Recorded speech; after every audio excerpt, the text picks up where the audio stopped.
Let's solve some algos. Let's solve some algos. Another day, another more algos. I literally popped up like 10 different questions. I was doing algos earlier in the day, but let's see. Oh, I need to get my Discord link. Give me a sec. To find my Discord link.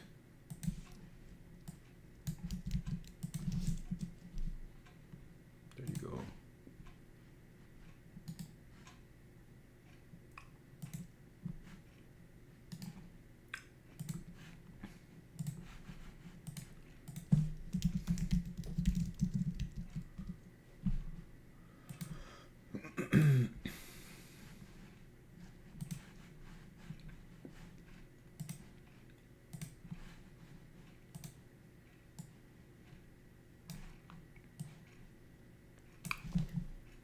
Put the little chat over there.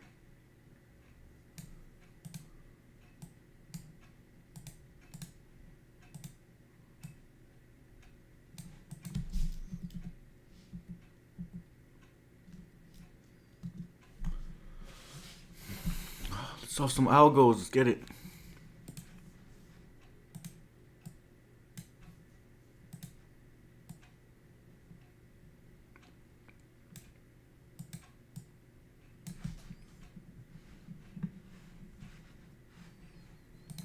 Insert, delete, get random. Put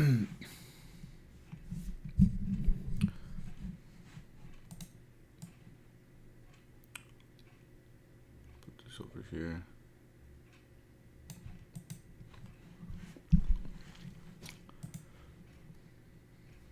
Insert. Inserts an item val into the set if it's not present.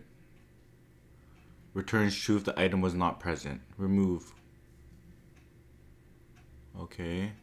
So we have to insert. Then we have to remove.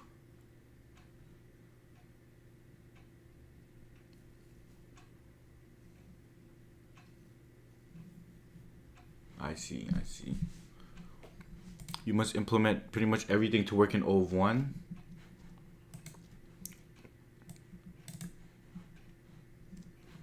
It was an item.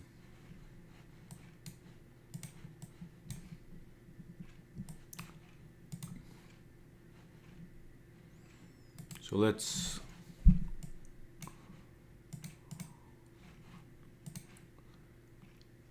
do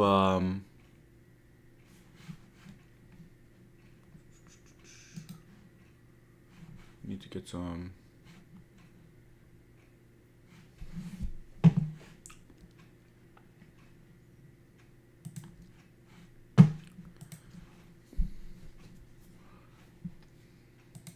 initialize a random set. Insert an item val into the set if it's not present. Returns true if the item was not present.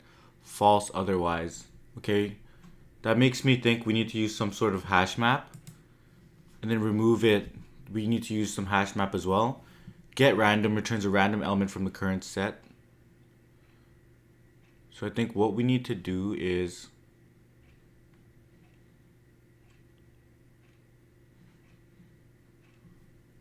use both a hash map and a regular set. So use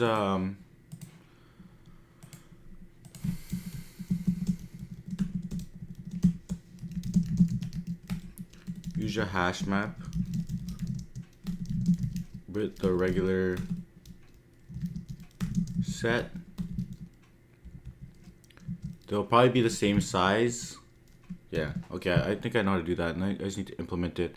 So insert, we're gonna have a map to set dot values equals that.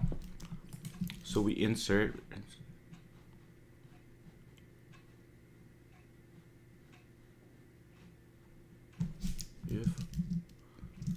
if the val is already in self dot map,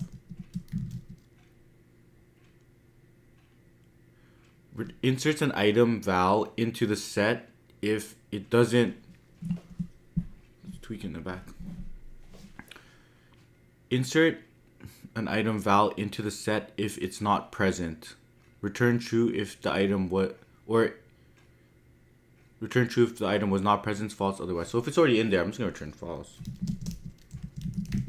I mean, what else?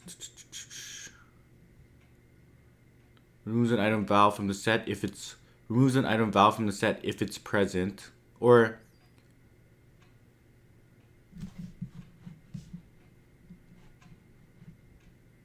Andrew, what's good? Hitting some lead code. Andrew, how are you with do you do lead code? I forgot. I'm gonna grind out some questions. I literally have 10 different questions that I just want to work through. Dude, something's up with my camera's tweaking out a bit. Give me a second.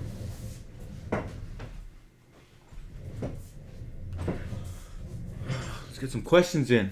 Get my protein shake.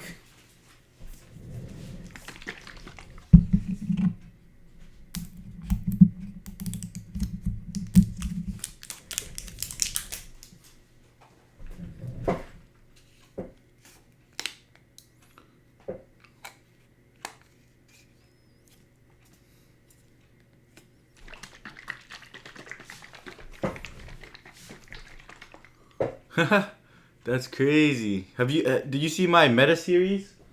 Oh, that's what's opening there.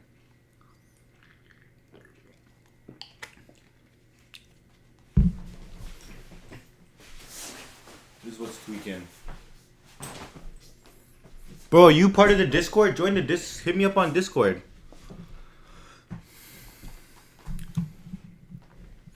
Yeah, man, just spam your lead code.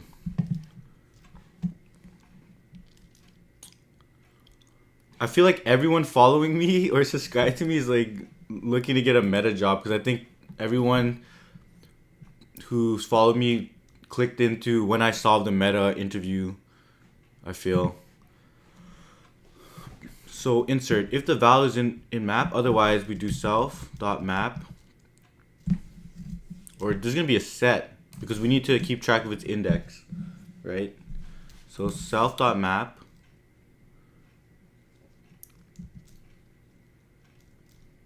And then we put self length of self.values. And do these questions with me if you want to. I'll be doing inside self.map. We're gonna put the value.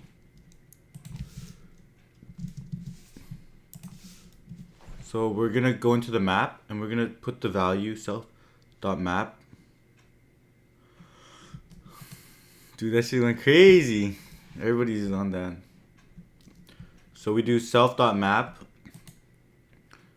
We put in the map that value and we give it the index of the length, because that's where we're going to place it. So the 0th index. Then we do self.values.append val. So that's how we insert it. And then we probably want to return true at that point.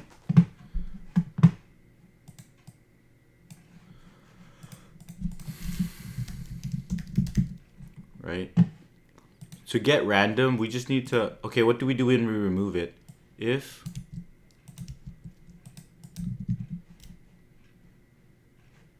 val is not in, return false. Otherwise, what we're gonna do is we're gonna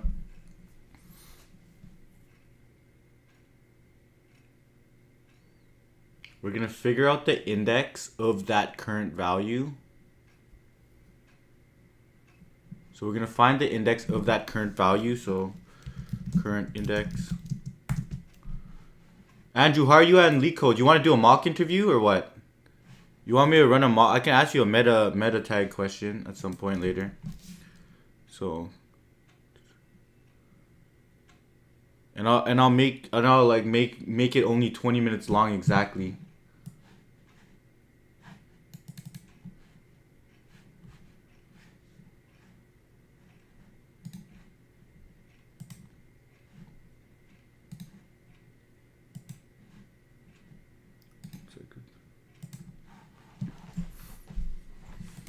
So the current index, Yo, what's up? What's up?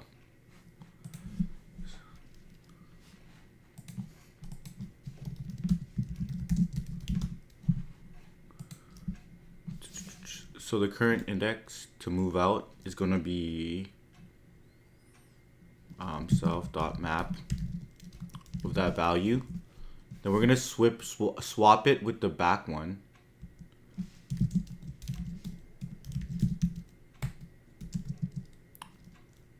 New index equals self.map. New index equals length self dot values minus 1. And what we're gonna do,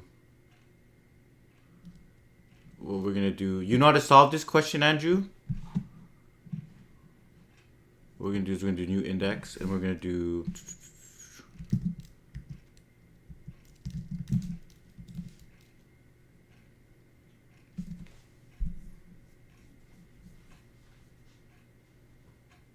if the current index is actually the end,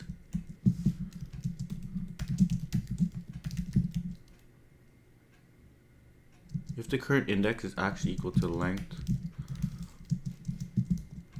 then we just do something else.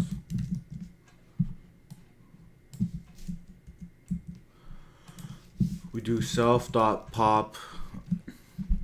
I'm gonna get one of my coach friends to hop on here because I'm trying to set up some, like, I want to help people out with coding interviews and stuff, and I want to figure out the most efficient way to do that.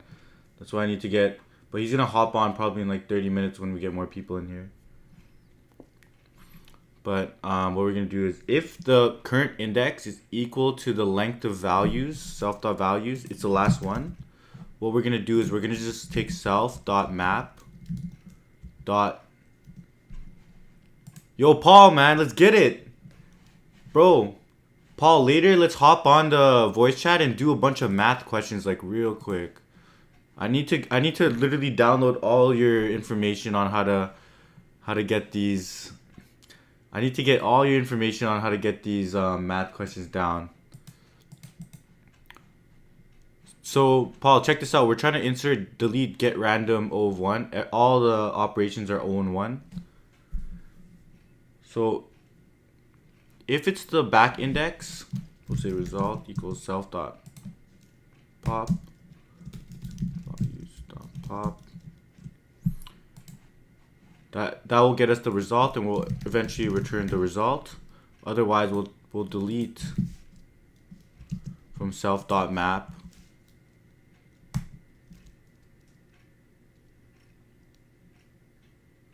Yo, Pratt, what's up, man? Thanks. I'll definitely keep dropping. Delete map, return the results. Yo, what's good?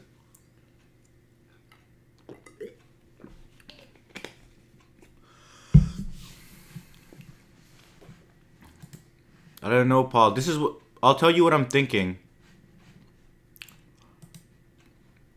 Because to get random, we need to grab it from a list, right? So we're gonna have a list, and we're pretty much gonna have a hash map and a list, and the hash map will allow us to insert and remove in O of 1 time. And the way we're gonna remove it from O of 1 time is just shoot it up to the back and then pop it out. That's the only way you can remove things, because we don't care about the order of the list. And then get random will just get a random element within that list. That's kind of the strategy that I'm thinking.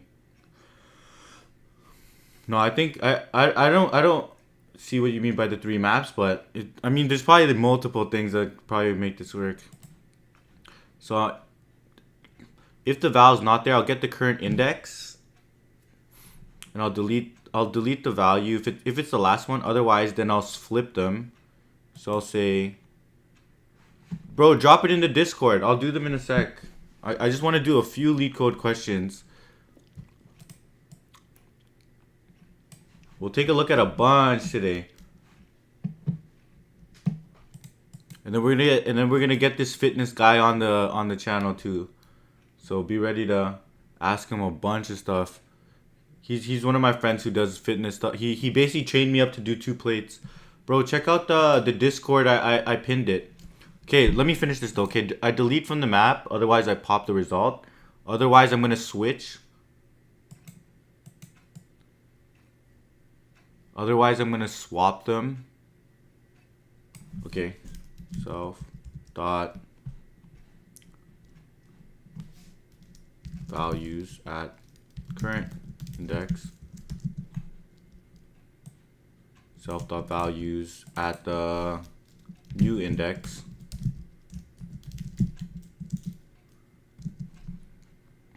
Self dot values at the new index. We just do a swap. But we need to update the map as well, so we do. So that does the swap. But then we need to update the map. So the old index we need to delete. So delete that one from, and I probably clean this up hard, but I can delete that value from the map. But then I need to update. I need to do self.map.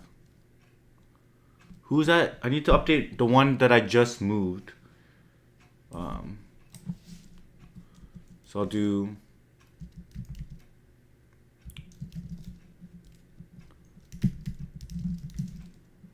so it'll be like the current index.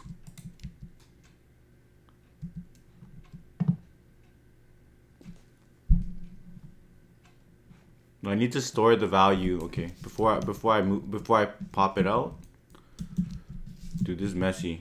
I'm gonna make sure it's better, but we have a current index and we have our new index. So before we flip it, we look at that old index and grab the value, right? And then we say this is gonna be equal to the current index after we flip it. Then we basically we say that there. Then we basically do the flip, and then we delete the value that we're gonna pop out, and we pop it out and return the result. Okay, get random. I think we can just use random from list. Python. I think you can just random get int or something.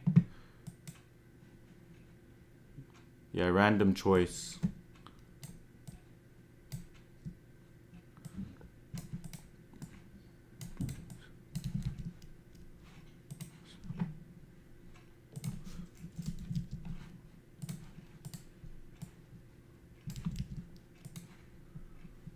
Paul, what are you doing tomorrow for your break? You're just gonna chill?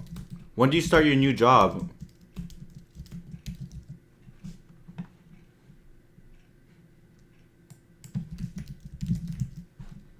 Damn, it's crazy. It's coming up ASAP. What the hell happened?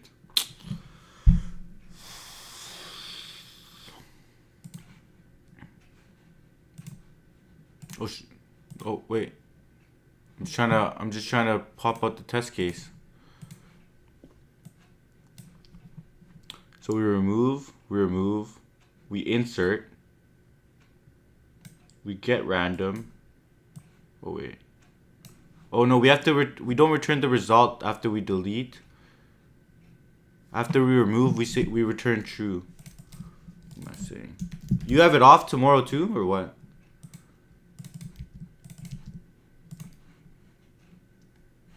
Hell yeah, hell yeah. Please work, please work. Yeah, no work. Bro, I did so much questions today right before this. I was doing my ELO. I think I'm around this ELO. I can do these ELOs pretty good. So I think I'm probably, like to challenge myself, I could probably do I need to work on the 1700s. But bro, I submitted so many questions today. I went crazy. This is the question of the day. Yo, Ruben, what's good? Oh, yo, guys, check out this question. It's pretty good too.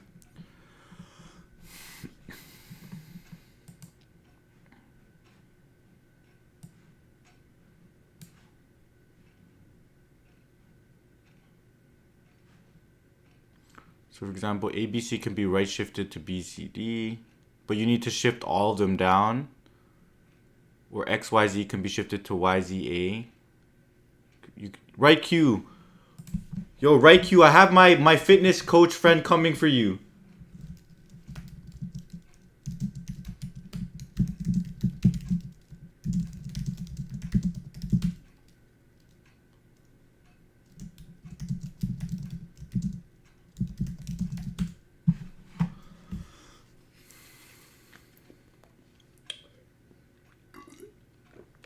Yo, ask him all this stuff. Markel, I'm just grinding out questions. Paul, what are you thinking for this one?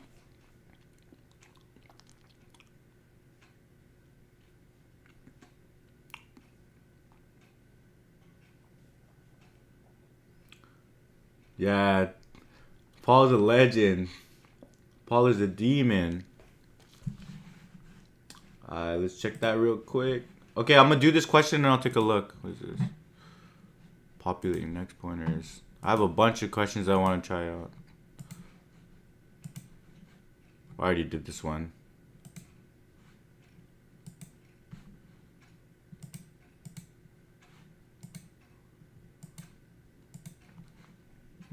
Paul, what do you think about this one?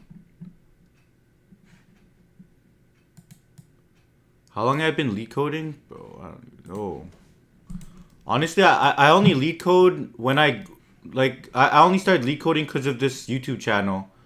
But essentially, the first lead code I did was 2019. I did a couple. And then in 2020 I started doing briefly, but this is when I was about to graduate. So I was about to graduate. I started doing interviews in around November, December of 2020. And then once I landed my job, I landed a job around March. I stopped lead coding. I started working full time around July. And then after that, I didn't do lead code in 2022. I didn't do lead code for most of 2023 except for 1 week where I was just bored. I just did a bunch. And then 2024, I did like... Damn, if I can... Easy, Paul. Paul's actually bodied that one.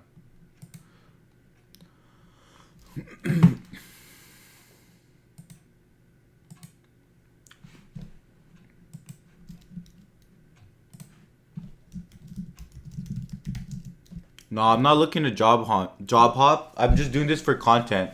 And I'm trying to I'm just trying to get good at algorithms cuz I don't know. I want to get to like 1,000 lead code questions. Yo, Mod, what's good?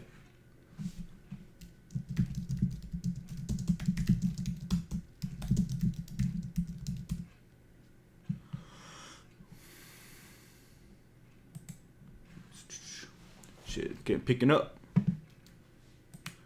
I don't know. My current company is growing really, really fast right now, so probably a while. Yo, Pat, Caesar. I got my CedsanityFitness is hopping on the live. We're gonna hop them on probably in like 20 minutes after I do some questions. We're gonna talk a little bit about fitness and working out and why you need to work out and lead code at the same time. You can't just be lead coding. You gotta mix it up. Yeah, Pat Patch does MMA too. Oh, someone's doxing. Okay, let's do this question. So what I'm thinking is what we're gonna do is we're gonna try to see the difference it is from A. And then shift all the ones by that many letters. So if this one is to get it to A, I need to minus 18. Then I'll minus 18 from all the other ones. Or to get it to A, I can plus 18. Oh no, we can plus. So we can see the difference or how much it will take to get to A. Pretty much the difference. And then we just add that essentially. So pretend we have A. Pretty much we normalize all of the... Pretty much what I'm trying to do is normalize all of the strings. And then once I normalize all the strings, I can figure out the hash. Or basically what I'm going to do, what I'm thinking is... Our goal is to group them up. So we need to come up with a hash function. that will group all of the same ones that are in the same path with the same hash. So the way I'm gonna do that is for pretty much try to move all of them. Try to figure out the first element, right? And see how many shifts it will take to get to A going upwards. And then after I figure out how much shifts, I apply that to all of them and see, and that's basically my hash function. So for example, if I have C, how many times will that get me to A? Let's see. Let me think. Because if this is ASCII, pretend A equals 0, B equals 1, C equals 2. So if it's any letter, then I just say how far is it away from getting to 20? Or what I'll do is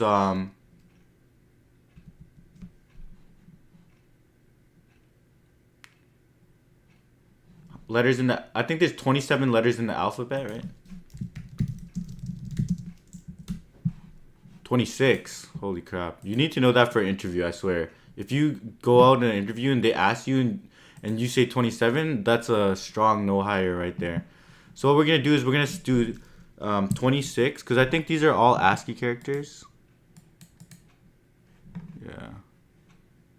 Yeah, it's all alphabet. So we're going to do 26 minus the ord. We can do ord of A minus ord of the character. So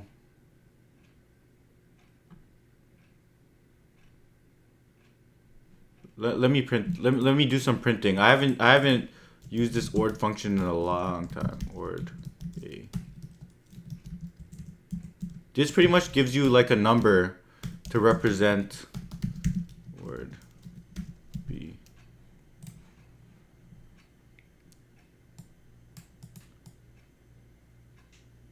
Okay, yeah. So if we go ord B, we get 1.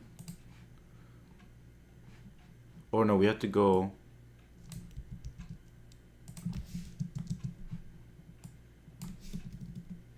We have to go reverse. Okay, B is 1, C is 2. What's fit, bro? What do you mean dark side? So it'll be like def get number self.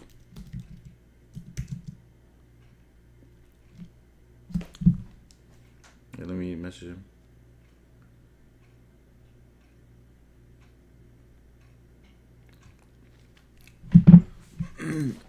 So to get number would be we grab a character. We're gonna do return. We're gonna say or shift times equals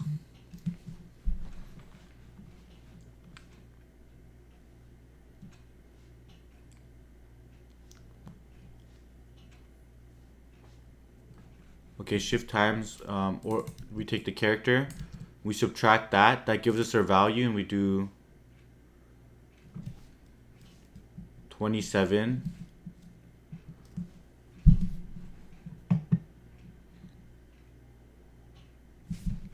sorry 26 minus that. So 0th, we need to shift it 26 times to get it there. Get to 0. Wait, what am I doing? Because I'm trying to shift them. I'm trying to shift them all to A. But since this one's already A, we're good. But for like something like X, I'll need to shift it 3 times. Right? I'll need to shift it 3 times. Then I'll shift this by 3 times. Then I'll shift this by 3 times.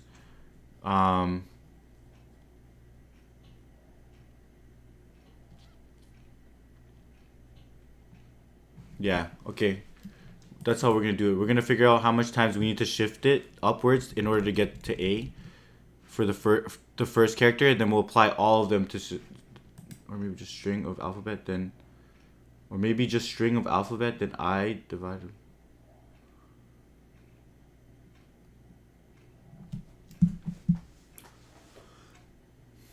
But I need to see how far I need to figure out how many times I need to shift it, right? Needs X shifts. So let's play around with this function, right? Print self dot. So if I have Z, right? It should only need one shift. Nice. If I have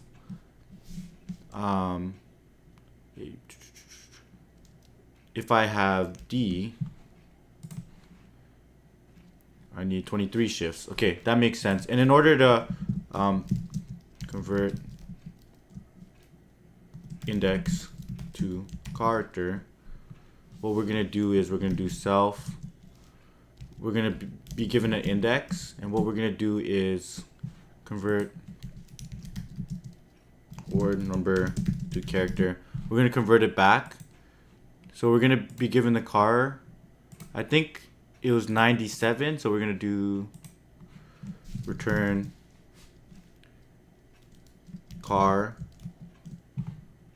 of 97 plus the index. So if we have an index print, if we have an index of 0,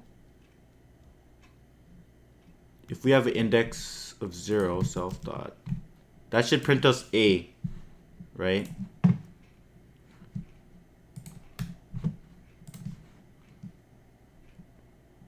Yeah, index 1. Okay, cool. So now I just need to see, so basically for each string, I need to, for each string, I'm gonna build a hash map of all of the, because I'm essentially need to group all of them. So we'll do groups equals a hash map, and I'll say for element in the strings, essentially. For element in the strings, what I'm gonna do is we're gonna figure out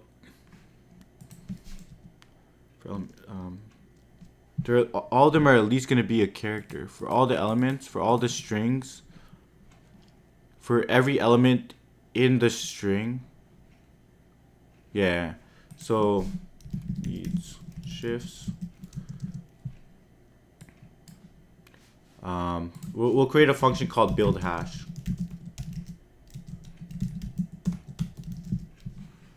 Right.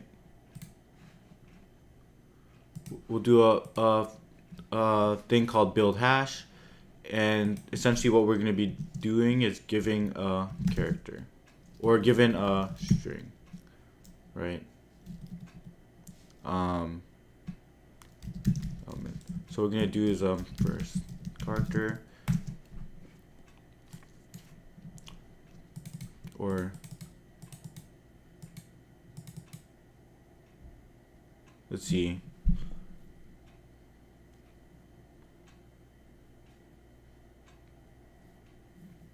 But we need to grab an index for it.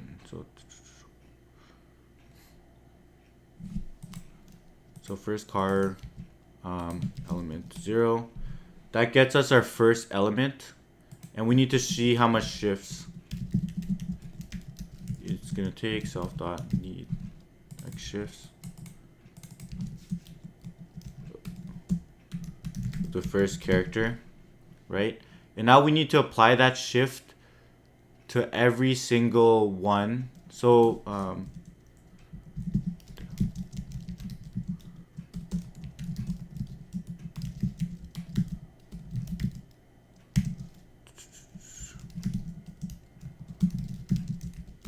return word of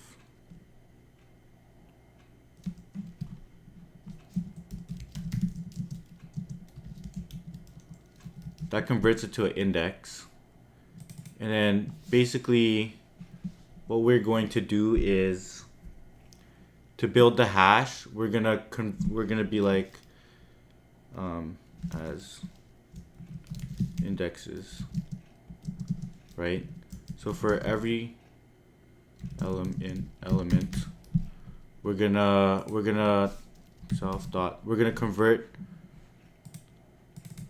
convert the character to an index.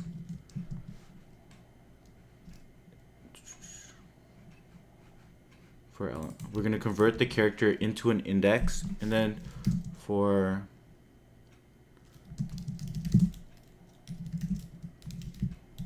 every index, what we're gonna do is we're gonna do as indexes equals, or as index at that element equals as index I plus needed shifts to get it to normalize them, mod 26.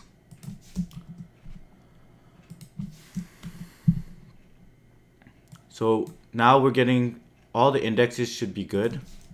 Now we do return .join, and we'll pretty much do for all element in as index. We'll convert the index back to a character, and that's our hash function. So what we'll do is for every string, we'll do hash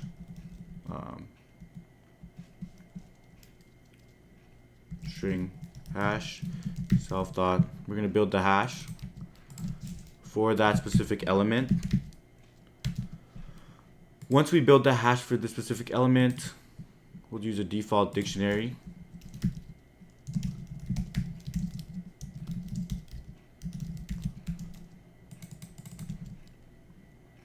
Once we build that, we'll have a default dictionary of list. So once we build that hash, we'll, in our groups, we're gonna, for that specific hash, we're gonna append each of the elements. Those are the ones that are in the same path. Give me a second.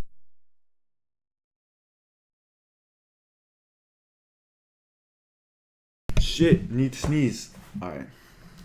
Print groups.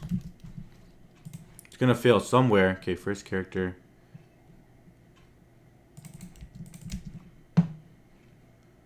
So we see how many shifts it needs. Then we convert every card to an index. And for every index, we shift it, but we mod by 26 because it's circular. And should be good for I in range.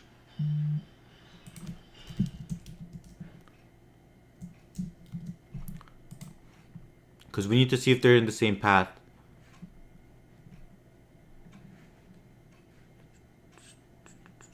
Oh, nice. We built everything out. Okay. Result. This. We'll return the result.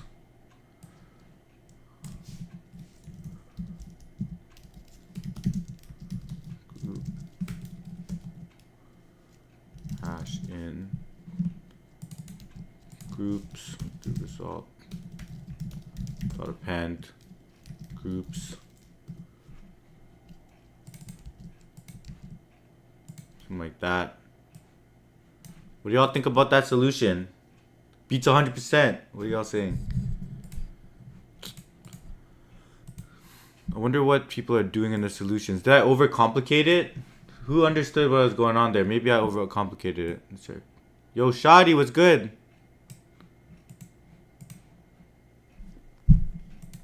People are doing it in 4 lines?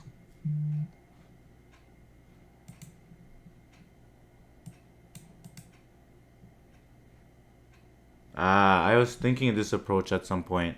Where the hash function is the difference between the different ones. So the difference between these two are 1. That makes sense. I was thinking of that, but didn't seem as intuitive.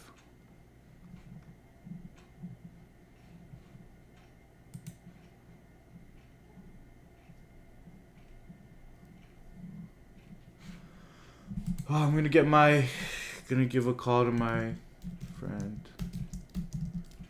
on the Zoom. What the heck? Dude, why am I getting slacked?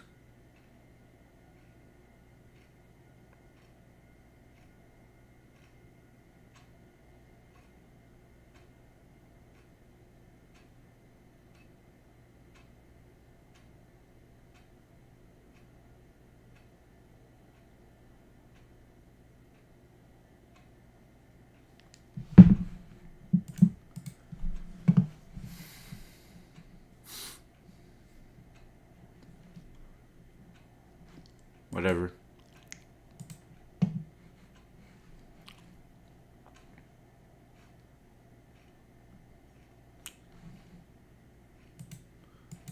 So you're given a zero index integer array.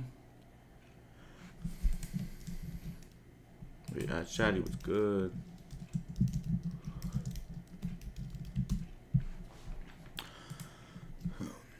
You're given a zero index array.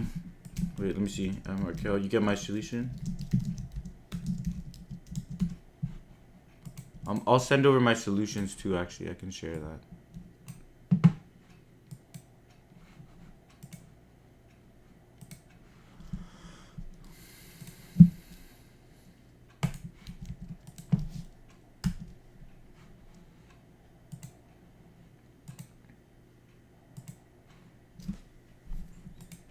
You're given a zero index array and an m by n integer matrix.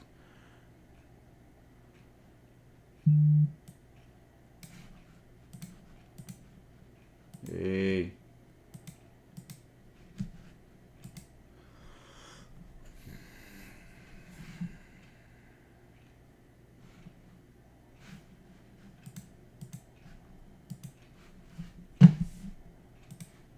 Close my. Sanity's in the building.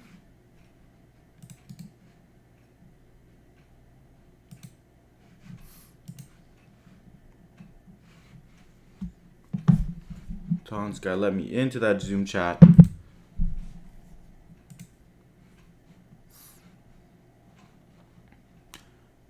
Yo, Markel, the main thing that you need to do.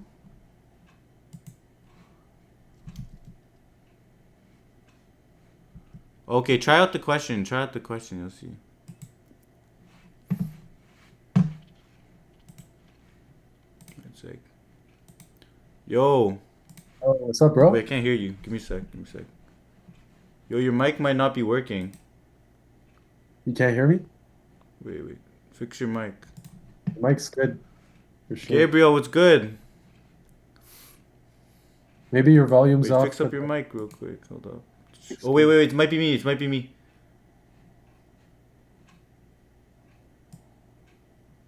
Let me know if you can hear me. Wait. It might be me. It might be me.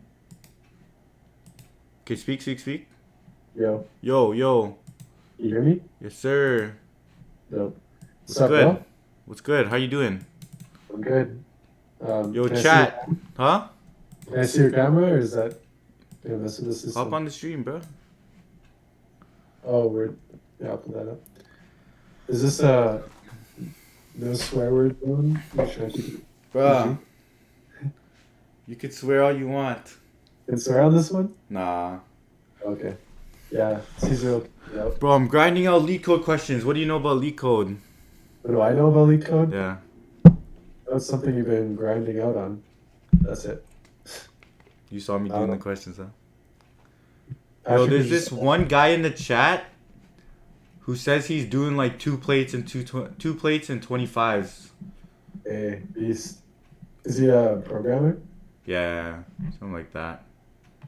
Nice. Hold up. There's a little delay in the video. Right cues right here. Chat's asking how much you benching. How much do I bench? Yeah.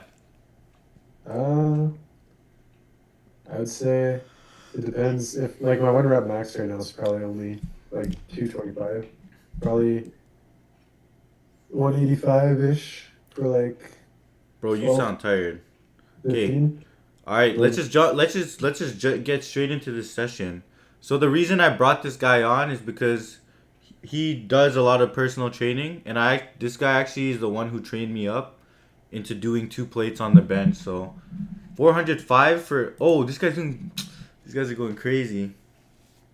So Cedric, tell us why you need to be working out as an engineer. Should I just be coding all day, doing leak code every day, or should I also be?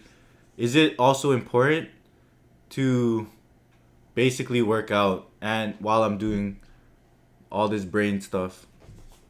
Yeah, I mean, definitely huge on like your physiology affects your psychology is like a big part of how the mind and body works. Mm-hmm. So if you're neglecting how you're moving your body.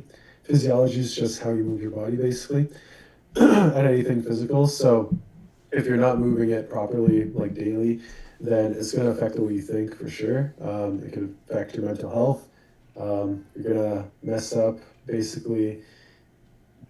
In the long term, you're not going to be able to work as hard. So there's like a big difference between being effective and just working. So like this guy in the comments They said trolling out. lead code, or no, yeah, he's saying the lead code, lead gym. That's dope. You should definitely make sure that you're working out and doing that stuff because yeah, if you neglect it, I mean, never mind like the health benefits, but do you really want to be like fat, out of shape, tired, hating your life while you're working too? Probably not. So yeah, make sure that you actually love the body you're in. You're gonna enjoy life better. And like I said, like the whole effectiveness rather than just working. If you're not taking care of your health, you're just gonna end up like, um, yeah, you're gonna be slower. You're not gonna think as good, and you're not gonna be able to. You'll spend more hours and get less out of it, and then probably flop in at work and not be able to advance really. I So see. yeah, I mean that's my the main thing is people get tired after work, man. Like you just work the whole shift. We're sitting in front of 8 hours. Markel, you don't hit the gym already? Who in the chats hits the gym consistently? Or who doesn't really care for the gym? Who thinks that the gym is actually useless?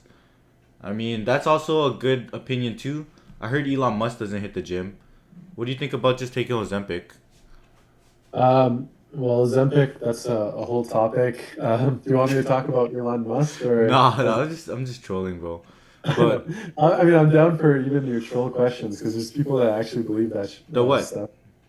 Um, like Ozempic is like you might be trolling, but there's people that do it. I've had clients that like their doctors give them Ozempic, and like that's a diabetic drug. If you're not using it for actual health reasons, there's no pill that's gonna make you lose weight.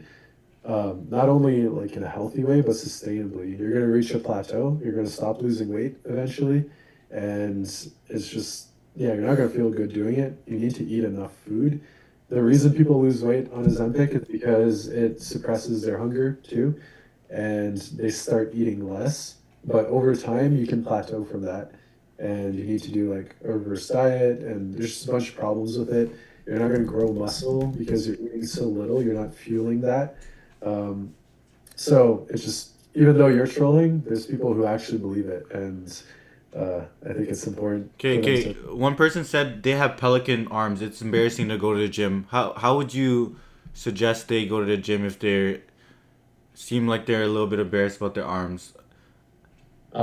Well, there's a lot of different ways to kind of look at that. Like, for one, you could say just do it anyways. You're going to get used to it. Most people are more worried about themselves than they are about you. They're not paying attention to you. And another large portion of those people are going to see someone who's not there yet, just trying, and they're going to be like, damn, that dude's actually trying to change himself. And that's like 90% of gym culture, maybe like 10%. And these are just random numbers. They're not like Oh real yeah. stats. Like a Oh, really small portion of the world is actually going to look at you and come make I fun of see. you.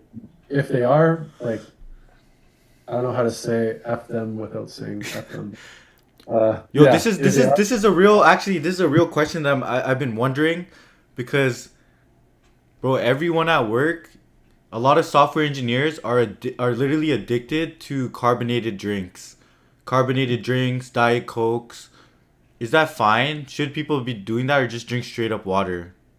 Yeah, there's like some it's a fun question. There's some people that actually they'll look at like correlations between like some of the chemicals in it or whatever. Everything's just chemicals. And honestly, like every food kind of has its own um technically health risks. Like there's a time like in old studies in like the 50s, 1950s where people thought eggs would cause cancer. Yeah. So everything has its like different things going on. But the thing with diet sodas or carbonated drinks is there's 0 calories. And if they're using an artificial sweetener, bro, Patrick is blowing up my text and it's dinging so much. I need to mute Yeah, it. mute this guy. You're lagging a sec. Yeah, bro, Wait. Patrick, stop it. I don't know if you can hear me, but chill. It's like connected to my computer. Bro, is he lagging on my thing too? Okay, he stopped, I think. Okay, should people be drinking carbonated? Okay, wait, let's just get. Sorry, I just mixed it up. So, how are people gonna find. Paul, why don't you hit the gym? I'm just curious. And then also, should people actually prioritize that? Because I know. Yeah, honestly, I get lazy too. I get lazy too. But Mm.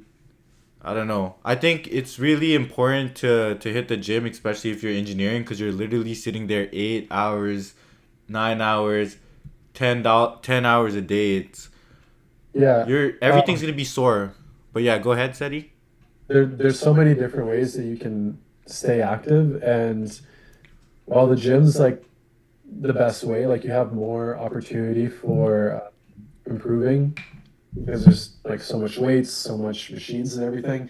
You can also get activity from home if you're super busy. Like I work out from home because I work like a good amount of hours that if I went to the gym, it just wouldn't be realistic. Hmm. And I do have like a home gym, but even for my clients that don't, you can get like a set of $20 resistance bands. It's going to be boring if you're like me. I would hate that honestly, but if you're new to the gym, you'll probably like it as long as you have a real plan and that can still keep you active. And what I do with my clients that are super busy, because I work with a lot of yeah people that work long hours, and for those people, I've got some on as little as like 2 workouts a week, 30 minutes each. More is better in general, up to a certain amount, but you could do what works for you. And if you're staying active with what works for you, then that's enough. I see.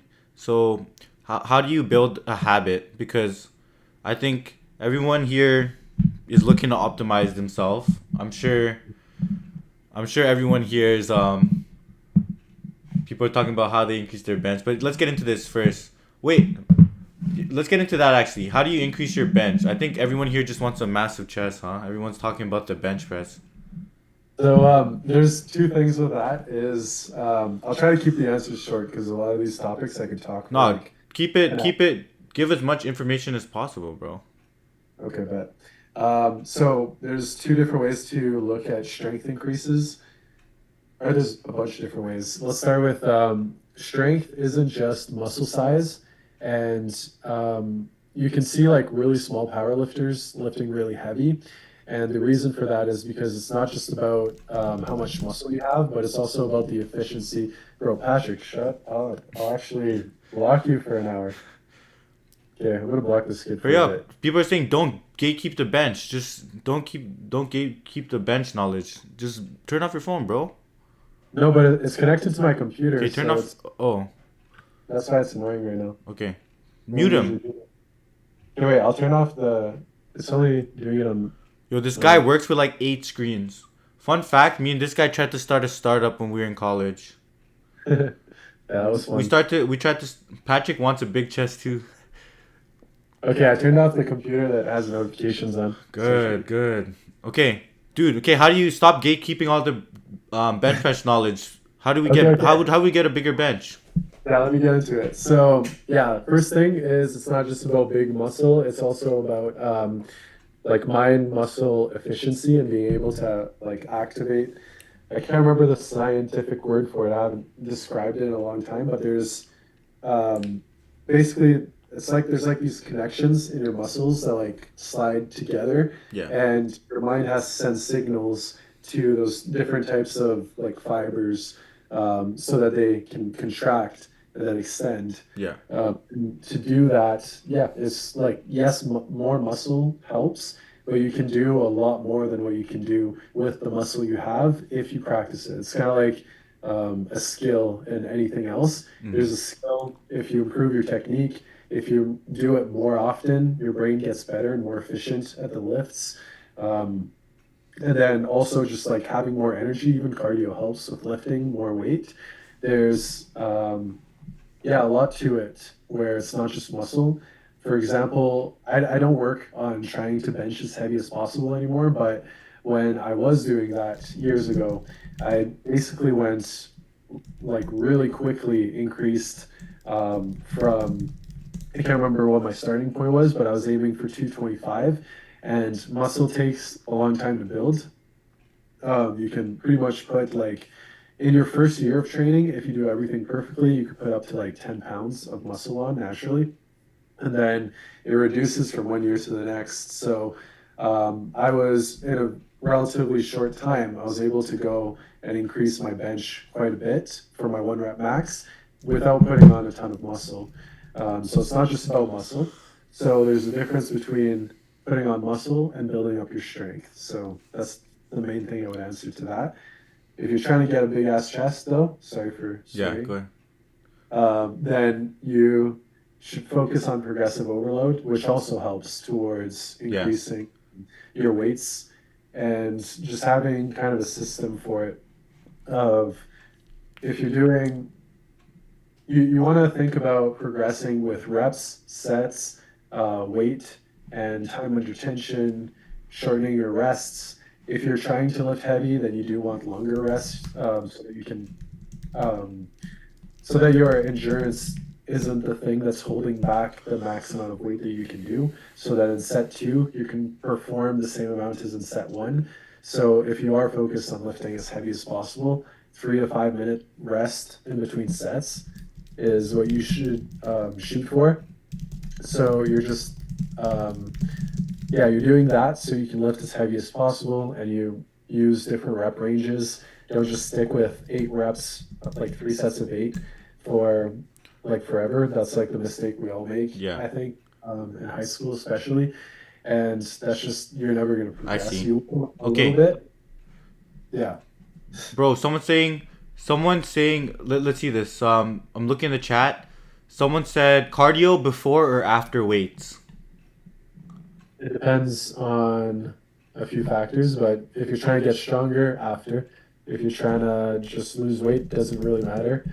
If you're training for endurance first, basically prioritize your goals. Um, and cardio doesn't mean necessarily losing weight, so it doesn't matter before or after. Cardio is for heart health and endurance for the most part. It helps burn calories, but it's Okay, not. let's see. Edward, I'm gonna get there too in a sec. Wait. Okay, someone says I do push pull legs. Is that a good split? What's everyone's split? Yeah, tell us your splits Drop in the the drop your splits. Drop the splits in the thing. Drop the splits. Drop the splits. Push pull legs. I go Monday chest, chest and triceps. Tuesday back and biceps. Wednesday I do shoulders and triceps, and I do legs. But I do legs on Thursday. But I don't try to work out from Monday to Thursday. I try to make sure I work out on the weekend. So if I need to work extra, I could work extra or something like that.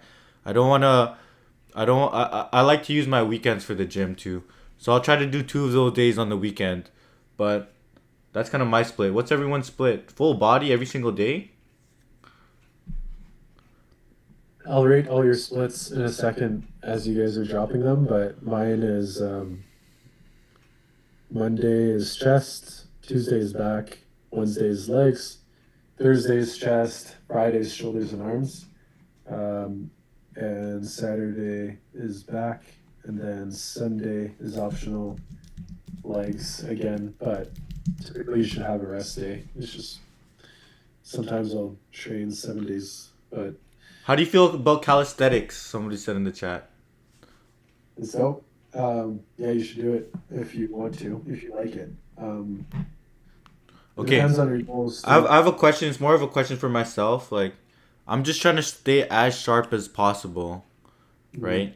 What kind of diet should I be having, and what kind of schedule should I have in the gym to just stay as sharp as possible? I need to be operating at 100% efficiency when I'm working at the gym, or when I'm working at work, and when I get home, I need to be able to pump out hard lead code questions. Yeah. That's funny you asked that. I actually did a bunch of research recently to do the same thing for myself. And yeah, I basically bought all the things for like optimizing for brain health, basically. And but to keep it simple, like I got really specific foods, but you want to just have a well-balanced diet of if you are trying to optimize everything and you don't care about eating good food and you're trying to be a bot, then you can do this. Honestly, it didn't work for me because I'm not technically a robot. I tried to be, but yeah, basically you need protein, carbs, fats, and fruits and vegetables. That's like the simplest way to look at it. Have as much different colors from the fruits and vegetables as possible in your diet. Reason that that works is because if I pulled out my like nutrition textbook from the nutrition course I took, there's like 20 pages of every single mineral that you can get. And there's like different breakdowns of what makes up these different vegetables based on their colors. They have like there's something that gives it its color. I can't remember what they're called. But for each of those, you have like 10 different benefits for like every single one. So by having as much variety as possible of basically each category, which is protein, carbs, fats, and then fruits and vegetables, you'll give yourself the best chance of operating as effectively as possible. Okay. What if I don't have time to cook?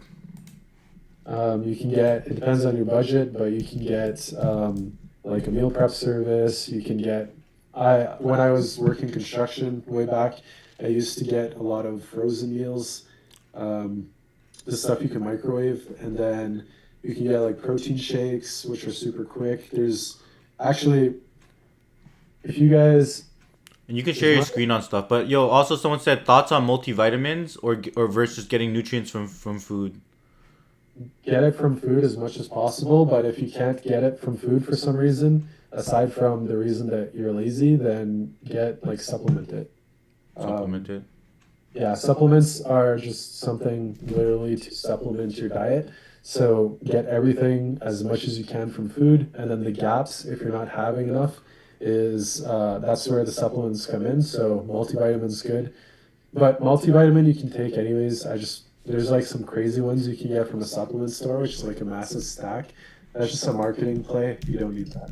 Just get like a normal I see. multivitamin. I see. So, what do you think? What role do you think tech has on mental health? Tech on Is it cooking us or what? Like, is tech yeah, doing good for the society or not? tech's definitely doing good for society, in my opinion. I feel like my second choice of career, if I didn't get into fitness, would have been tech, probably, if I knew what it was. And I did good enough in high school, and I wasn't cooked in high school. Followed my homies and went into comp sci with you guys. But yeah, so I think it's awesome. Tech's really good. But how does Uh, it affect mental health? Like people are on their phone scrolling all day, every day. Sometimes I oh, even miss the gym because I'm scrolling too hard. I mean, yeah, I that's think not me. it's I see. I don't know. I just said that. trying to relate to people. Yeah, that's definitely an. Trying to think of how to answer this. I think it's. I want to blame the people for like their actions, but at the same time, it is like an impactful thing. Like everything's designed to cook us, basically. So I mean, it's kind of tough. Basically, I feel like as technology evolves, humans need to become more disciplined because it's making things easier. And then to work as hard or to be as disciplined, like it takes more effort now because things can't be super easy. I think it's still like a really good tool, but I think maybe, Shit, my uh, typing is shit. Okay, hold yeah. up. Yeah, that makes sense.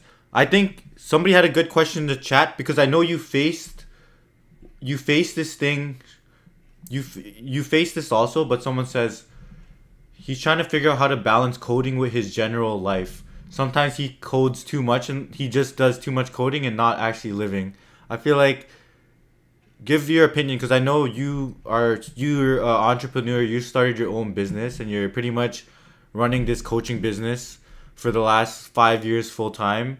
And you're probably grinding. How many? What's your work schedule like, and how do you make time to actually live your life? Yeah. It's a really good time to ask this question because I like to be transparent, and I've been flopping for the last 2 weeks. Basically, just with the way my business has gone, it's improved, but I've been spending more time. I'm kind of like addicted to just putting more hours, and sometimes that whole thing about being effective rather than putting in hours, sometimes that's going to happen, and it's just because we like to work or something. You like what you do, and you kind of just get distracted by it, and you start to use it as an excuse.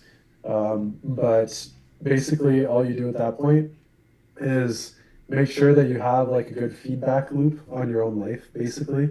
And when you're flopping for a while, make sure you catch it quickly and then think about your schedule and go back to something that works. What's really important when you do have that control is, and even if you don't, always like map out your day, make a schedule based on what you know you need to do, and schedule in that time and treat it like a doctor appointment, which like if you make a doctor's appointment, you're not going to skip it.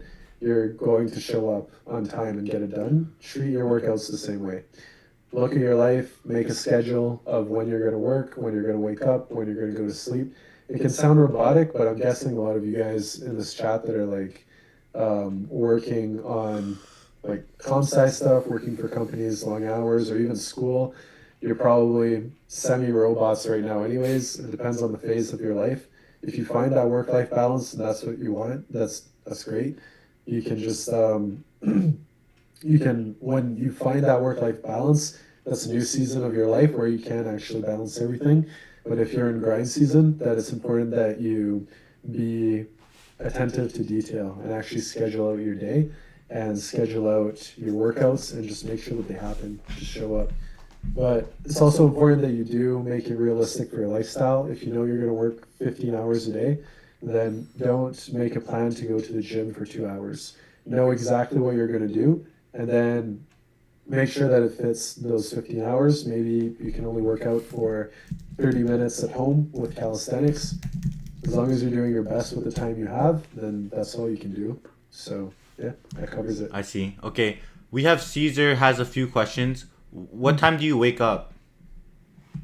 Um, right now, I'm waking up at like like the last few days, I've been going to sleep at like 2. This is what I need to fix. I've been going to sleep late because I've been researching for like a different platform for my clients to switch them to.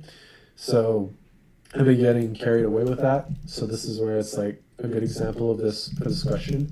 And then waking up at like 7, 8-ish, and then Yeah. yeah, going to work at like 9. But typically, what I would do, what I used to do before I got carried away, which is what I'm getting back to starting tomorrow, is waking up at 5. Basically, I typically wake up 3 hours before I work so that I can do my routine, get my workout done, and then I do my work until 2 hours before I go to sleep, which is 8 hours before I need to wake up, which is 9 p.m.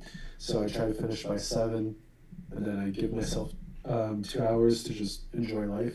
That's my regular routine. Two But hours before work? Okay, 9 a.m. One dude's waking up right before stand up. I mean, what's honestly, as software engineers, we don't even need to. Like, when I work, I don't really need to even be on a schedule. Like, if I want to sleep at 4 a.m. and wake up at 11, sometimes I literally just do that. I don't know. Yeah, it depends on what you're doing. If that's the case, then actually, from one of my mentorship programs I've been in, what the guy recommended is stop worrying about what time you wake up. Just make sure that you can even do it without an alarm, like work as long as you want to, like your 8 hours, 10, 12, whatever, and then go to sleep when you're tired and wake up when you wake up. Making sure that you do get 8 hours of sleep, but you don't have to like focus on being up at 3 a.m. like some of these weirdos saying that you gotta beat the beat everybody else. I mean, if it works for you, it works for you. Just find what works for you. I So, see. I like one answer. Yo, Markel, I'm from the Philippines too. Oh, you're working for a Filipino company. Interesting. Bro, also one reason I wanted to get this guy on the stream too is he's one of the most technically advanced fitness coaches I've met. This guy he has a lot of different workflows to automate a lot of his different tasks. He's also a content creator, so he automates a lot of different stuff. You think you give us some insight into your automation flows? I think the people in the chat will be interested in you because oh yeah, like what are the different things that you're working on? How do you make your money essentially? People have already asked that in the chat, but you're an actual fitness coach doing online. He Yeah. does have a YouTube, but he doesn't really post on it that much. He has more of an Instagram presence. Go follow him on that. But he drops like a ton of shorts. You'll show us some of your shorts. This guy's shorts are hilarious. Recently, I don't know. I'm gonna be honest. Like, I don't like all my content. Can you show Wait, it hold on up, your hold up. end? I'm gonna share some of your shorts, bro. Somebody saying Yeah. what's yo? Drop your IG in the chat. I'll be cutting this up later and showing it. Yeah, I'll But I'll drop show it. you some of his content. It's pretty I cool. can't drop it because I'm on my account that Caesar blocked. It Oh my god. won't let me comment.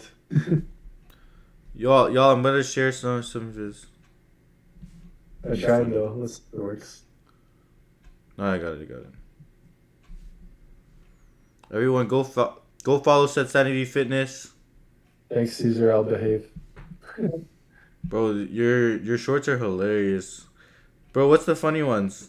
The funny ones. Oh, this doctor. Just take it easy and take these painkillers. Doctors love to give you the quickest remedy, but not the solution. If you're tired of aching and crying from back pain and sore knees after work every single day, you need to be more proactive. Focus on active recovery, moving more, not less, with walks, stretching, or mobility exercises to keep the blood flowing and promote healing. And use targeted strength exercises to lessen the impact of everyday movements on your joints. Do things like planks for protecting your low back, or tibialis raises for your knees. Do these, and not only are you going to reduce the daily pain that you feel, but you'll also start going from flabs to Oh, hold up. Oh, I leaked. I'm gonna have to block that. oh my God! I seen that. That's tough. Leaked. Okay, yo. All right, where were we? We were showing this guy's content. Um. Don't worry, Yeah, so- I was spying for the boy. Yeah. That's funny. Nah, I know you're. Okay, I'm not gonna say anything. It's What? tough. Yeah, where were we? Oh, you wanted to know about some automations? Yeah. Show us all your automations. Okay. I can't show you all of them. Some of the backend stuff is um, stuff that I can't share, but I can talk about some of it for like content creation. And then I use ChatGPT a lot. Let me think. I use it for scripting. I use it for basically I just feed it a bunch of information based on the different stuff that I want to talk about. I usually do market research, so I feed it the right topics based on what can work and everything. And basically, where ChatGPT comes in for most of it is if I'm doing things at scale, then it helps a lot with. I give it the ideas, I give it the topics, I give it screenshots of things, I feed it transcripts, different things like that to automate the workflow a little bit with content creation. I also ask it to revise a lot of different stuff. I ask it like with the thumbnails, does this look like it's cohesive with the rest of my profile grid? Yeah, just a bunch of random stuff, basically. I see. So what are your tips for? I mean, I'm just doing this content creation stuff. I just started. What are your tips to grow the user base? Should I be making thumbnails and stuff? People keep I had, you know how much people I had reach out to me telling me to be making thumbnails? Yo, Chad, should I be making thumbnails or what? So I did some research for you before on ChatGPT, but honestly, my tip for that is find someone who knows, because I don't know the YouTube game that much. I never really got into it that deep. So yeah, get like a little mentorship or a little program off Udemy or something. And yeah, the clickbaiting thing, I mean, that's all stuff you can pay attention to on your own, but all the stuff that I do now that got me to being able to run my business full time and everything, I couldn't have been here. And I took years to do it with all the help that I got. Some people do it quicker. I'm not like, um, I'm pretty much like an introverted person. So I had to grow a lot to get here, but basically, the main point is that I couldn't have been here in like 5 years of business, which I just started getting traction like a few months ago, enough to be able to do this full time without going broke. And I've had like probably like five different mentorship programs, studied it a lot. So just finding information from people who have actually done it can help a lot. I see, I see. So tell us a bit more about your business and stuff, because a lot of people here do online stuff, and you do pretty much all your businesses are online. Just tell us a little bit. Let's get into more about you and what you're working on, and maybe if you show us some of the stuff that you're working on. Yeah. So my whole thing is online. Let me see if I can share. Can I share my screen with Yeah, you? you can share my screen. Yo, John, what's good? Are you back?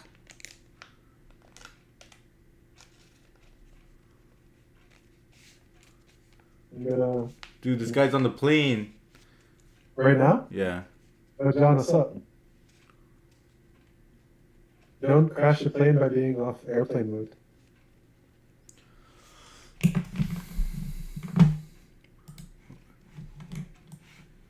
How do I make this? Increase the size.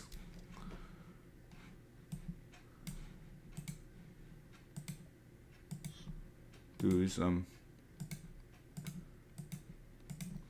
we're also gonna review some resumes. I need your help because you're a business owner. I need to tell you if you hire some of these people. Okay, let me know. I'm pretty close to needing to hire some kids. So. Really? Okay. Yeah, let me know from an outside perspective. Let me know from a. I'll I'll be honest too though. I've hired people in the past, but I've only hired like two people to be my employees, and so I don't have a lot of experience with it. Okay, I'm gonna share my screen. Let's look at some resumes. Let's hop into kids from Waterloo are the best. Share. Turn the request on. Okay, Jalen, thanks for hopping on the stream yesterday. We did a mock interview. Chat, should I put him through a lead code question? Me? Shit, what the hell? Harold, you're acting like that question is trivial.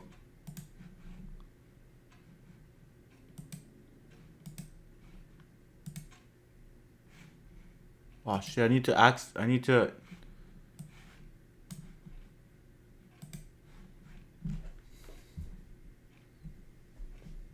Wait, give me a sec. I'll be right back. Yeah. What the hell's going on?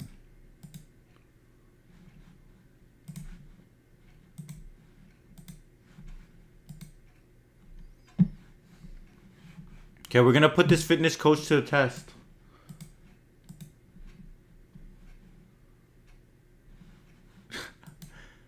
We're gonna put this fitness coach to the test.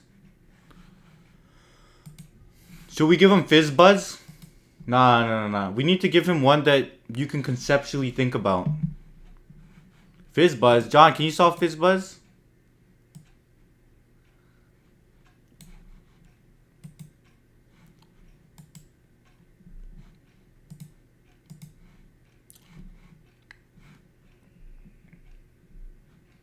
Give him number of islands, bro. Give me a question. Okay, okay. Shash, where is it, bro? I don't see it.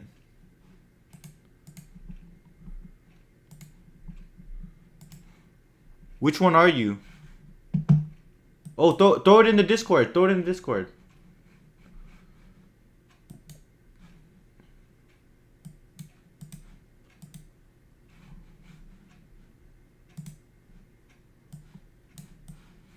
Yo, Cedric, you can hear us, right? Okay. Do you hear me? Yeah. Okay. They want me to put you through a leak code question. I've never done leak code in my life. Bro, don't make excuses for yourself.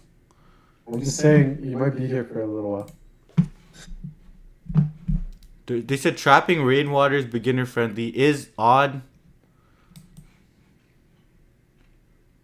Okay, wait. Let's review some resumes real quick. You can see my screen, right? Okay, this guy also works or also runs his own company. He probably hires and stuff too. So we're gonna get a take from somebody who's not in tech also. I'm gonna go give my take as well, and then let's just see how it goes.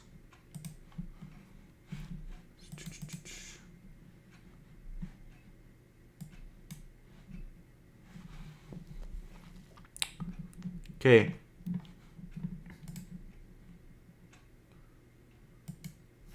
Okay, I already looked at this guy's.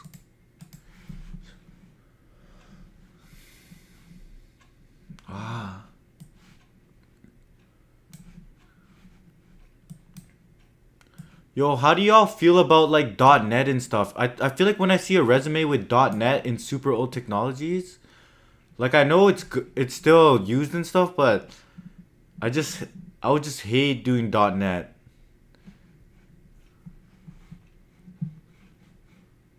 So somebody threw this resume in here. Okay, my first impression is I was actually talking about. I'm sorry, Edward and Markel, but go ahead. I was actually talking about with one of my clients today about his resume. Really? So Yeah. when you look at this, what do you see? Too much writing. Too much writing? So cluttered. If I saw that, the thing is, I don't know about the tech space. Maybe people in the tech space and like high corporate jobs might actually be willing to read all of this, but honestly, I feel like all humans are kind of the same in some way, which is if you put too much stuff up there, you're just gonna like, you don't want someone to like look at your resume and have to take notes to know what's going on. You should be like the note taker for them. Just give them the highlights and make it catered to like the job that you're applying for. You don't need to put every single thing on there. Just put the best stuff pretty much. So agree. We put too many tech. Yeah, because this is like a tech resume. I feel like everyone's tech resume is just jam packed like this. And Yeah. so if you're trying to hire someone, you would look at this and be like, yo, this guy's saying way too much stuff. Yeah, I think for me, if I was hiring, like, the thing is, I look at more the skills of a person, like, as a person, their character. And I feel like most employers might look at that too. And you need to learn to say more with less, basically. Like, if you can't simplify it, then that's probably something you're lacking in for, like, your skill. Or at least, like, put it in ChatGPT and get it to simplify it for you. Okay. I see. Let me think. I mean, I think that's a good point because me too, like everyone has been sending me in their resumes that at this point I'm so numb to a resume. When I look at a resume, they all start looking exactly the same. And honestly, when I think about it, if I was to run a startup or start my own business, I would barely care. I would barely care about what they've done before, but I more care about their work ethic or their attitude. I mean, that's the stuff that really will take you far in the industry. But it's hard to convey that in an interview or, sorry, in just a resume. So half the time, all these people are just dropping a bunch of bullet points and then trying to get it seen by a recruiter or something. based on keyword matches, basically putting the stuff they've done, and hopefully it's gonna be seen by the recruiter. Yeah, I feel like in the first part of your resume, you need to put in some things. Like if it's hard to convey it, then learn to convey it. Like just maybe like ChatGPT makes it easier than ever to do that kind of stuff. So just make it at least make the first part somehow convey who you are as a person. Highlight like your skills and the things that you can do in like short 2 to 3 word phrases or whatever, and then maybe like your objective. So like what it is that you're trying to accomplish, and then something about growth. If you talk about growth, every job that I've ever applied in like whenever I've talked about personal development stuff, like even though like I'm talking like construction jobs and everything, everyone just respects that, especially if you're talking to like the founder. I feel like they just want someone that's willing to learn and more than someone who just like thinks they know everything. Yeah. Because no matter what, like no matter how much you know, when you start a new job, you don't know everything. Yeah, honestly, because a lot of these people, a lot of the people, they have good resumes, but I don't know. The market is kind of messed up right now, especially for software engineers. So what are you giving this? What are you giving this one? I'm giving it. I don't even want to read it, to be honest. You don't want to read it. It's way too much. You don't care. You don't care that they modernize CI/CD pipelines by migrating legacy pipelines to YAML-based Azure container apps, implementing security compliant templates, and reducing deployment time by 50% across backend and UI services. So what I would look at like is probably I would look at the bold titles where my eyes go first, which is like he's looks like he's a software engineer, Yeah. and I see them like 3 different parts that he's just saying that. And then maybe I would look for something that's specific to the job, but you could probably convey that stuff that's specific to the job in like a cover letter. Or you should at least do your research on the job you're applying for, and then highlight only the stuff that they're looking for, because they're probably saying what it is. Don't put like all your shit in there. I or see. all your- Okay, because a lot of people were asking, is like, should I bold or not bold? But it seems like for someone who doesn't even, for you, the bold actually helped things stick out, and that's what your eyes went to right away. The way I read is like I'll usually look at the title of something, and then I'll try to look for like keywords. So if I was looking for someone that can reduce deployment time by 50% across backend and UI services, then I would look for those words or something. But I don't know. I feel like that whole thing. He wrote modernized CI/CD pipelines by migrating legacy pipelines to YAML based Azure. I don't know if I said that right. Container apps, implementing security compliant templates. Just like, what are the skills that you actually have with that? That's what I would put in there. I was gonna break that down, but honestly, I don't even know. Wait, what phone? What are they seeing? What are they talking about the phone? Okay. No, they're saying some. Okay. Just give a rating out of 10. 3? 3? Shit. Okay. My feedback. That's the. Okay, throw it in. Magdi, throw it in the chat. I feel like Shit, my text got leaked. Text got leaked. I feel like what's it called? The format matters.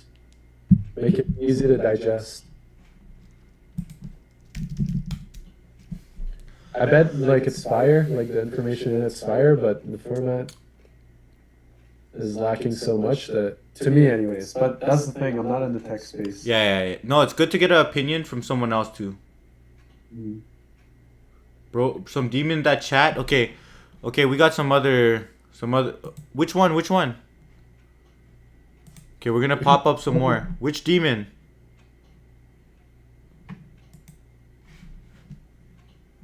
Like you said, Okay.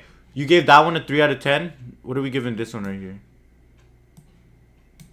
It's a little better. I like the format better. You're cooked, bro. No way this format is better. Oh, the way that it's put in different sections, like you've got experience, skills, projects. I can actually like clearly look at like the way it's written out. Maybe it could like be improved, but the way that it's got clear sections, if you're someone who's actually looking for like a specific thing, then like I can actually look for what the skills are. The other one was just like a list of a bunch of stuff. Okay. Like Oh, with this, I can okay. Two actually, pages. 2 pages. Interesting. yeah, 2 pages is pretty good. You want 2 pages in the resume or nah? Me? Yeah. Are you going 1 pager or 2 pager? I prefer 1 page, but 2 page max. Bruh, tech industry says 1 page max. Yeah, well, two is like max max. I'm saying that to be nice to people who have two, but one is definitely way better. John, is this you, bro? You put this? The spacing is pretty. I think the spacing needs a little bit of work. Some of the formatting is off. For me, I would like, I see where skills are. I would look at the skills first.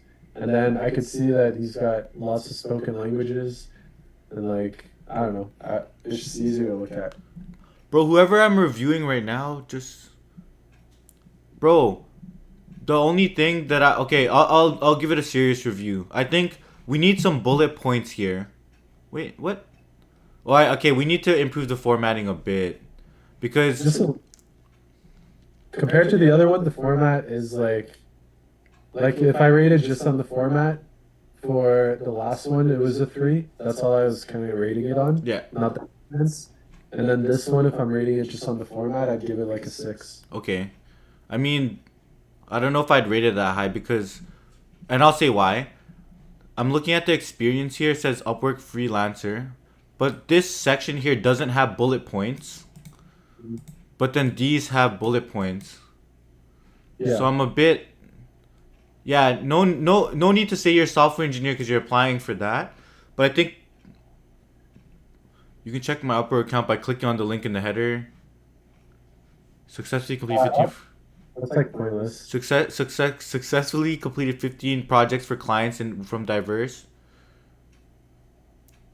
I would say I have delivered excellent results. My work demonstrates adaptability. I would say with resumes, I wouldn't say that honestly.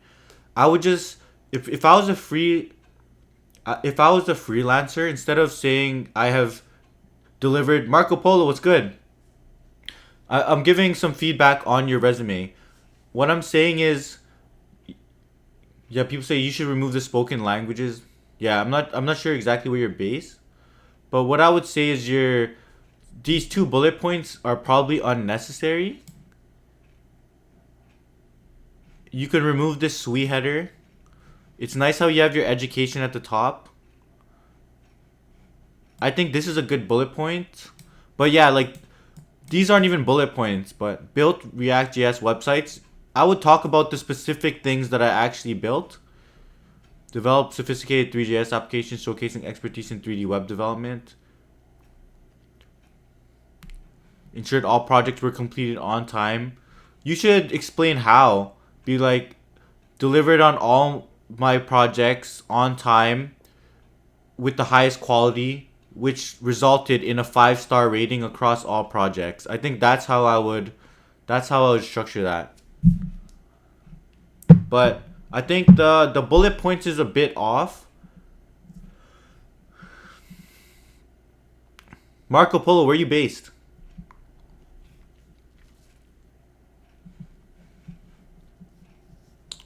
Bro, I think the formatting just needs a bit of an improvement, and I'll show you other people's formatting that I think might be better. And then here, when you say features, it's creating a bunch of new lines for no reason, right? I wouldn't do 1 line per technology used. I would just turn it into like a list. When I rated the format, it was based on like there's clear sections. So 6 was probably a bit high, but the clear sections and separations and everything makes it a bit easier to read. But the points, like you're going a bit deeper into it, I definitely agree with that. Yeah. Like dropping the score the more I hear it. Yeah, and it's not results oriented. A lot of the points you need to show, it's more just like these are the list of the things I did, right? I designed the user interface and I handled front end development. That's what you did, but what were the results, right? Like I did, this is the result I achieved, and I achieved these results by doing X. So how you can fix one of your resume points is instead of just saying yeah I maintained a 5-star ratings, be like I maintained a perfect 5-star rating across all projects by ensuring all my projects were completed on time with the highest quality standards. So I think if you condense those 2 points into a bullet point like that, you not only say what you achieved, which is a 5-star rating across all your projects, but exactly how you did it. So that's my one feedback for this. What do you think, Seti? The biggest thing that stood out for sure, and the stuff you were talking about was like repeating skills. I think I saw someone mention that was a big issue, and then um, for me, like one of the big things is making it specific to the job you're applying to. So, like the whole language thing, unless you're gonna work for like a startup that deals in like I don't know translating stuff. I don't know. That seems pointless.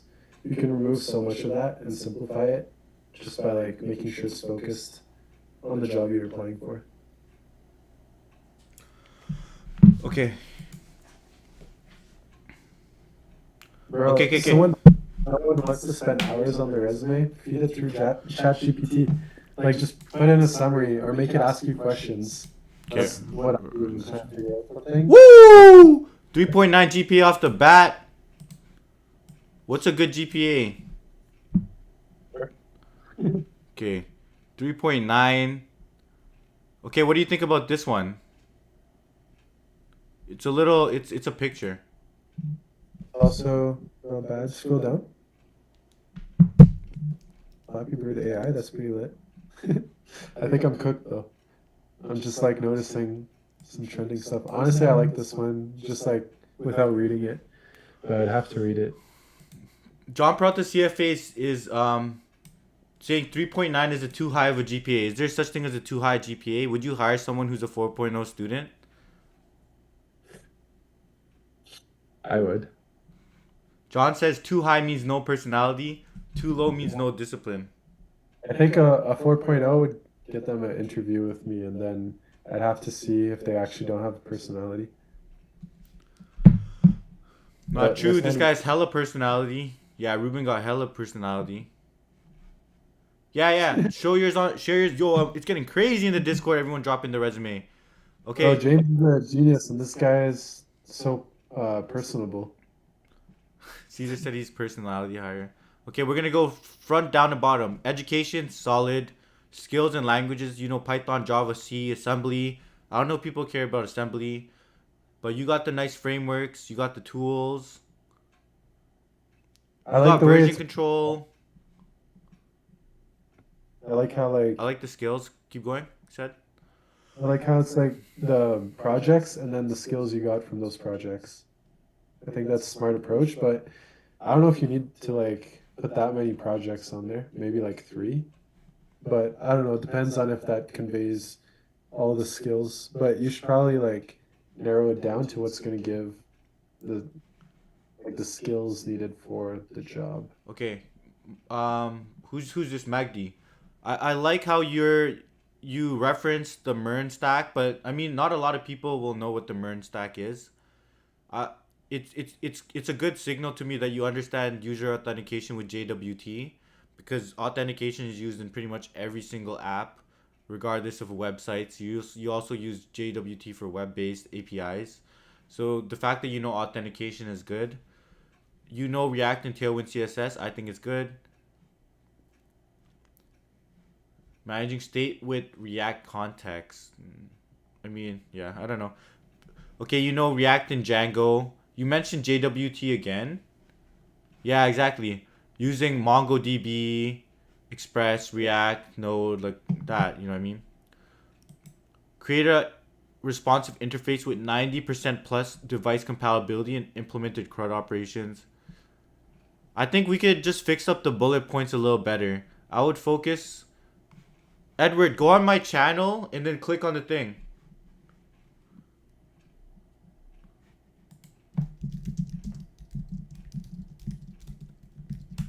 Bro, everyone's dropping all their stuff. What are you giving this one?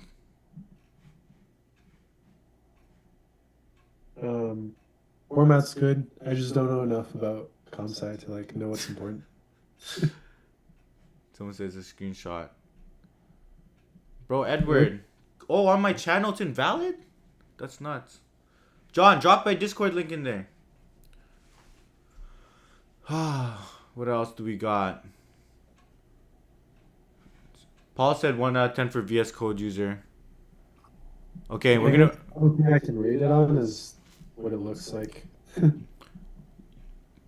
Magdi, all I'm gonna say is I think work a little bit harder on your bullet points, and I think the bullet points could use some optimization. And if you can't figure out ways to do that, just look up.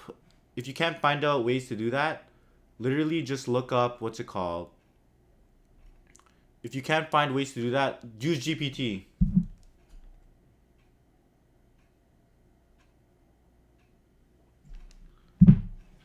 Okay, we're gonna get to the next one.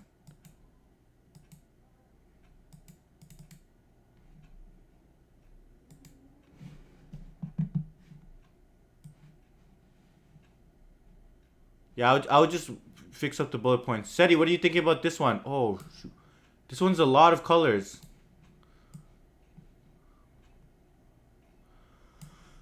You're muted. What do you think about this one? You like this one better? I think this one's a little extra. This guy put a lot of colors on there. Just kidding. No, it looks clean. Let me see. Everyone's saying I don't think ATS will like this.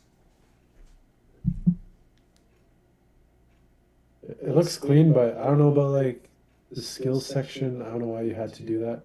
Maybe just bulletproof or bullet form. I mean, why did I say bulletproof? I'm tired.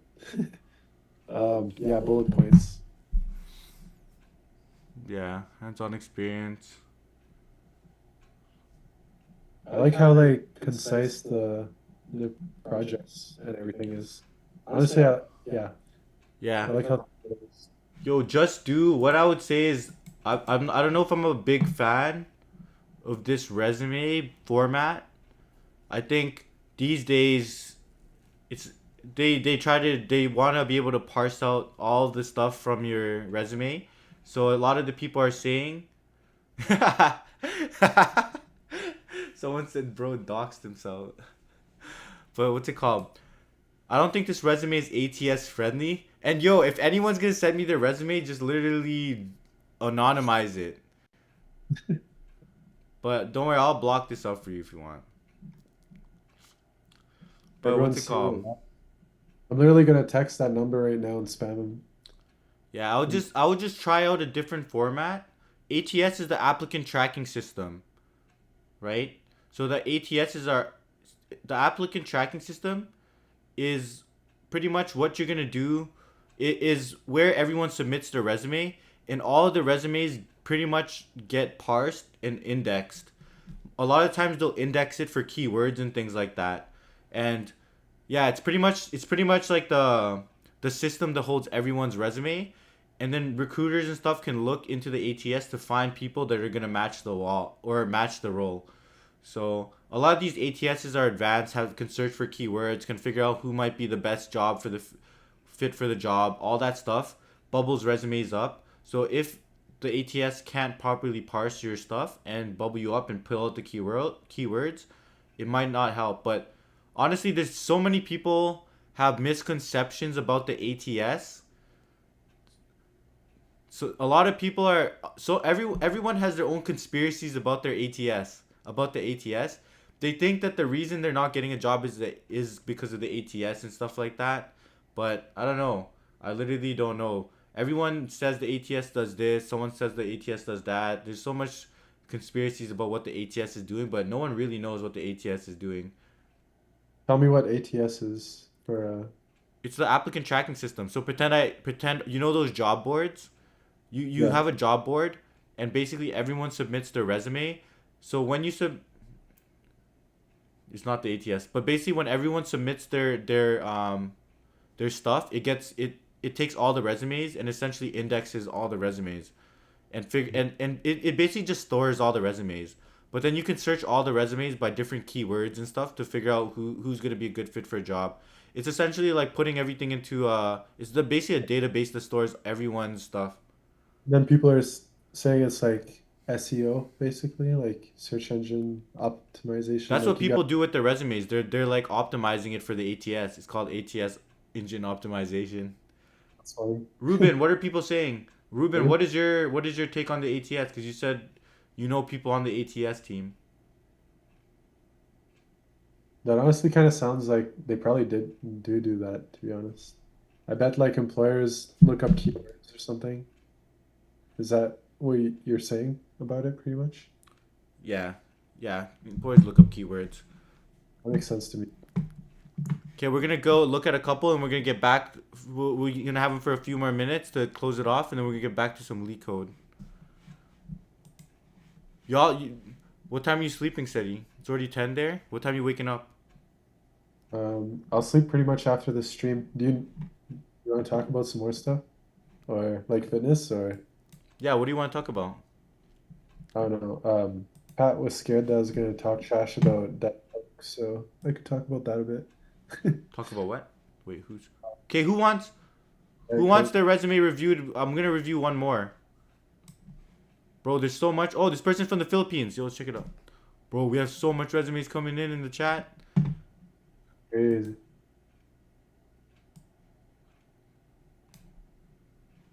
Wow, senior software engineer from the Philippines. Yo, I need to get this guy's. Yo, hit me up. I need to do a mock interview on you. Whoever's from the Philippines, I need to do a mock interview on you. Let's do a coding interview. I want to see how good the people from the Philippines are at coding. Yeah, why is this yellow, bro? That was Oh, nice. okay. Markel, you're not really from the Philippines. You're just working there. Okay. Software developer, 9 years, designing and building scalable, high performance applications.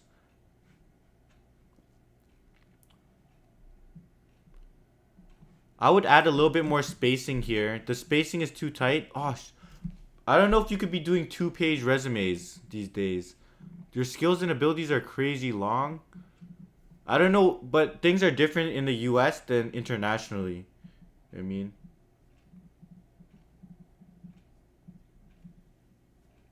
Dark mode resumes.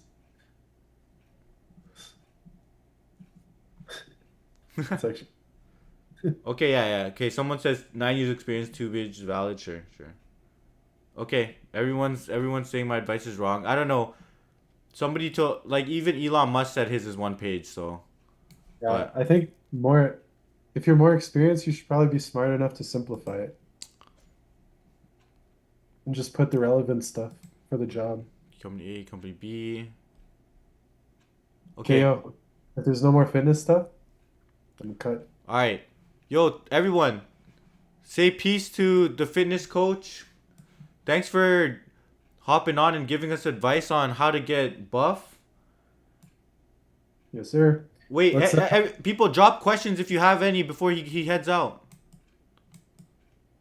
Yo, can you make like a chat or however Discord works, make a thing for fitness related stuff, and then if you guys want like some questions, I'm pretty Bro, someone busy. called you handsome. Thank you. Thank you. You're probably handsome too. Buzz. No homo. Um, yeah, yeah. Make a Discord for fitness for tech people, and then if you guys have questions, hit it up and I'll reply them. How many girls DMs in you per day? Um, I I coach dudes, so it's all dudes now. No, like how many girls slide in your DM? Um, like I think two since I've been an adult. Yeah, two in like 9 years. How do you get those white teeth? I only brush my teeth every few days. It's a myth that you should brush them every day. How much time do you shower in a week? Depends on how busy I am, but I try for like once a day. Sometimes it ends up once a week. All right. Cool. Thanks for hopping on, bro.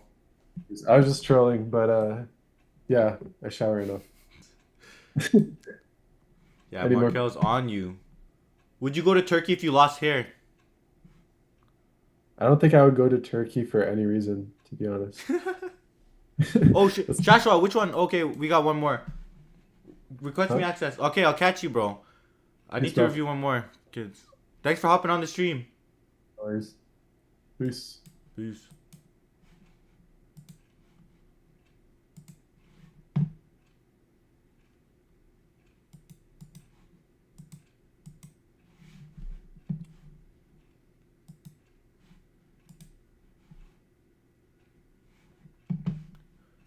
John, go message the guy yourself. I know you got him. John, are you on a flight or what?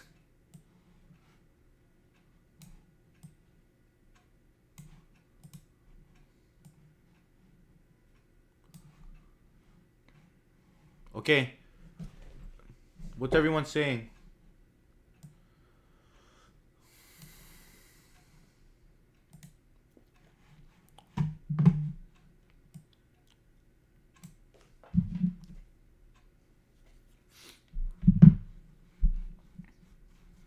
Okay. John Doe. Is this the right person?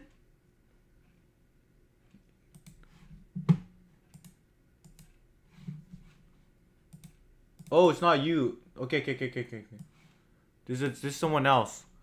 Bro, so JP Morgan Chase, healthcare startup, Barclays. I think I know who this is. Yo, you go to IIT? That's crazy. You went to IIT? Sick.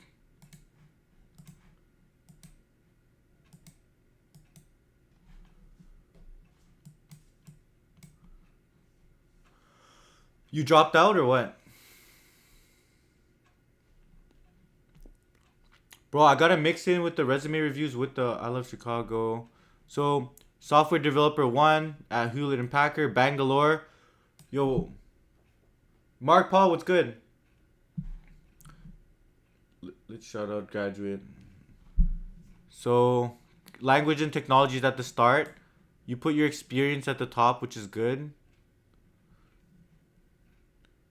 So, this is the language and technologies you did in that job. That's interesting. I've never seen it really like that, but kind of makes a bit of sense.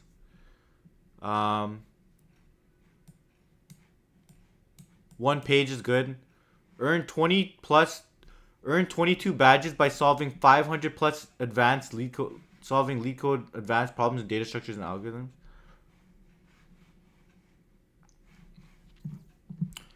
Chat app. Develop the real-time application using React.js front end and Firebase services for the back end. That's pretty good. I like Firebase. That's a good stack. Lead code badge is so funny. I haven't seen someone put that on. Respect. I wonder how employers. I wonder what if employers like that. Maybe in Bangalore they love that. But it's good though still. Okay, let's go top to bottom. Software engineer 1. You use Go, Docker, Python. Develop scalable enterprise applications, features using Go, improve efficiency by 50%. Holy crap. Bro, Shashwa, we have to get you on a coding interview. We need to run a coding interview on you after your stand-up. Give your updates. Just say that everything's good, everything's on its way, and then hop on for a coding interview. How'd you do so much leak code questions? How long did you take you? Oh, really? Oh, yeah. No, I remember that now. Bro, that was yesterday.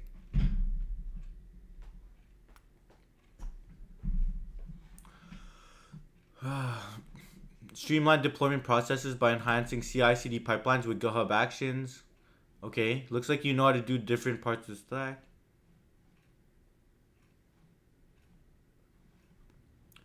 Design and diagnose and resolve. Yo, and people. Bro, Paul, you want to do another mock or what? Today, I'm going to switch up the format of the mocks. I'm going to put on a 25-minute timer. And if you don't have it fully implemented and running within 25 minutes, we're moving on to the next person too. And we're going to simulate a real interview.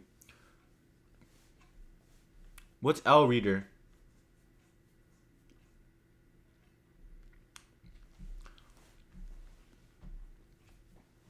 Yeah, Paul, it's all good. Whoever wants to get on, just hit me up. Yeah, this reader sucks. Let's see. Collaborating in a Scrum team. Contributing to iterative planning, code reviews, and high quality.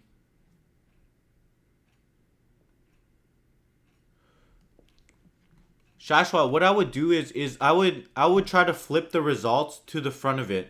For example, I'd be like, I achieved 99% uptime for my cloud native services by diagnosing and resolving system defects and pushing changes or something like that. You should move all your results further up in the bullet points, right? So for example, you could be like, I reduced the deployment time of my system by 30% by streamlining my deployment processes or something like that.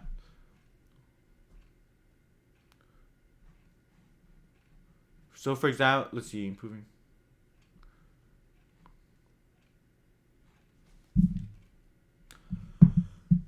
Yeah, I would make it a bit more results oriented. I think all of the technologies that you have there is solid.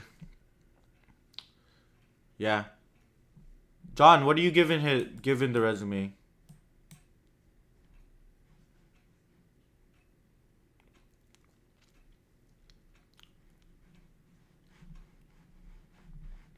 Yeah, no idea. It's good. I think it's good. We just need to... Some bullet points are not bulleted. Or some... Chat, what's everyone giving it?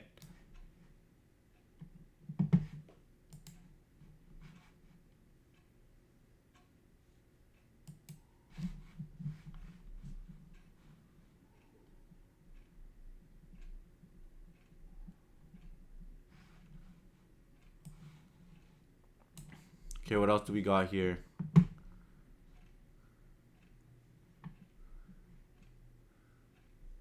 So we got the top. Education got pushed because you've already done.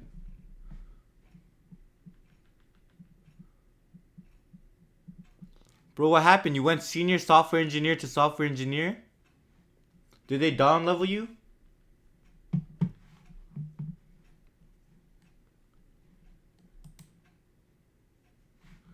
Let's see. Developed AWS serverless Lambda.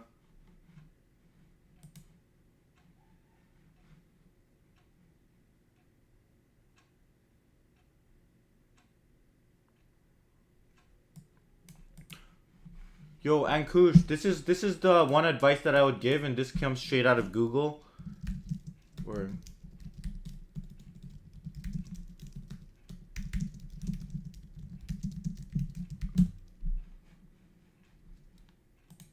Here's another example for those.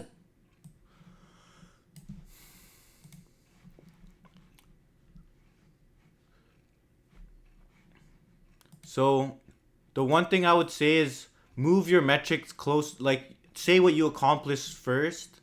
Accomplish X as measured by Y by doing Z. I would try to make the bullet points follow that structure as much as possible. So that's kind of how they say, and let this video run. And Shashwa, I'll get this same advice applies to you. But let me see. I'll read both of them at the same time. Let's just watch this real quick. In bold for each project you include. To ensure Wait. You use They said bold.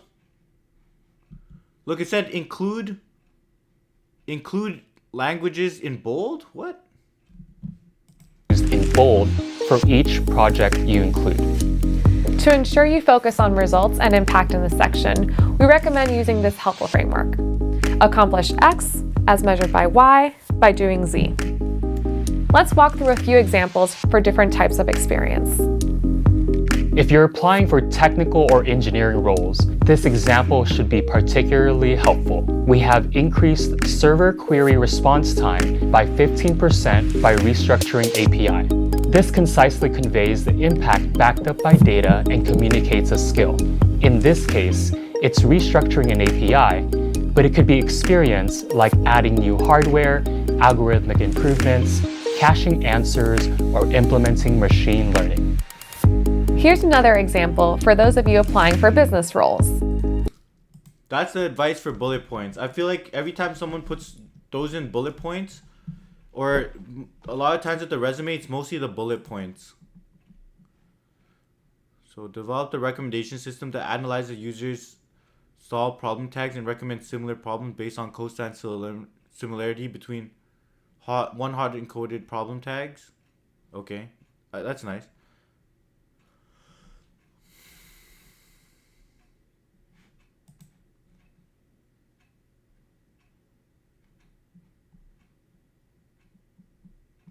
How do people get those specific percentages on improvements? I feel like no one in engineering roles focuses specifically on exact percentages on metrics. Wait, let's go back. I don't know if that's true. Like if you built you can make some of the stuff up honestly, but for example, he had some of them. He said, so, oh, sorry, let me go back here. So that's an example of a metric of increasing conversion rates and user engagement by 12%. By 12%, right? Shashwa, what I would do is just reverse some of how this works. You know what I mean? Basically, say what you accomplished first and then what you did after to accomplish that thing. That way, it keeps to the left all of the different things that you accomplished. So if I was just gonna read from top to bottom, looking at the left, I'll just see all the things you accomplished, and I don't even need to read the full bullet points. So for example, I would be like, if I was reading it top to bottom, I'll be like, oh, you improved 15%. You improved the performance of the code by 15%. Oh, you reduced deployment times by 30%. Oh, you ensured 99% uptime. Oh, you hit 25% code coverage. I'm seeing all of that on the left. And then as I read the bullet points, I start to see how you achieved all of those different things. Instead of I have to read the whole bullet point just to see the result that you driven. That I think you have the right bullet points there. You just need to flip it the other way around based on the feedback. That's just my opinion on it.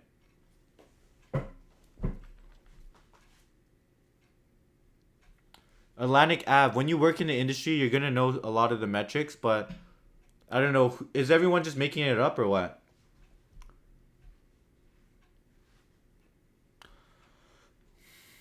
Shashwa, how'd you come up with these percentages?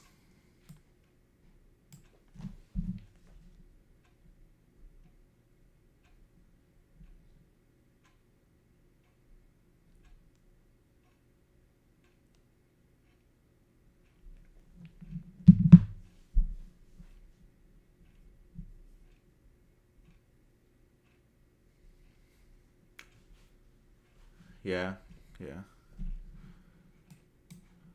Okay, everything else looks good. You're using some really good technologies. You're working with AWS. You're working with the different pipelines. You're working Go. You have metrics. It's more about just structuring it.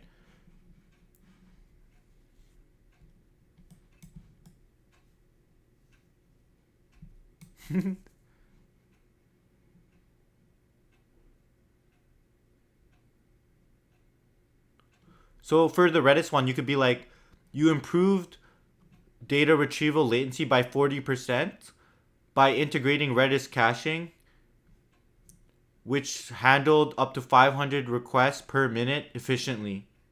You know what I mean? That's how I structure that.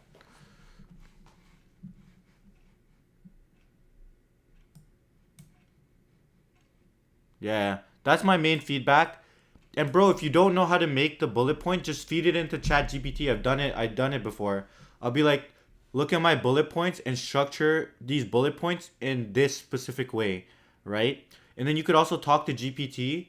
Talk to GPT about all the stuff that you've done in your life. Like, have a conversation with GPT, right? And then get it to pump out the bullet points. We'll move on to the next resume now.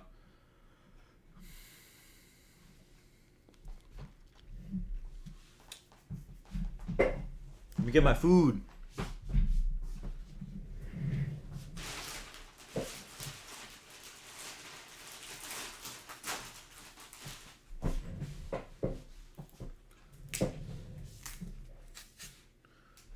Shashwat, you want to work in the US? I heard Bangalore is like the new... I thought Bangalore is already the new... What's it called? Silicon Valley out there.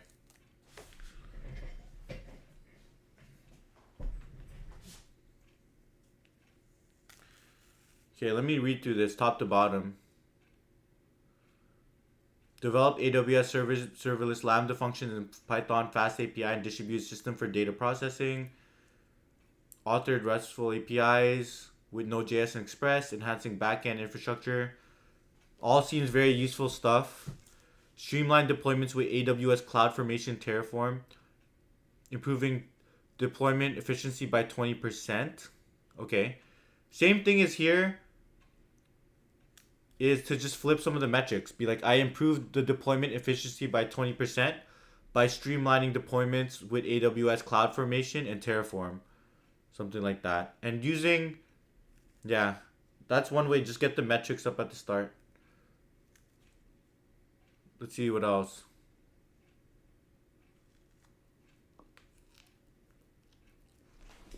Fuck, I lost my banana.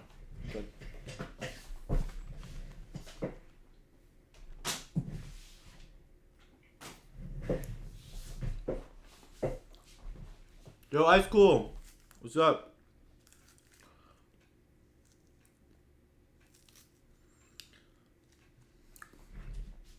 What else do we have?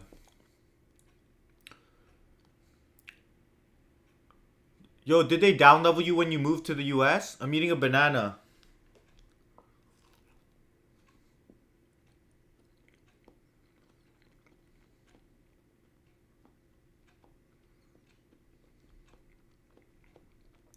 Shashwat, let me see. Yeah. You can get a good job, but do you want a green card or something? Because the green card right now is tough, especially for Indian students. Getting a green card is hard. Yeah, I think a lot of people do the masters, then they get into the OTP or something, and then they get a H1B, and then they get a TN. But, bro, there's a lot of risk when you take a master's. Yeah. When you take a master's, you can get a master's, then you can get an OTP. But if you don't get if you don't get a job with the H1B within the OTP,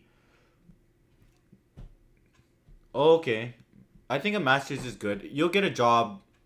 It's a good decision, but do you want to move to the US for that long? I don't know.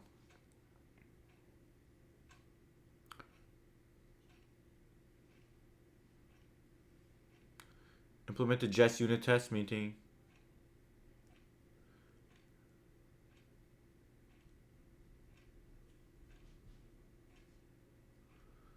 Yeah, I'll just move some of the metrics forward. Boosting.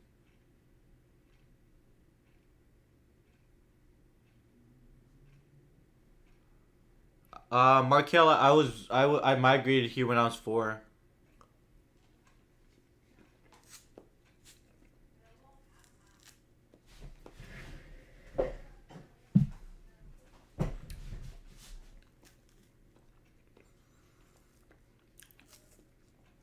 Shashwa, I don't think people care if you took an electrical engineer over CS. Like, I think everyone knows that electrical engineering is hard degree and it's very technical degree. And when we're hiring for jobs, We just need to know that you know baseline coding, and you took a technical degree, and you'll be smart enough to pick things up and learn.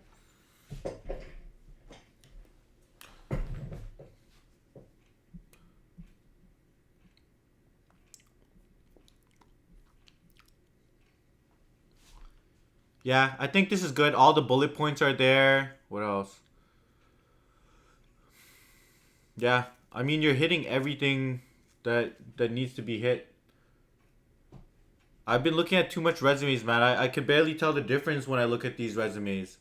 That's why now I'm starting to, now that we've been looking at so much resumes, I bet y'all are starting to see that all resumes kind of look the same. So I think the best way to differentiate yourself is from networking or something, I swear. Like, how do you look at a resume and see that this person's probably going to do a job better than someone else? It's kind of hard. Like, y'all already looked at probably 30, 40 resumes in the last 3 days with me. And I mean, now you're just getting numb to what a resume looks like, and they're all kind of looking the same. And I'm just giving like some boilerplate advice for it as well. The one thing I'll say is I like the technologies that are here, right? The technologies probably I would probably because I'm doing I work at a startup. A lot of these stuff is kind of useful for working at a startup. So I think I would probably give this a higher chance, I would give this a better. I would probably look into this person a little more. But at the end of the day, you saw that everyone's resume is kind of the same. So you need to find ways to differentiate yourself and get your resume looked at over someone else's.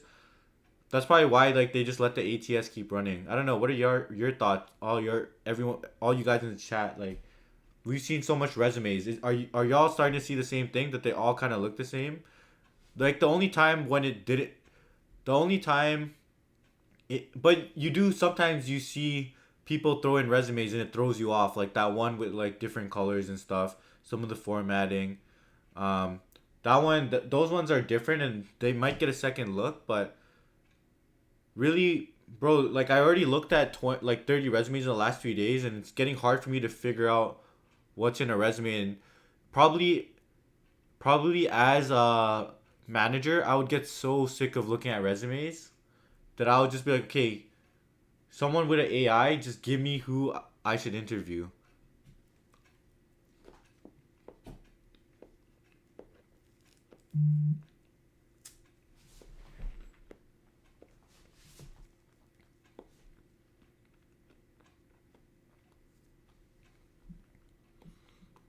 Okay, let me wash my hands and I'm gonna look at some more.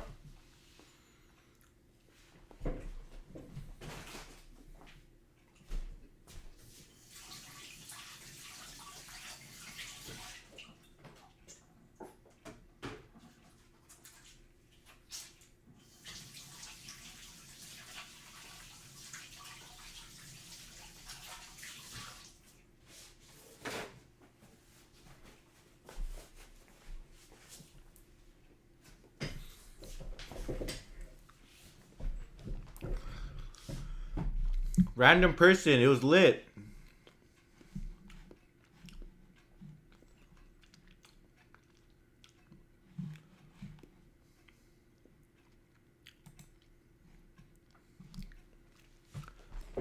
Kleiner Perkins is a sick program. If you have the chance to apply and join it, you should join it, because once I got into Kleiner Perkins, I got access to so many different startups.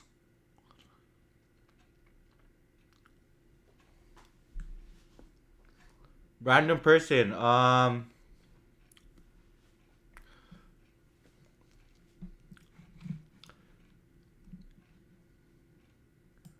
Okay. I have an interview with AWS. Any advice? I interviewed with AWS before. I would say just focus on lead code questions, because they really focus on lead code questions, and they ask more of the standard lead code questions. I swear they don't care about. I mean, definitely nail down your behaviorals by looking up the leadership principles and stuff, and answering everything in the star format. But that's pretty much the advice that I would give you. For random person, if you're applying for Kleiner Perkins program or anything related to startups, really show why you want to work at a startup versus a big tech company. That's like, they really want to know you want to work at a startup, because they just want to get people who are super passionate about startups. And pretty much all the people that they picked, all the people who were in my cohort, were like obsessed with startups. So I would say really show why you want to join a startup, really show why you do well in a startup. If you started startup ventures before, talk about that. Yeah. So that would be my advice. And Kush, they're probably gonna ask you very, very, yeah, just go Amazon tag, bro. They asked me threesome, and they also asked me subsets.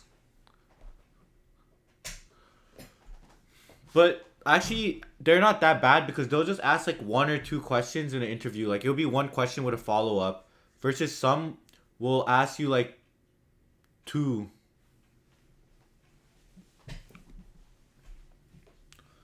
When I was interviewing there, I was interviewing for a new grad position, so I didn't have to do low level design and high level design.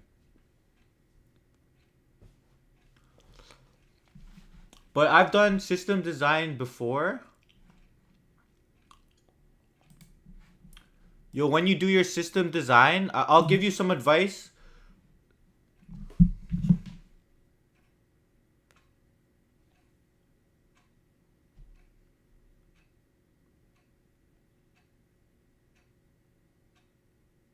One sec. I'll give you advice on how to do good on system design. Yeah. Hello interview is good.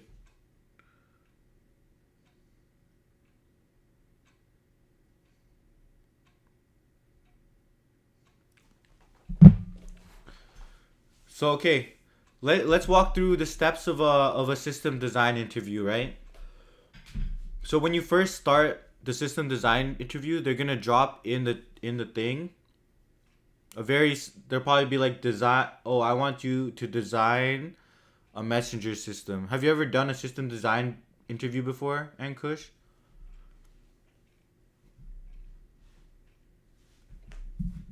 Okay, you're good then. Yeah, you're good. What am I even saying? Oh, let's look at one more let's mix in some leak code. We're looking at a ton of resumes, and I'm gonna get to those resumes in a sec. But let me do a couple leak code questions.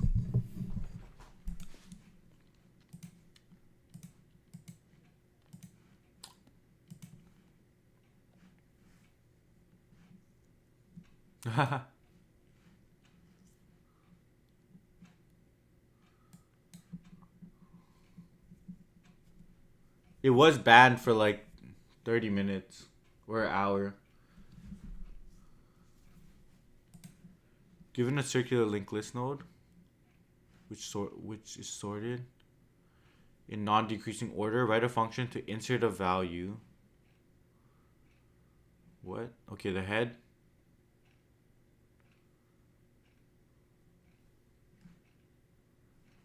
Given a circular linked list node, which is sorted in non-decreasing order, write a function to insert a value into the list such that it remains a sorted circular list. The given node can be a reference to any single node in the list. It may not necessarily be the smallest value in the circular list. If there's multiple suitable places, you may choose any. After the insertion, the circular list should remain sorted. 1, 3, 4. So, okay. If the list is empty, you should create a new circular list and return the reference to that single node. Okay, interesting. Ethan, it's all about practice, man. You just need to practice.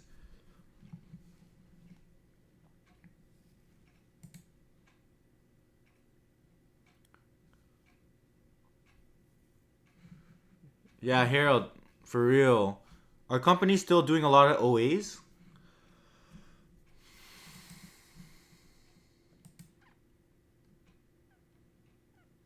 Okay, we're going to insert the value 2. 2 should go right here.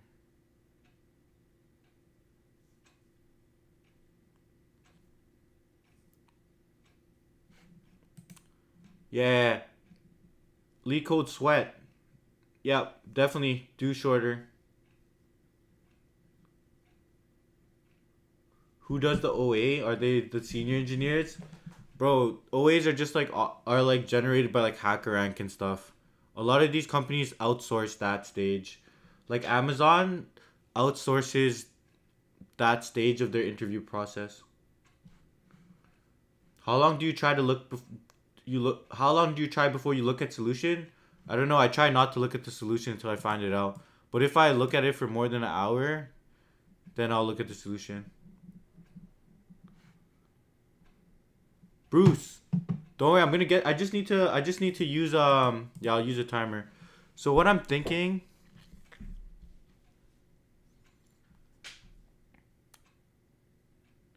is basically we're given the head there. I think we should put a sentinel node.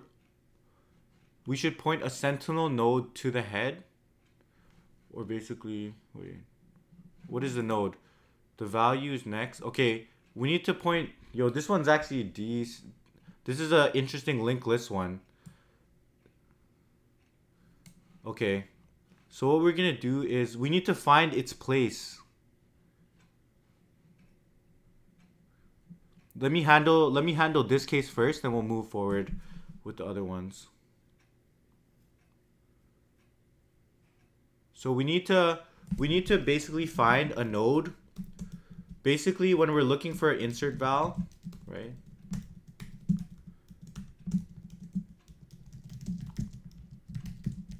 Looking to place insert val, right? What we need to do is look for a node that's less than, right? Look for a node that's less than. I wonder if we have one, if it just points to itself. You'll look at the acceptance rate on this one. There's probably a ton of edge cases. But look for a node.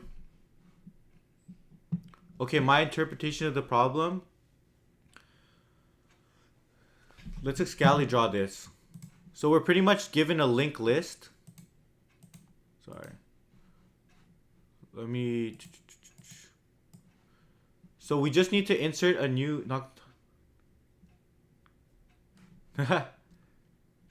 Yeah, attention span is important. But pretty much we're given the head. We're given a pointer to a head, right? And the pointer could be to like any random node, right? The head could be any random node, but all we know is the next one that it's pointing to, the next node that it's pointing to should be larger than it. So it's pointing to 4, and then 4 is pointing to 1, right? And then 1 is pointing back to 3. So from the head, if I go there, it goes non-decreasing, but then since it's a circular array, it eventually goes. So if I need to insert 2, right? I pretty much need to traverse the linked list, and the linked list is in a circular path. I need to traverse the linked list until I find a node. Because since it's in non-decreasing order, that's also one important point. I need to find a node where that current node is less than me, then insert val, and greater than. Look for a node that's less than the insert val, and greater than and the next, yeah, is greater. So let's just write a quick function that's going to like do that loop, right? And then we'll find that node. Then we just need to insert. We can write a function to insert a node into a linked list, right? So how do we insert a node into a linked list? I'll show you that. So once we find the node, pretend 1 is the node where it's less than me, but its next point is greater than me. What I'm going to do is we just need to insert that by storing this next pointer in some value so we don't lose it. Pointing, so we'll be like current equals like that node.next, right? What essentially does is it stores this pointer for later, which is pointing to 3. Then I have to point my 1 to 2, and then I set the 2.next equals to the 1 right there, and then I'm done, right? So I think the first part is finding the node to insert. So to find the insert node, what we're gonna do is we start with the current node equals head, and I'm gonna delete a few of these test cases quick, and then I'm gonna get this case working first. So while since it's circular, there shouldn't be. Since it's circular, there shouldn't be. It shouldn't say. Since it's circular, we don't really need to do null checks, but we'll say while current. Should we start at the next pointer? Because we should loop. Because if we have a head. Okay, we'll say head.next. So we don't start right away on this. So while current is not equal to head, right? Because we want to only do one full loop. So while the current is not equal to the head, we'll keep going like current equals current.next. But essentially, what we're gonna want to break out if that condition holds. So if the current dot value is less than the insert val and current dot next dot val is greater than the insert val, break. That means we're at the right current. And then let's print current right here, dot val. It should say 1. What the hell?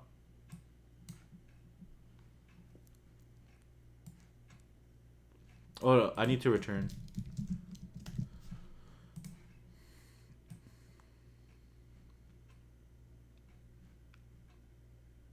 I'll just return the head here then.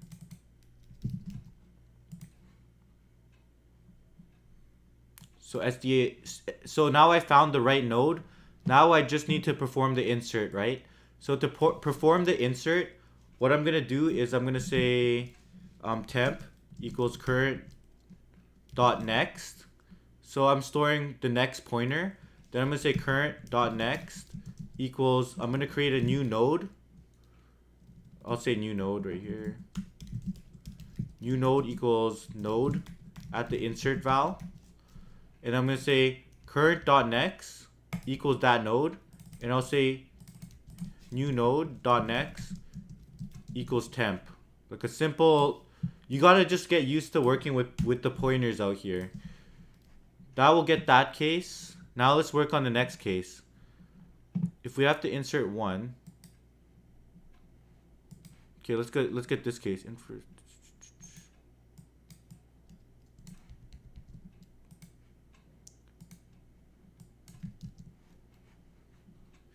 Should work for that test case too.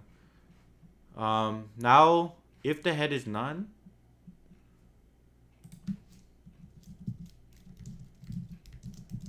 what we're gonna do is literally just create this new node, and we're gonna set new node.next. We're gonna point it to itself, and then just return that new node. That should handle those cases, this case.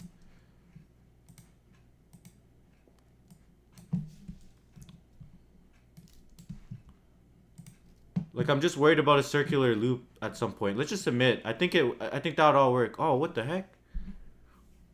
Okay, we got this case. Okay, let's debug this case now. We have 1, 3, and 5. So the head is we're given 1, We're given this is a head, and we have 3, and we have 5.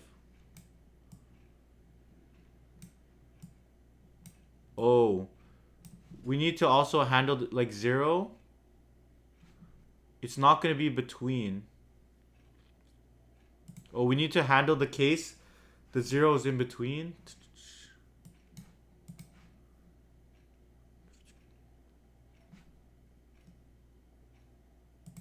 Oh, we need to handle 2 cases. We need to also handle the case that it's in this circular part.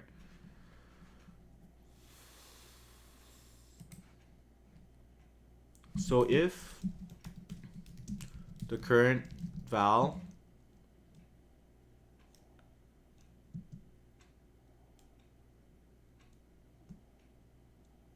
is actually, if the current val is actually greater than the next,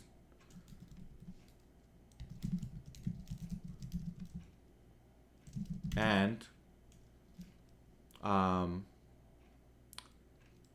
the current, so basically if the current, if it's dropping and the insert val is less than the current dot next dot val, then we could break as well. So just handling that extra case.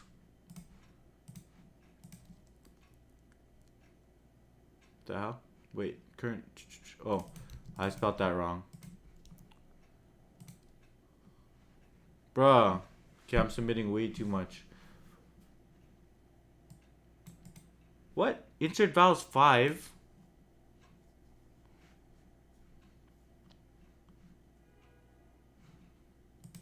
Oh, okay. Wait, sorry. How did I get back to the...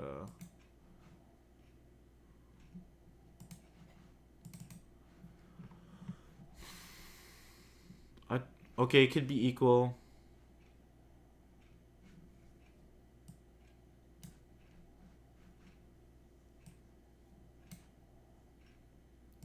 Let's say greater than if the current value is greater than equal to, then we need to stop.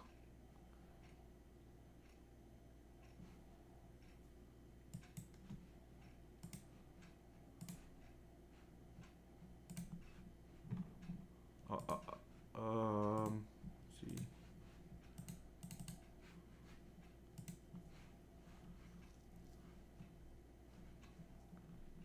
Where did we insert it?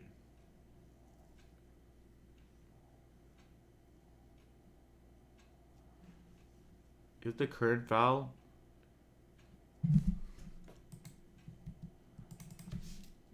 val is less than the insert value, and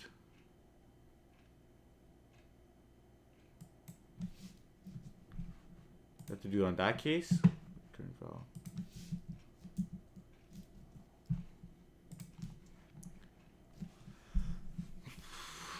Damn, I don't want to submit again, but there might be another edge case. But let's look at it. If the current val is less than the insert val and the current, so if it's equal to 5, this is an edge case as well. If the current val is,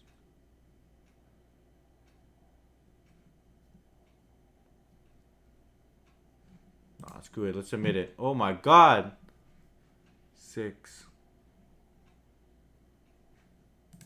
Bro, this is why I'm contributing to this super low percentage. Mark Paul, what's good? Appreciate you. I'm contributing to this terrible acceptance rate.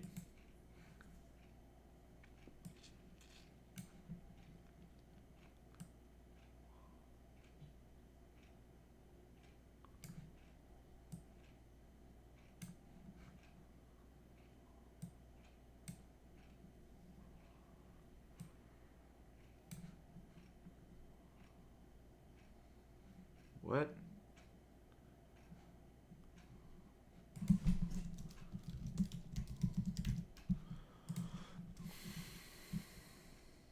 Appreciate it.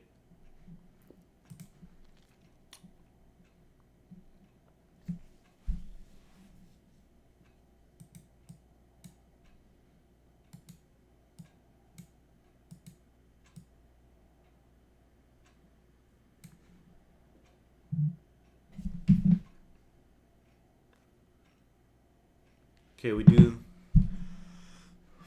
we're looking at current that val 5. Where is it breaking here? Chat, you see where it's going wrong or what?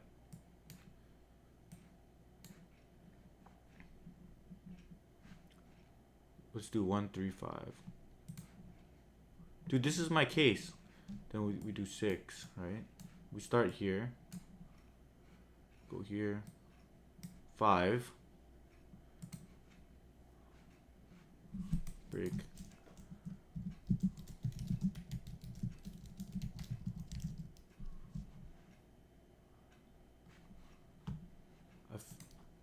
David, what's good?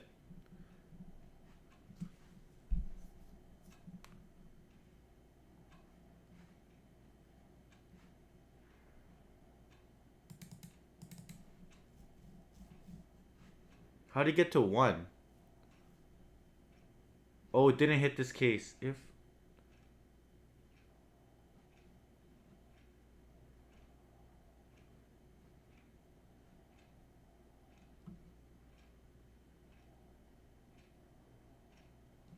oh my god.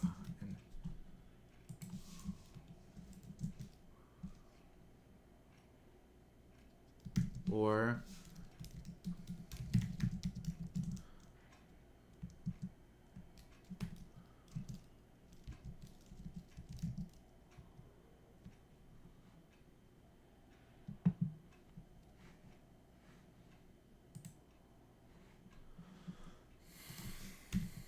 dude, okay.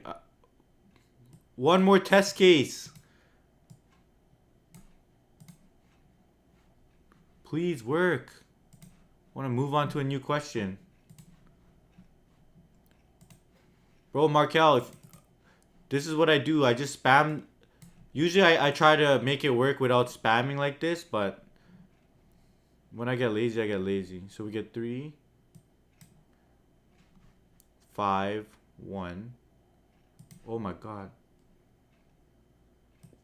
Paul, I mean, the downside of spamming submit is you're not using your brain to think about why it's not working.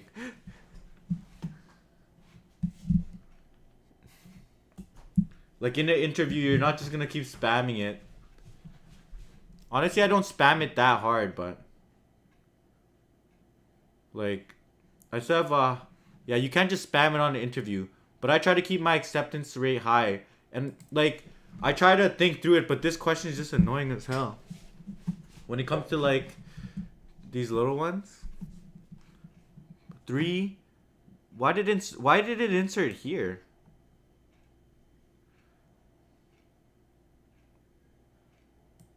Oh my god. Please work. Let's go. It was a bunch of the less than and equals. I had to convert a bunch of less than and equals to like no wonder this one has such a low percentage rate. I think it's the edge cases.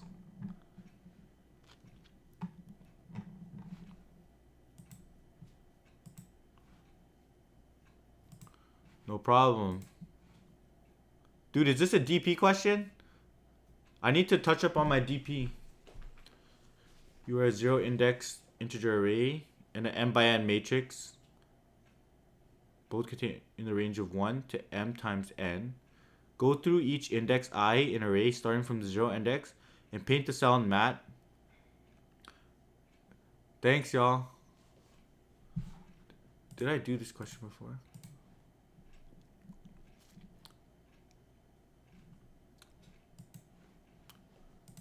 Go through each index starting from and paint the cell in mat containing the integer.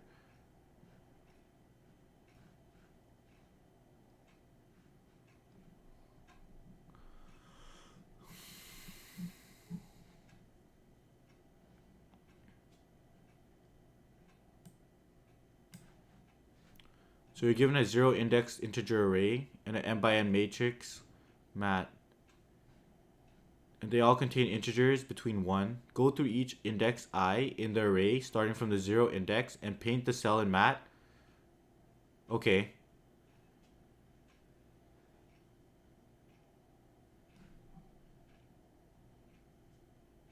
Okay, I see. What's a SSE?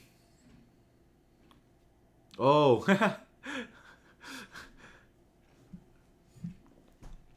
Bro, Shashwat, I'm trying to catch up to you, man. You said you did 1,000 questions?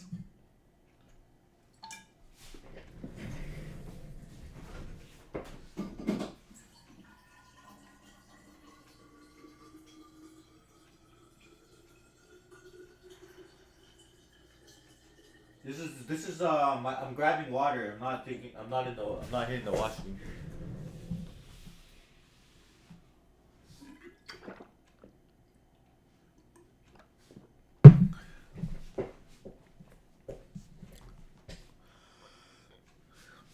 Nah, I need to catch up. So 1.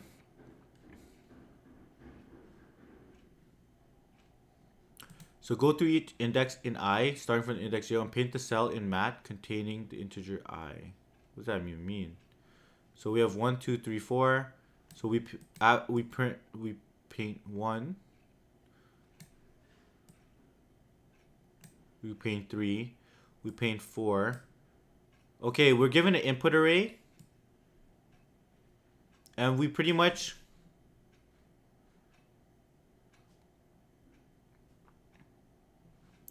We need to go into the input array and then paint all of the ones that have the specific values, right? So we're doing all the 1s, the 3s, the 4s, and the 2s. Then we pretty much return the smallest index I at which... Okay, 0, 1. Oh, I see. Okay, this is interesting. We basically need to go through the array, and for example, it says 1. That means we need to paint, for example, for this, right? It says 2, so we go and paint 2. It says 8, then we go and paint 8. Then we go in 7, and then we go and paint 7s if that works. Then we go in 4. So what I'm gonna do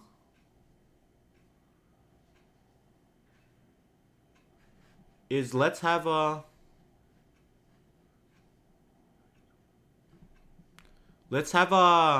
count. We'll have a count for each of the rows and then each of the columns. And then we'll have like a, let's see. So basically what we'll do is we'll have like a map for all the rows and all the columns, like row 1, row 0, row 1, right? And we'll say the count starts at basically it says at m by m. All of these will be at m, right? And then pretty much what we're going to do is we're going to loop through the array and figure out the rows and columns. We're going to group them all based on row and column. We're going to build another hash map of pretty much all of the paint, all of the colors, all the numbers, and their like rows and columns, right? So what row and column 0, right? Row 1, column 1. And then when we want to paint 3, we pretty much loop through all these rows and columns. Peace out. And reduce like m, like and then we'll reduce it. Pretend it's like 3. If we see row 0 here, we'll reduce this to 2, right? And pretty much the first time we hit 0 on any of them, we'll just return the output, which is yeah, exactly. So let's just do that. Let's just build. We just need to build a frequency, or we'll just need to build an adjacency list of all of the different paint or all the different cell numbers, and a map to where we'll find them inside of the matrix. And then we'll also be like for row. So we'll create a from. We'll do frequency count.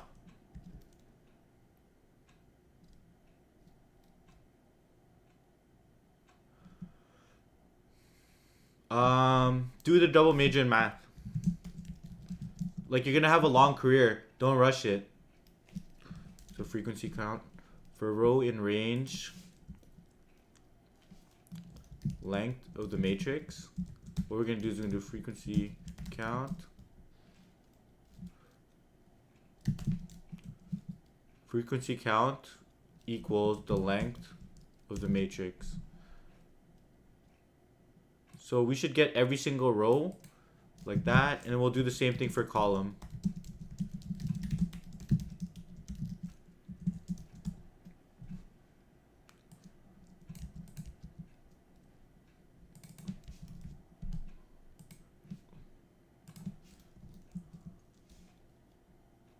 Oh wait, no, the column should be the row, and the row should be the column. Right? Shashwa, you want me to do that next? I think I know the solution. I looked at it. Frequency count.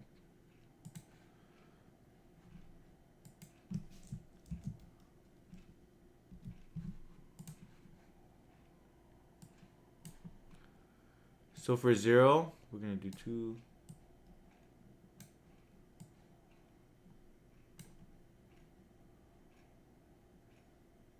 Let's say I'm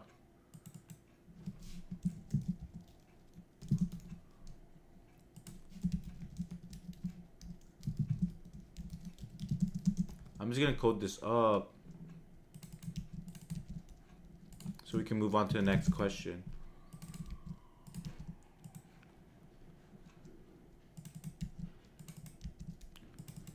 Column frequency count.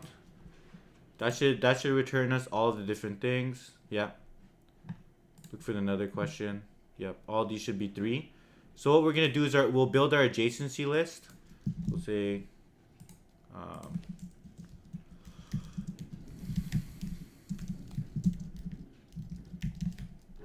we'll build our adjacency list.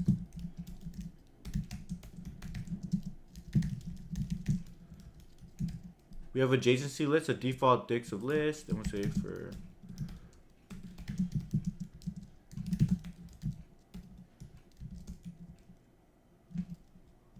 matrix.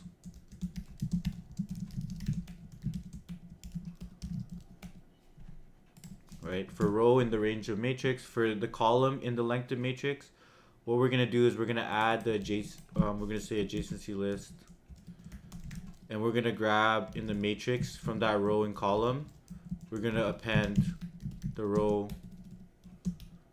and column. That will give us a nice little adjacency list of everything. Run that. You'll see for the 1s is at 0, the 4 is at 0, 1, the 2 is at 1, 0. So now that works. Now we just pretty much have to loop through array for index num in enumerate array. What we're gonna do is we're gonna do for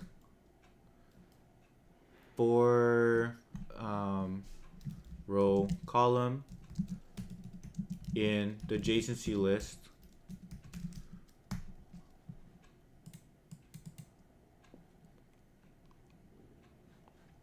But we also need to, if we've seen 1 before, we'll do a scene, because if we color 1, if we color it twice, we don't want to reduce twice. So for row and column in the adjacency room or adjacency list for that number, we're gonna do, let me move scene dot add the number. If num in scene continue, so we don't double count. And we say for row and column in that, what we're gonna do is we're gonna say the row frequency count minus equals 1. Then we'll do the same thing for the column C frequent count. If this equals 0, return the index. Other case, if for the column actually equals 0, return the index. Oh, key error. What's going on? Okay, I got way too hyper.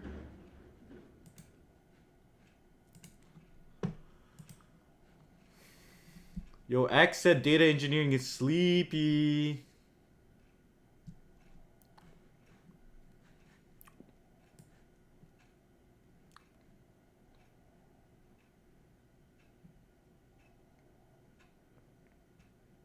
How do we get an index error where?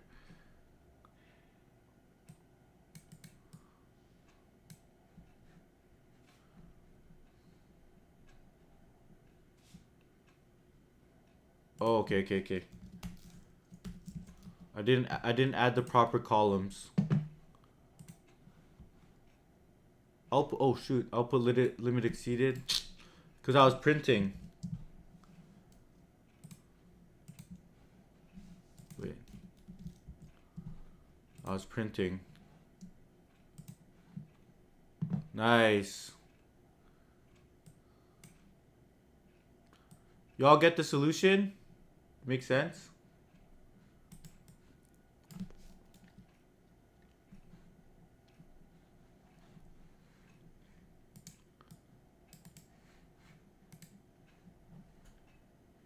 Why'd you TLE? Do you use the same thing? Oh shit. Oh, what was your what was your approach?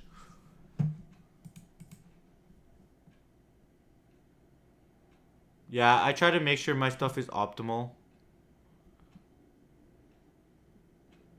Oh yeah, see, they're using the same thing.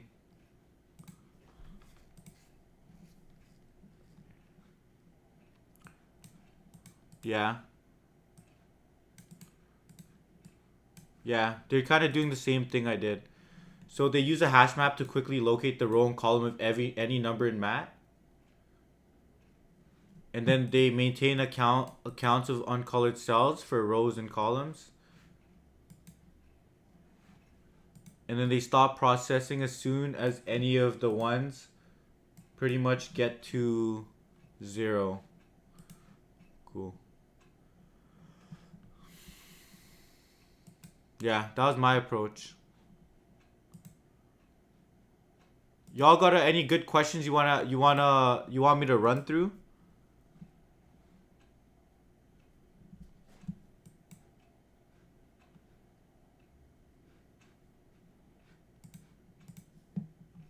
Yo, Jay, what's good?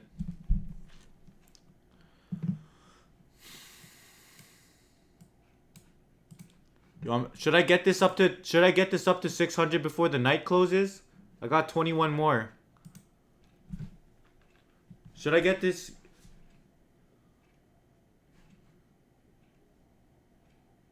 Y'all, should I get this to 600? Type in the chat if we should get to 600 tonight.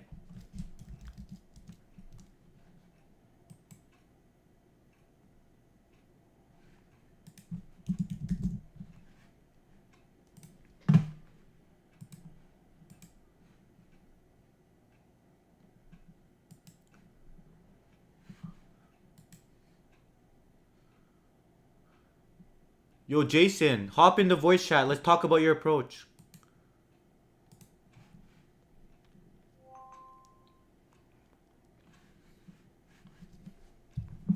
Hop in the voice chat. Let's talk about your approach. I see. Okay, let me look at this. Okay. All good. I'll hop off.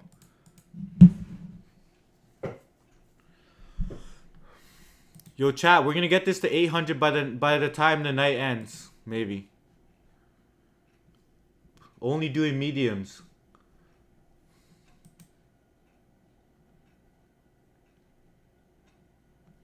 A teacher's writing a test.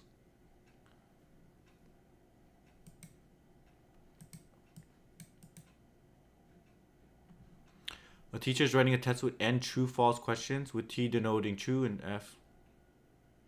He wants to confuse by maximizing the number of consecutive questions with the same answer.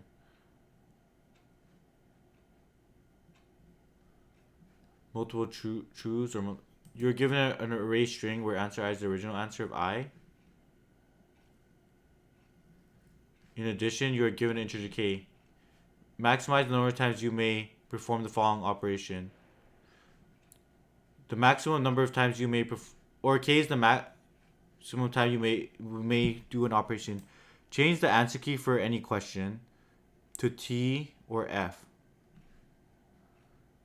Okay.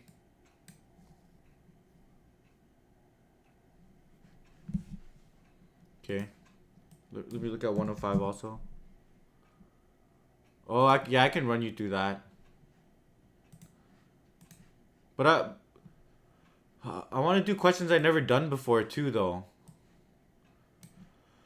But let me see. Let me look at this one. I don't think I've done this.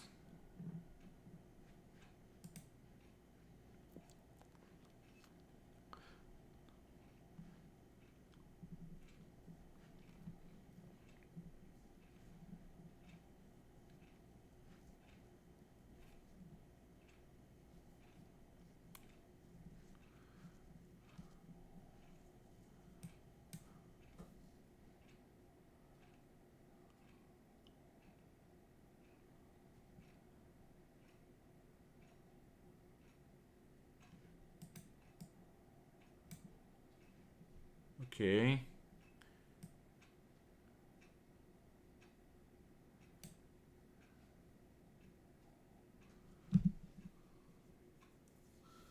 So what I'm thinking is like,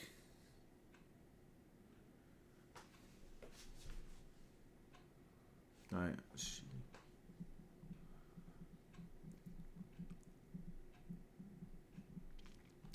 This is interesting.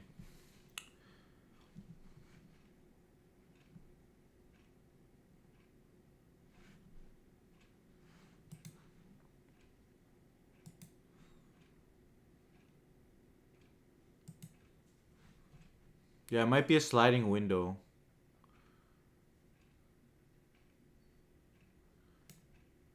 Yeah. A teacher's writing, okay. But you want to know, you can do it for, I mean, we can do a sliding window to try to convert a bunch to true, or we can try to do a sliding window to convert a bunch to false and just take the maximum result of those ones, right? So you can like extend the window, yeah. We can be like, extend the window until you get, like if we're optimizing for, like we have to do two cases, optimize for F or optimize for T.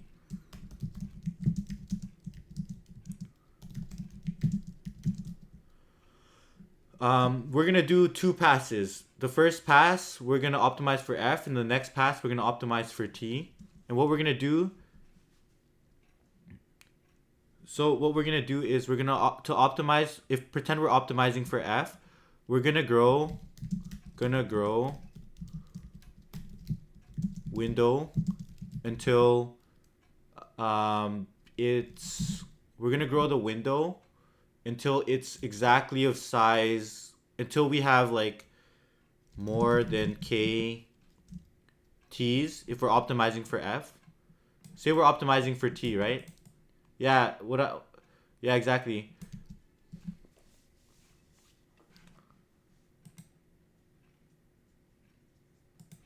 One pass is easy, but like I'd rather write it as clean as possible. One pass easy, just store max size of connected and max size of diff. But I mean, how do you know when to grow the window or not? Like, I'm just gonna do it I'll do sliding window for a specific one. So we'll just do def. So we're given so we're gonna be given a, yeah. So we're gonna be given a optimize for, or let's just say, and we're given a k. So we're given a left and right pointer. Wow. Left is less than while the right, and we're gonna pass the answer key. So while the right is less than the length of the answer key, what we're gonna do is we're gonna count equals 0. Like if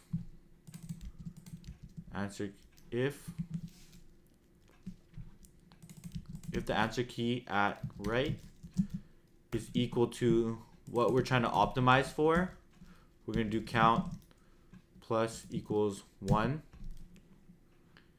right? We're going to move the right pointer.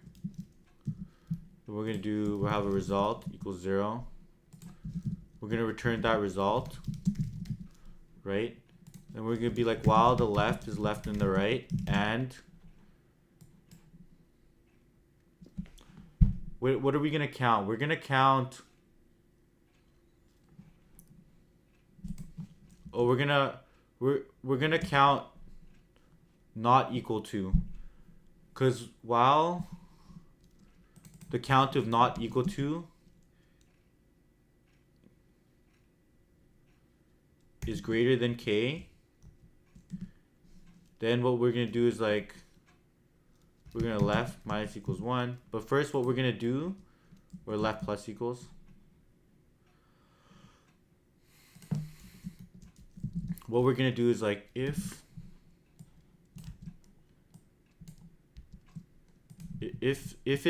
the value is what we're not optimizing for, so if we're optimizing for f and we see a t, right, we want to count those up, and then so we're not equal to, and then we reduce here, right? And at each point we're gonna calculate a max.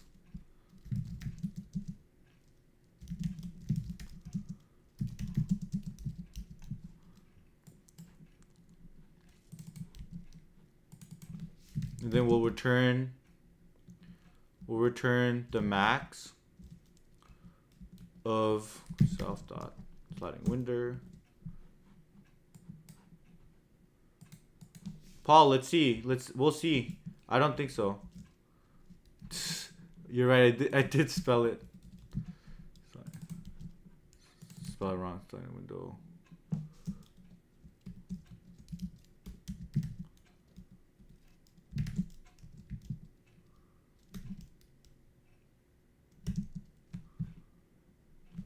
Say we're optimizing for T. Okay.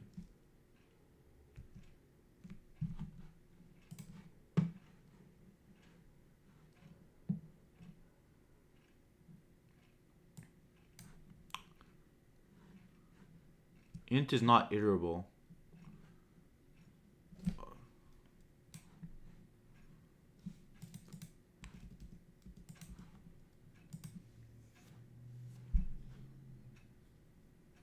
Well, left and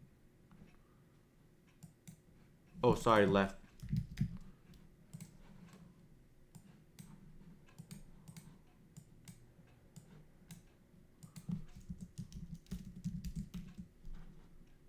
Max this.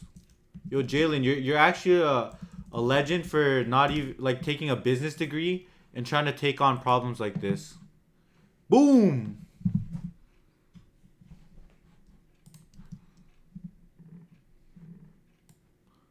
Little sliding window. Paul, I don't need the +1 for this, the way I write it.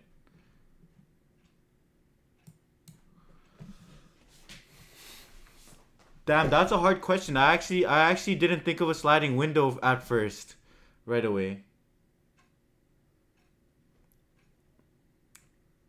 I see what you're saying. You do the diff before over here. I don't know. This is kind of my boilerplate. So I grow it, and if it goes too far, I shorten it, and then like I finally calculate it.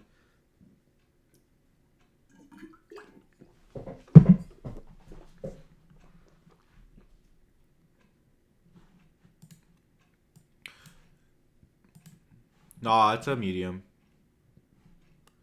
Who got asked? Let's see. but it's around the 1600s. That's kind of where I think that's around where my elo, like around the 1600s, I can do a lot of those questions. So I think my elo is probably like 1700. Of questions that I struggle with.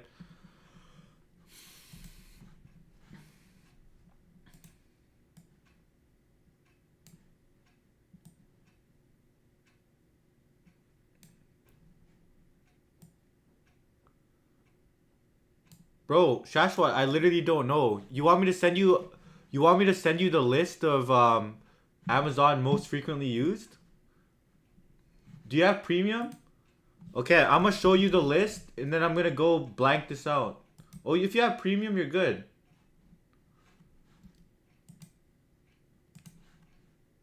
Okay. Got you, bro. Got you, bro.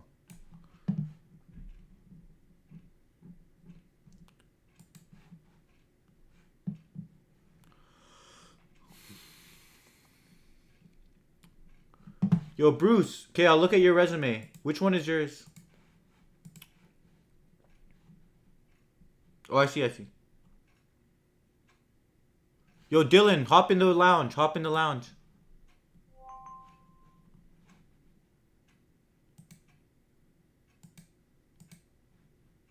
Wait.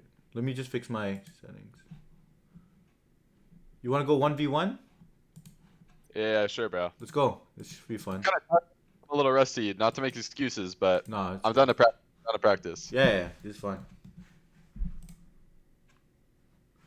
Wait, let's look at, bro, Shashwat. You're gonna, I'm gonna show you the lead code. All the Amazon tag, but drop the timestamp of where it is right now so I can go block it out when this drops.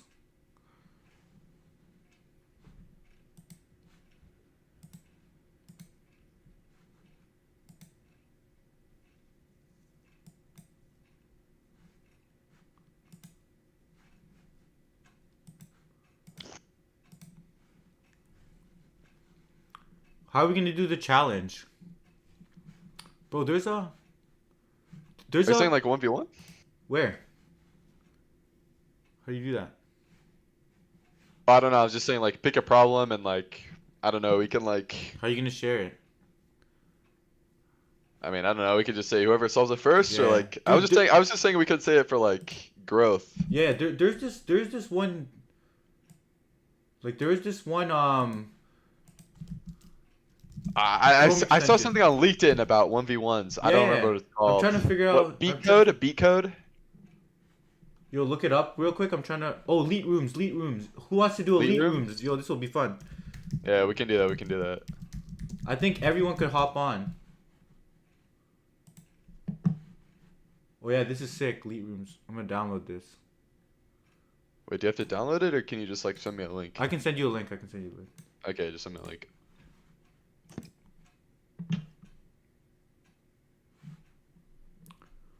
Bro, Shashwat, it's literally 11 p.m. for me. I have to do that night. Bro, I did 261 of these Amazon tag questions, bro. What the hell? 261, bro. That's crazy. Bro, where are you based? Double the amount I've done total. Oh shit. Are you working already? Me? Yeah. Nah, I got an interview Tuesday though. I'm kind of locked. Yeah, you gotta practice. We'll practice right now. Yeah. Well, it's lucky like a local place though. Like it's not like big tech, so I'm kind of chilling. Bro, how did I just open up this elite rooms? Yeah, lucky last year I failed a Roblox interview. Shit. Like Tough. on site or like? No, it was virtual, but it was like it was The just phone tough. screen? No, like it wasn't on site, but it was like a coding. Oh, the coding challenge. Bro, the Roblox ones are so hard. Oh, the coding challenge is hard. Yeah. Oh, I see elite rooms right here. Okay, I'm gonna... Yeah. Shit. Okay, I need to do this on the side. So I can invite everyone. I was gonna say we can do Lee rooms or we can just like Yeah. Set How are you problem. feeling for your interview? And where are you based? interview. I'm in Texas. Oh, okay. Nice. You know Texas A&M? Yeah, the school, right? Yeah. I go there. Oh, sick. Valid. You? Wait, why is it giving me an easy ass question? Do some. I It's think. just a speedrun for implementation, bro. Yo, hop in this. Yo, everyone download Leet Rooms and hop in this chat. Wait, can you just tell me like the problem number? Okay, you just wanna. Oh shit. Wait. I was gonna say we can just do like problem number and then like whoever solves it first. Yo, just do this. It's easier. Cause a bunch of kids Wait. hopped on. The rooms. Yeah. Let's see. Let me download it. Download for Chrome. Into Chrome. Yo, this is sick. Bro, download Lead Rooms. I'll send you the thing.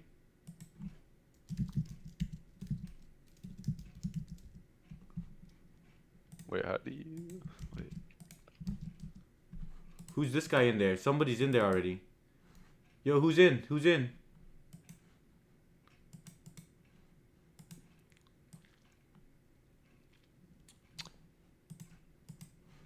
Extension. Lead rooms.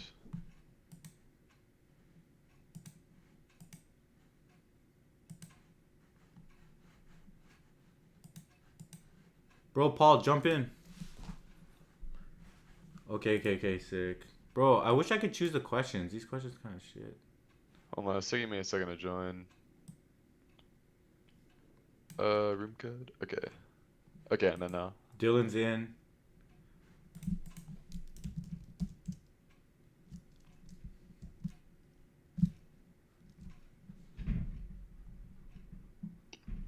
Wait, James, do you do code forces? Nah, do you? Nah. Yeah, I'm looking at Noob though. I'm trying to get better at it. Yeah, I'm trying to get better. Have you done like the leak code competitions? Barely. I just started like 2 days ago. Yeah, I haven't done any of them yet. How difficult are they?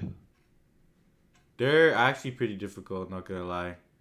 Oh, really? I get like, but I just the thing with me is I've done a lot of questions, but like I need to push myself harder. I did mostly mediums. I think I should just push like do hards. Let's see. Yeah, it's kind of weird. Like, I kind of run into the problem with code forces. Like, either the problem is like above my skill level, or I just like overcomplicate it. So I think I need to just like solve more problems, Yeah.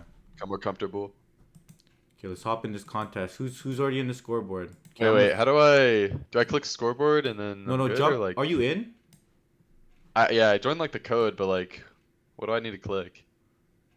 You just solved the question, I think. Do I just click convert 1D array into 2D array? Yeah. I think you just solved Okay, the question. Okay, but Need to, how do I shrink this shit? Okay, there you go. Okay, construct a 1D into a 2D.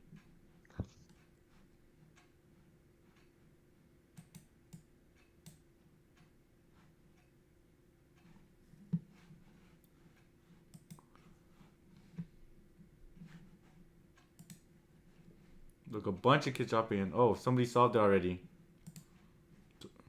already? So, damn. Okay, 0, 0. Bro, I'm still typing my for loop, bro. Yeah, word. We do index. We need to convert this into an m by n.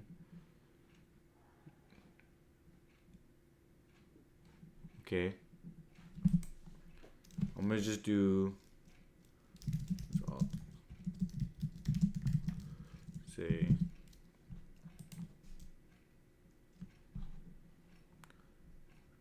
for m rows and m columns for element range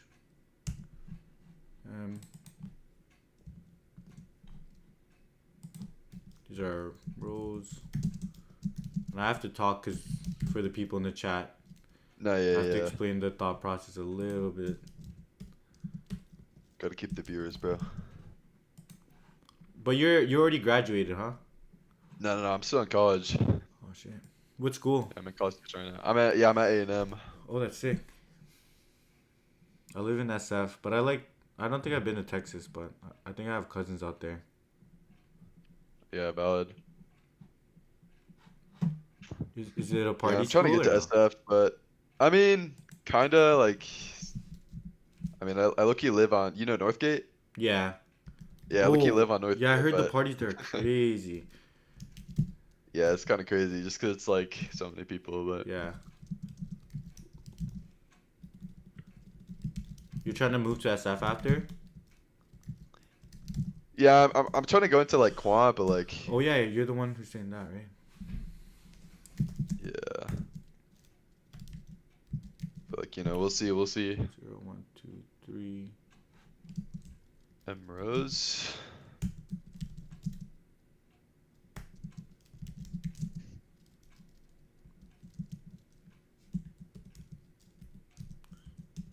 I'll do result.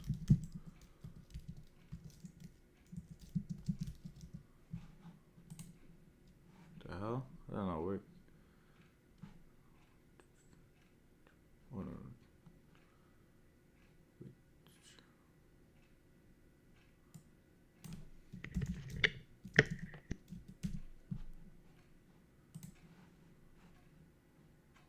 Row goes index.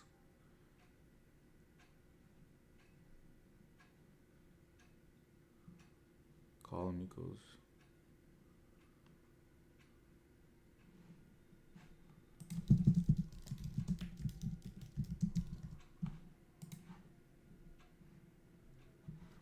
Zero, zero.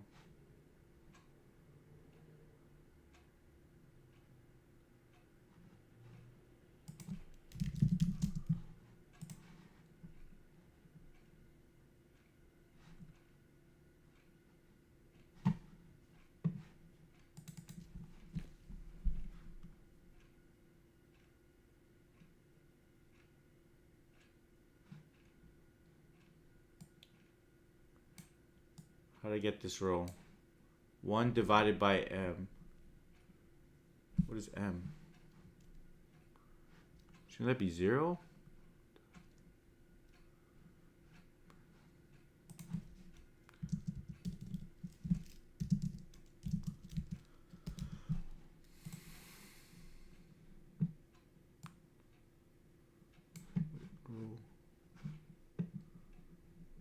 Oh. The fuck?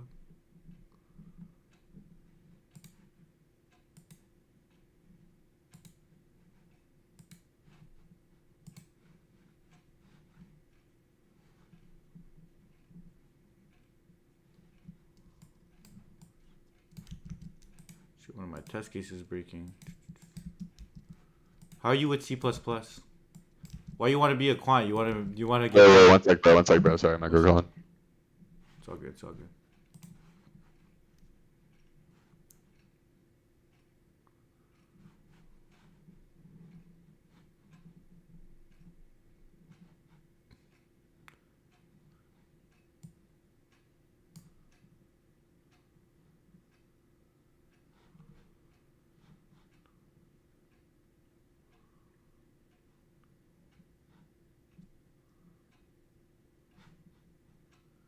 Index.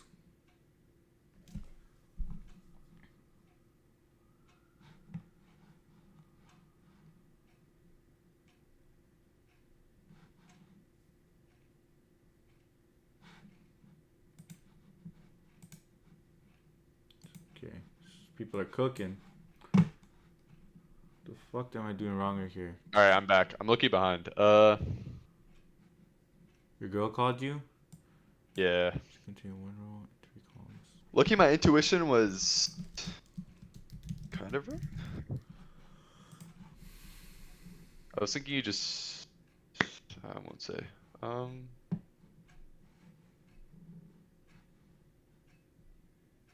So.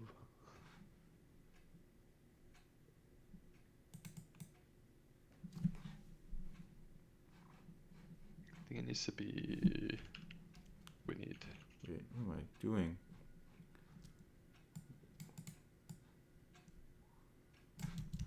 One, two, three. Like this, I think. 1, 2, 3. No, we want it to be. What's M? M is the number of rows. Yeah. And n is the columns. So we want it to be m rows and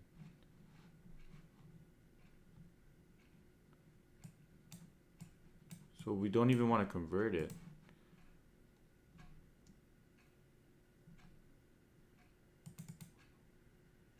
Oh, damn, okay. I'm fucking this up. Okay, I have the index divided by m.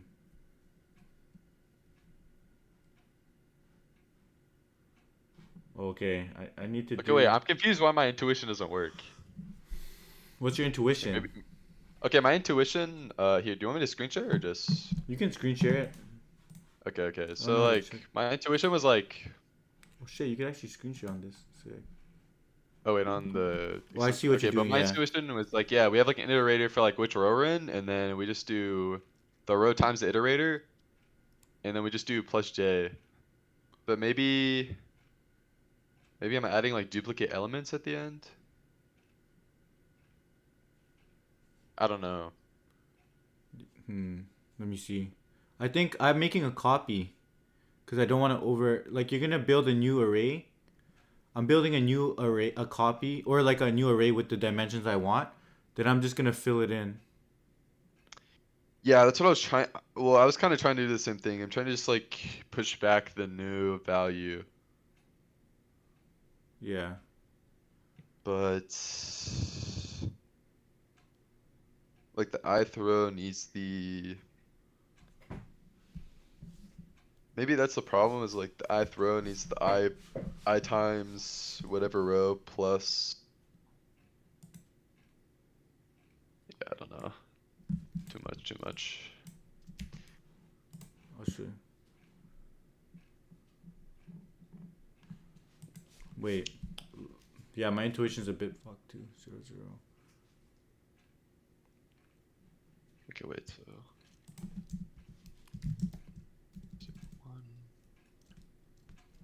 1. Why would they both be m?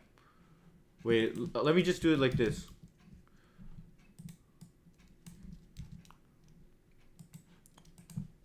No, I think mine worked for the first one, but I just need to, I think I need to swap. I think it's gonna swap because m is the rows, but I have like an easier way to do it. Let me see. What I'm gonna do is like, I'll say a current Oh, row. my intuition's bad. Because I times it does not necessarily mean we are at the next row. Yeah, move on if you finish it. Try to finish as much questions as you can. I just need to say it's... Okay, wait. I think this is fine.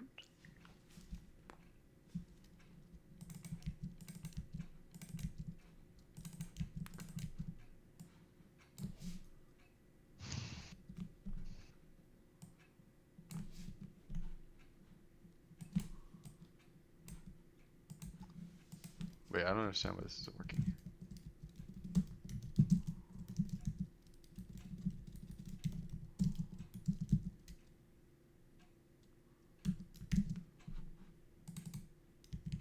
If the current qual is less than equal to length of the new list. Wait, Loki, I just thought of a really cheese solution. What's your cheese solution? So like, you do a while loop, or no, you do a for loop, and then it's like, you just push the back elements to the last array, and then you reverse it. And then you just do that m times. And then you just remove them. It's kind of cheese, but I guess it works. I created a copy. So let's see. If you look at my stream, I created a copy, and what I'm gonna do is I'm gonna start the current row and the current column equals to 0. Then what I'm gonna do is, Yeah, I tried to make an iterator. Iterator equals 0, and then just like I increment it as I go, and then so like it's like I'm adding the iterator of whatever number plus j. The amount of times I oh, it iterate. might go out of bounds. Like if, oh, we can't assume that. Oh, if you can't fit all of them, Bro, I was assuming that it's always gonna be good input. So let's say. Oh if- wait, is it? Is it It's not? not. It's not always gonna be good input. Oh.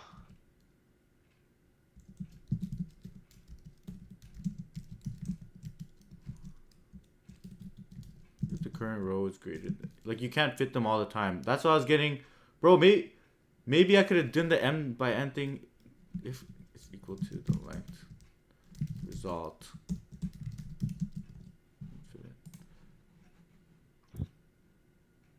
Okay, wait, look at that cheese though.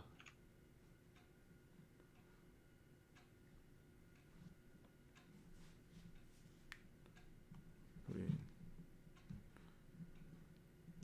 Okay, would it result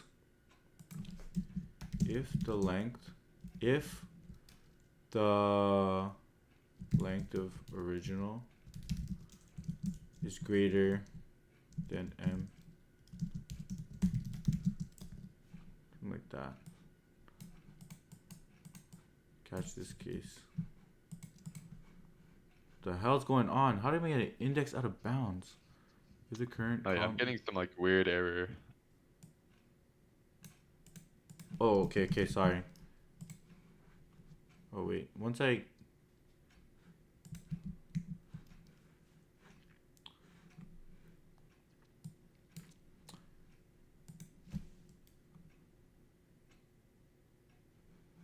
Oh wait, I'm an idiot. Wait, I just realized there's a very easy solution.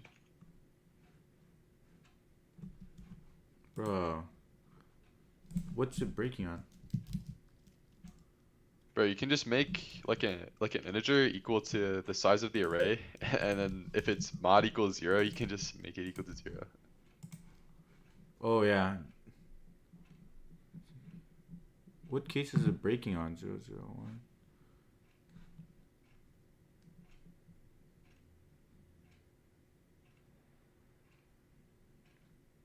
Cause wait. Is the current call?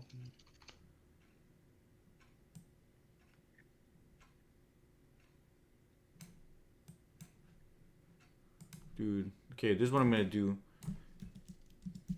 If the current call is greater than equal to the length. If the current call is greater than equal to the length of, fuck, this one shouldn't take so long. Yeah, but this problem should not be this hard.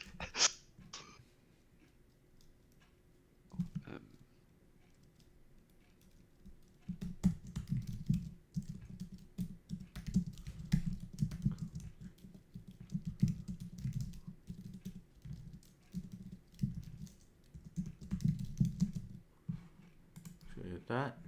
Bruh.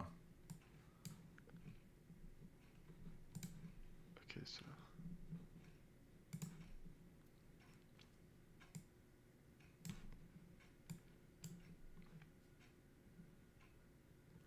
How's my current call going out of bounds? So we roll back column. Oh, I was just saying column equals 0. What am, bro, I'm so dim. I was just putting column equals 0. Okay, I think I could remove all this. Okay.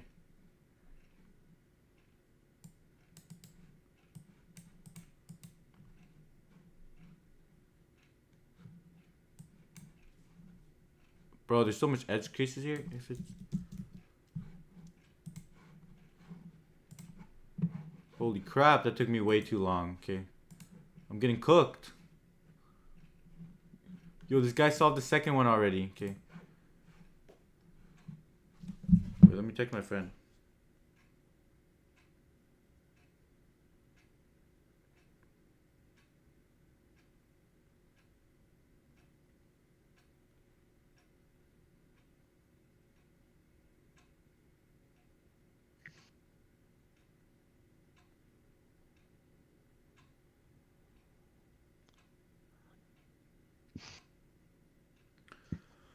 So what's the scoreboard? We got somebody with 1. Ruben Taylor's next to the top. This is crazy. Nice. Okay. Yo, Leet Code Hard. It's called Leet Rooms. Yeah, it's called Leet Rooms, right? You pretty much download this Chrome extension. Once you have the Chrome extension, let's do this. Once you get the Chrome extension, just put in the room key and you'll get into the leaderboard. And then you'll get put in here. And after you get put in here, what happened? What is this sorting? Why did it reduce everyone's to a minute?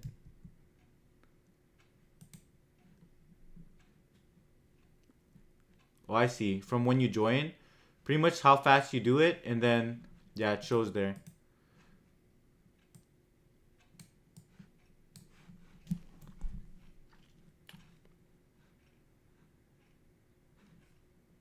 Yeah, Lico Hard, hop on tomorrow. We're gonna do a bunch of challenges. How many people we got?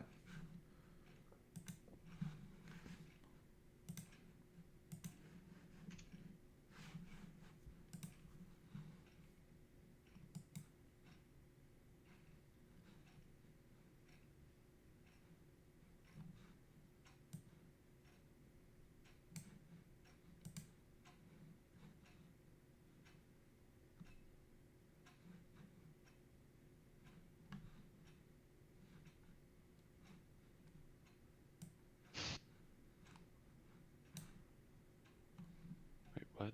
The fuck? Oh wait,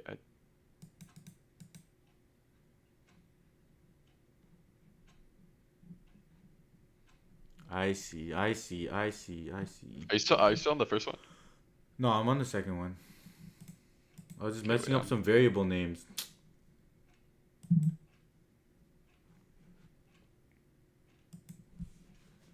Oh shoot. I gotta get back in the room.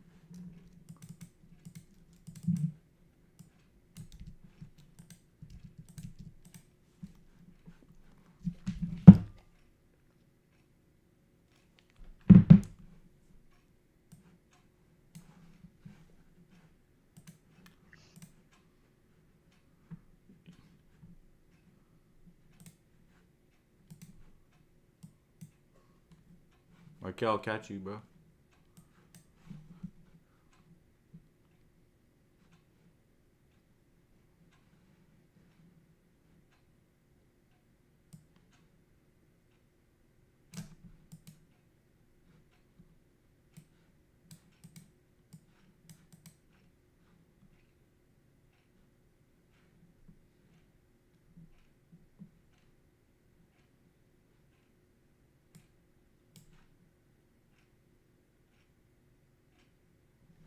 Oh, this is interesting. Discussion.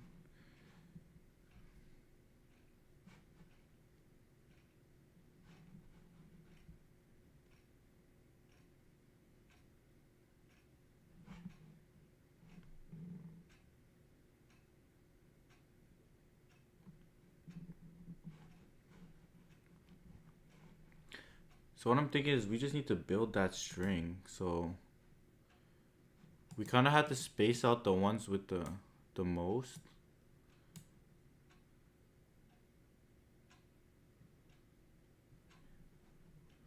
The one with the most, we have to use them up.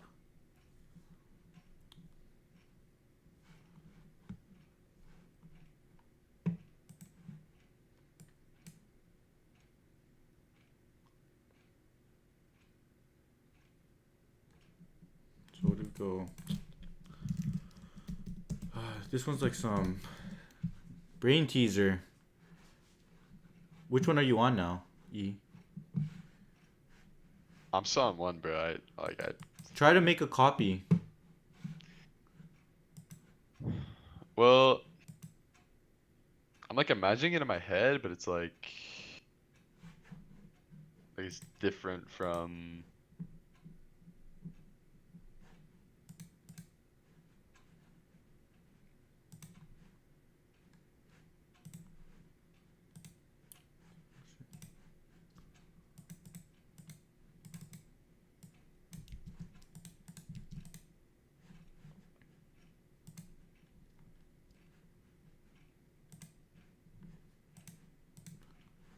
Keep exiting. So, okay. So I think we just need to space it out. So we put CC. Pop it in.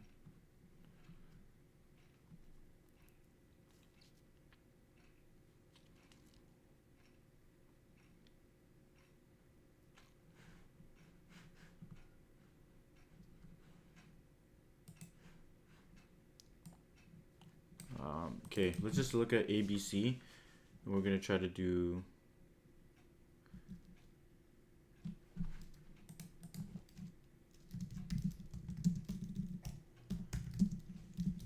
maybe I'll stream earlier tomorrow for if anyone wants to do coding challenges and shit.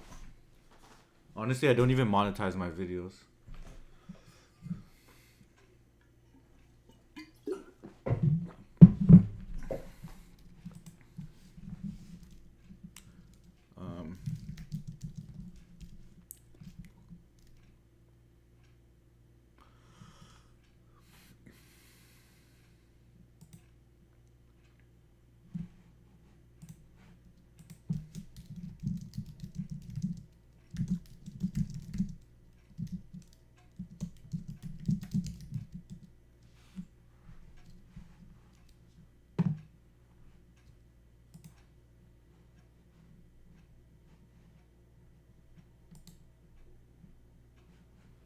Result would be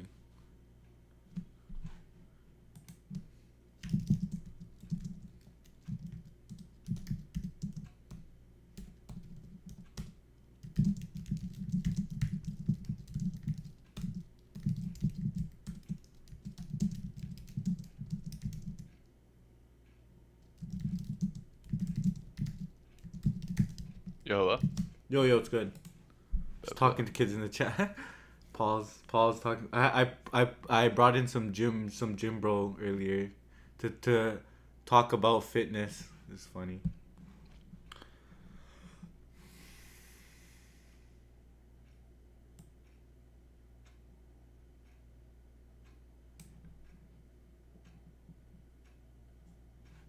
Yeah, so what we're gonna do is like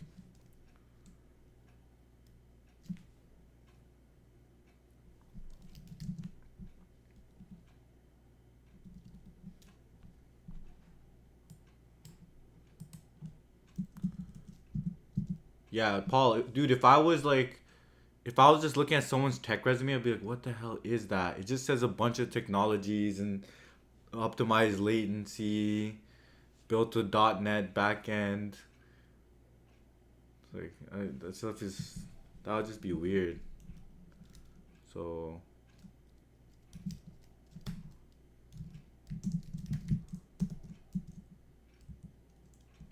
look at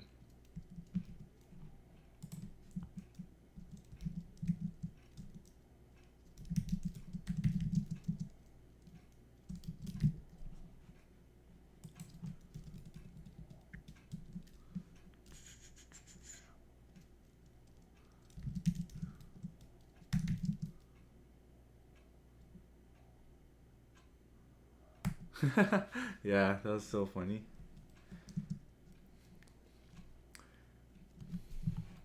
Yeah, that was funny. He said that honestly. Next use equals none.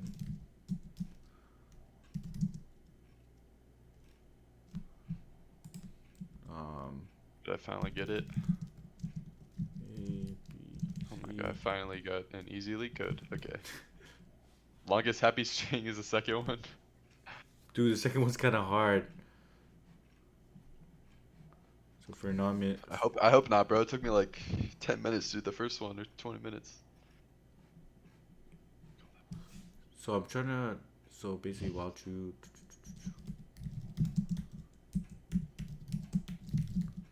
So I'm gonna do next use is none. So for I in range 3, if I equals last use, continue, or the counts of I is less than 0, continue. If the I is equals to last used,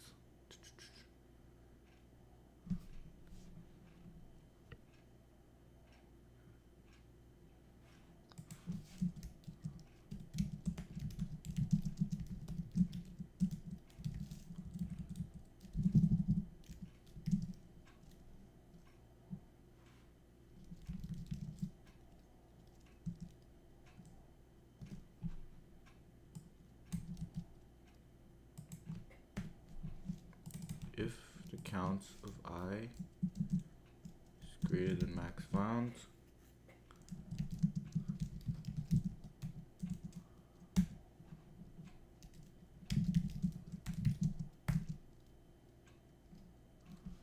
next use equals I do.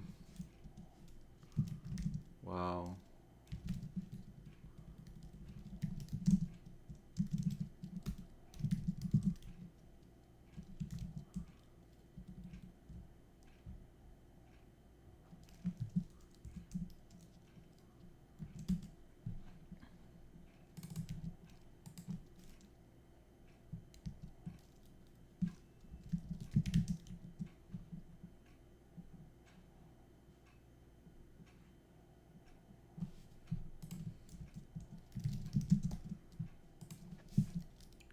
For that result.append the I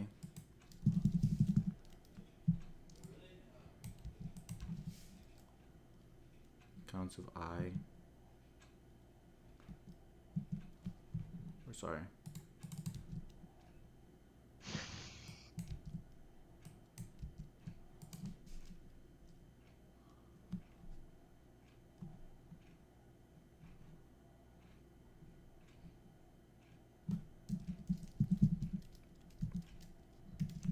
if,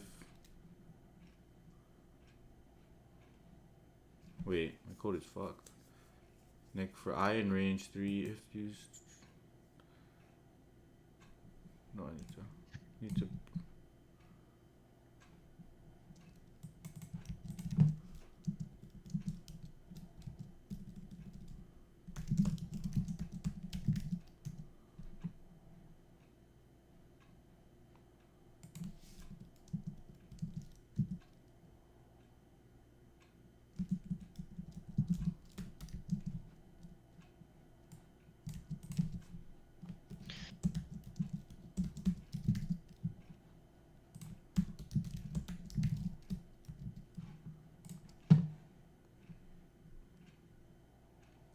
the fuck 222.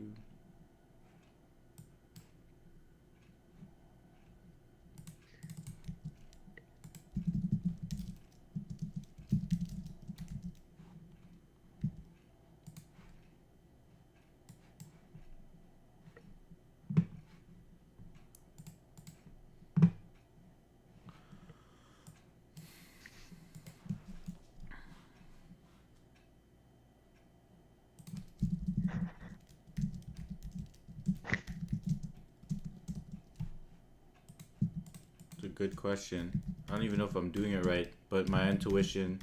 Do you get it?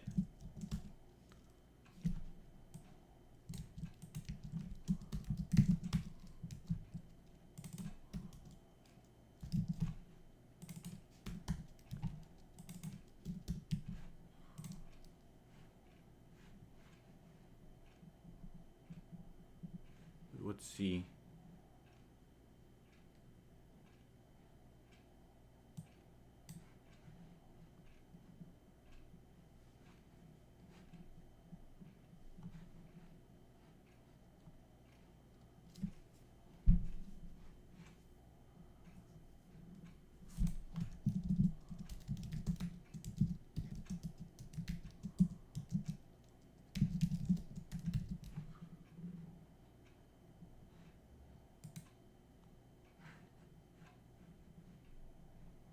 Holy crap. This guy's a beast. Used to.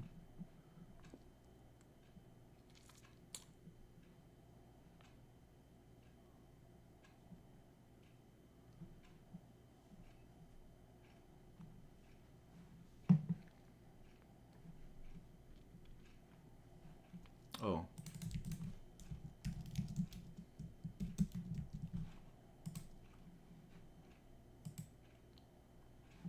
Did that work? Bruh.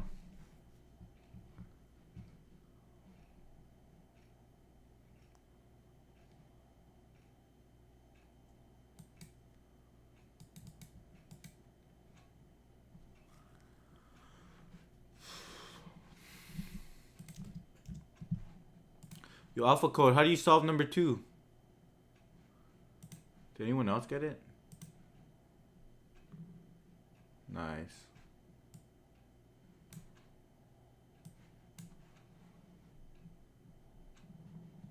CC.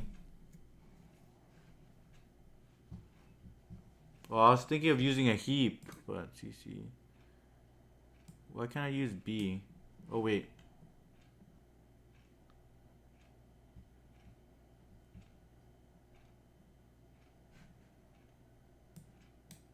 Yeah. I'm kind of doing that too, am I not? I'm looking for one that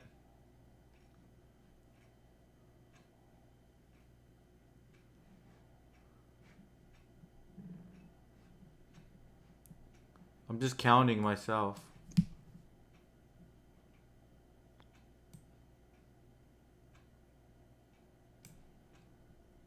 So for I in range, I'm looking for I is not equal to last used, or the counts. If the counts is less than 0, dip. If the counts is greater than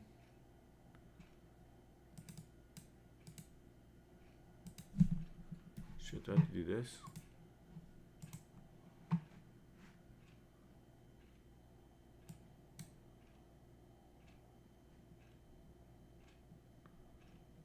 It can be last used. You just need to make sure it's not last.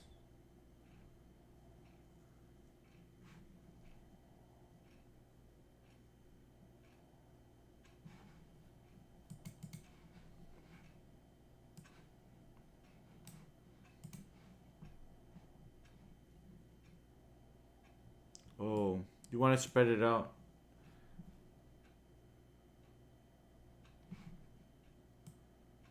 I see, I see.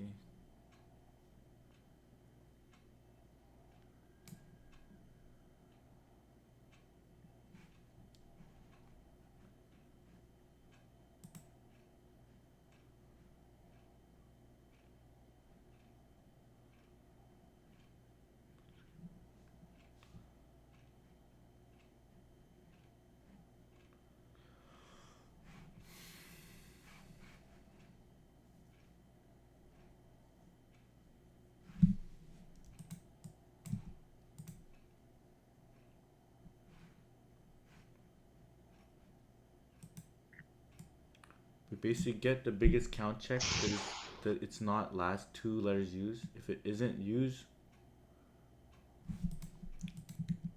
no, I see why it's getting it wrong. You kind of just have to. So we put.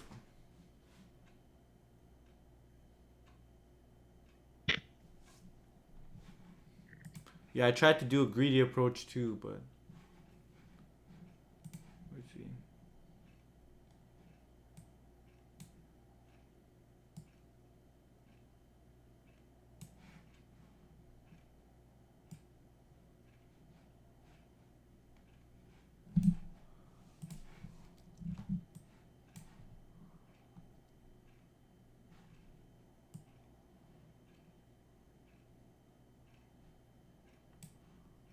Oh, I see, I see, I see, I see.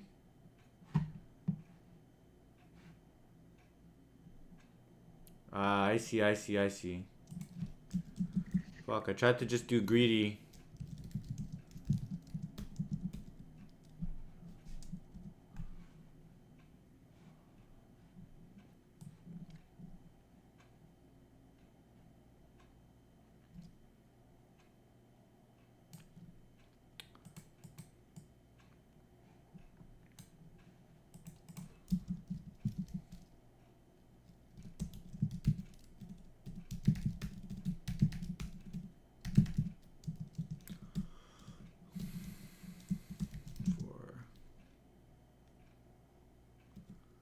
Shivang, it's just literally just practice, bro.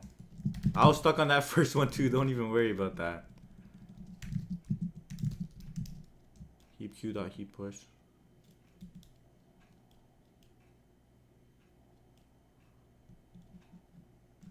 So we're passing A times negative A times -1. And then we're gonna pass. That's the number of A's, right?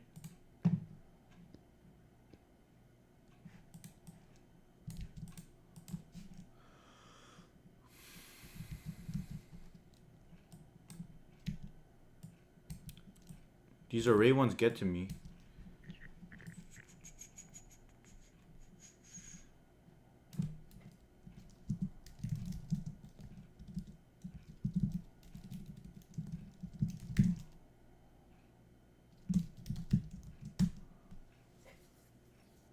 Ruben, how'd you solve the first 1405? Did you use a heap as well?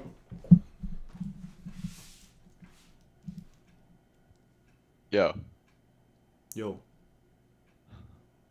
How do you use a heap? I don't. It's not intuitive for me for this. Oh, we just sorted? It's only 3 items, yeah. Yeah, I think what they're saying is like find the ones with the most frequency, then insert that into the result, like you build up the result. Then find the next one with the most frequency, then insert that into the result again, and just keep. But like, how does I don't know how to track it with heap because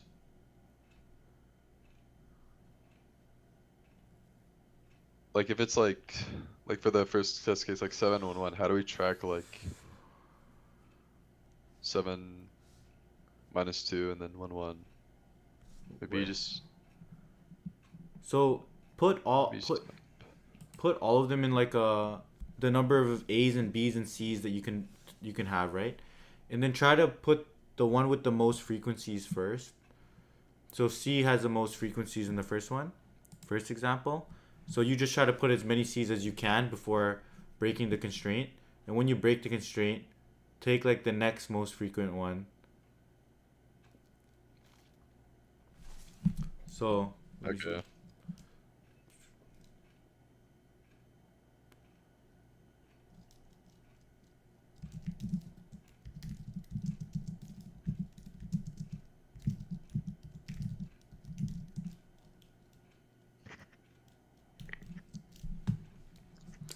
So we take the heap Q and we heap push. We heap push into the heap Q dot heap pop.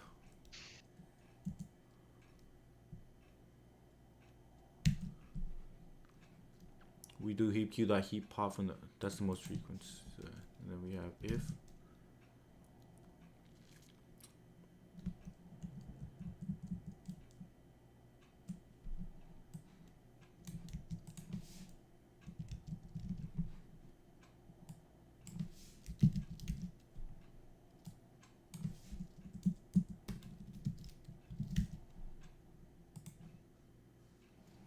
Oh my god, okay.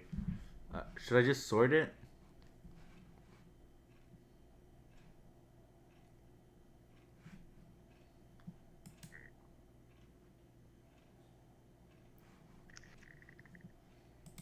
So we do heap Q. So that's the most frequent.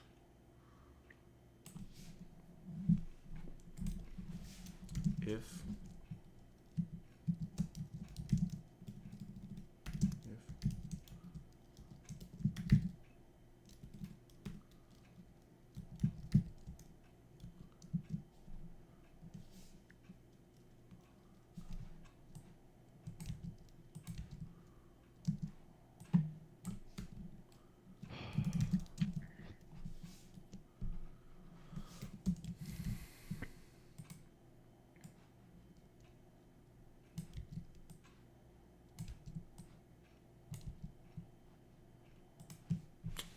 Bro, I'm cooked right now. How long did if most frequency or okay wait. we're popping everything into the heap and we want to get the most frequency. If we only need to, if that most frequent, we just get the second most frequency, so we don't even care about that.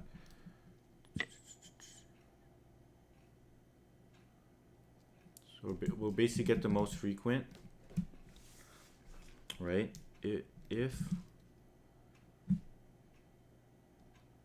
the length of the result is less than 2,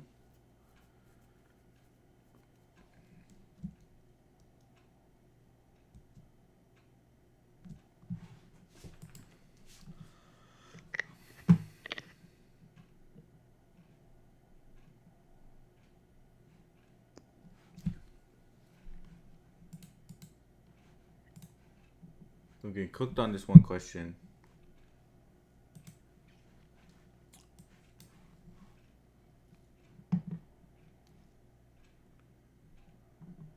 So we pop C, that's still the most, then we pop C. So Better just brute force this, bro. huh? Better just brute force this, bro. It worked? What's the brute force though? I think it will, like, You just generate. I think you can test like every test case and then just generate the most optimal. I'm gonna just try You it. can try building all the different cases.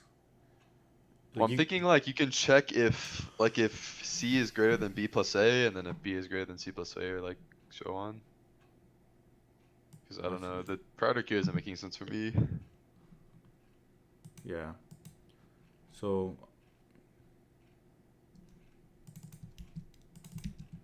while priority queue, most frequent.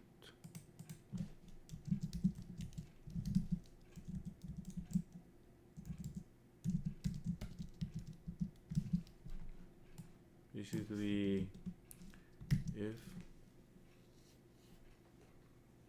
if the length of the result is less than 2, then I'll literally just throw that result dot append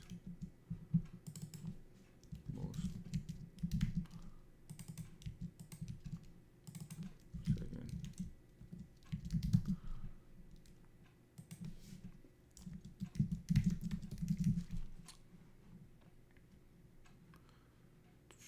So you take the result and you append dot moscara, and then what you're gonna do is you're gonna do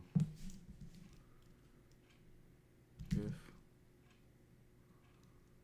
most frequency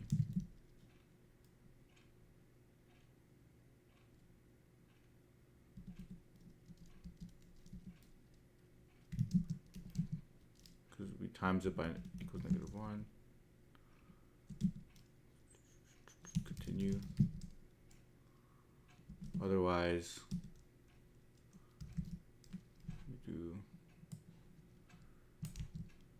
we pop these back into queue, heap queue.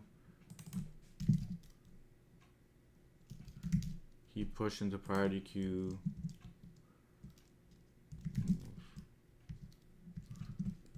+1.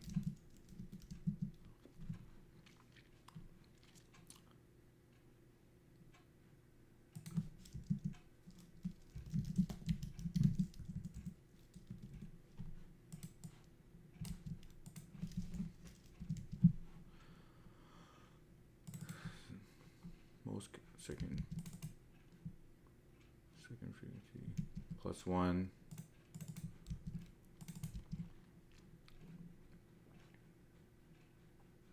Otherwise, if the length is less than 2, or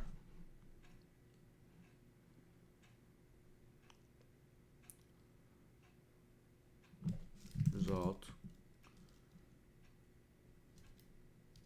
-2,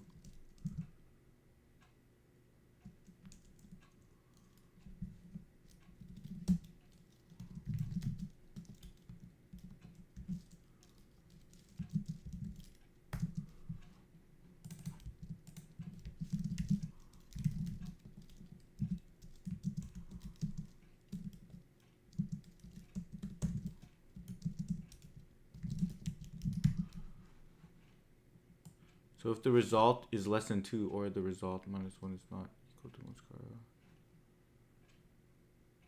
Then you can push it. Otherwise, we need to use the second frequency.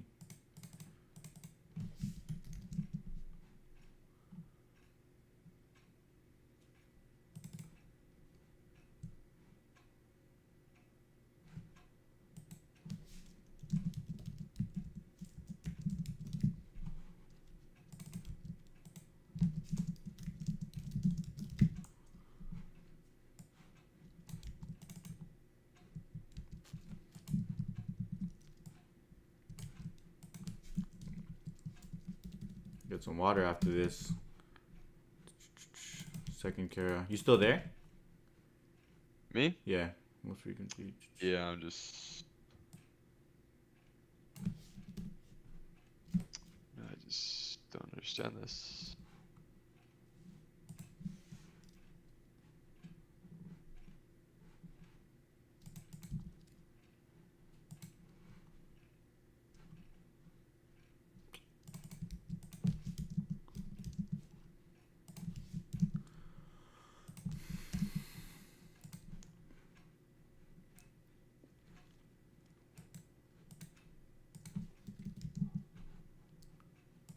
Does this actually work?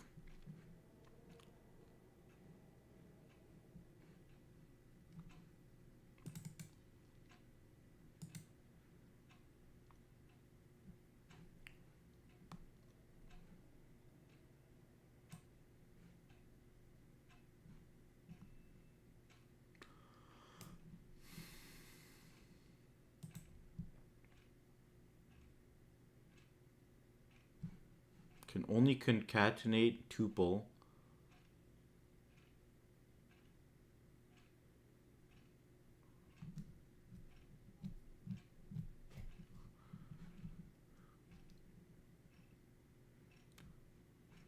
Can only concatenate tuple, not int. The hell's most frequent?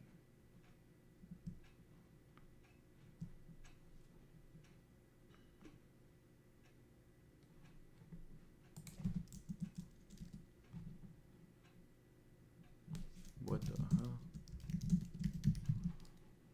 Why is that a tuple? What?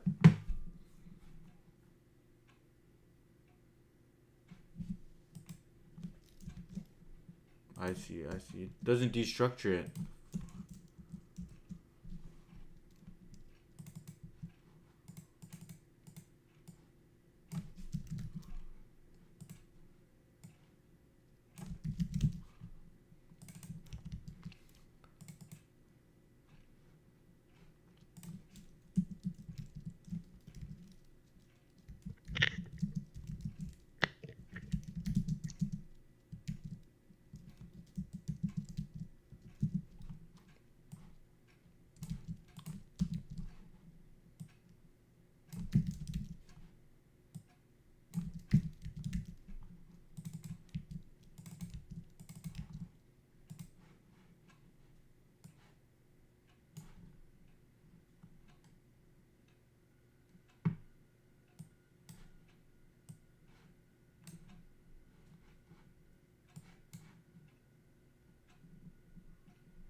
Bruh.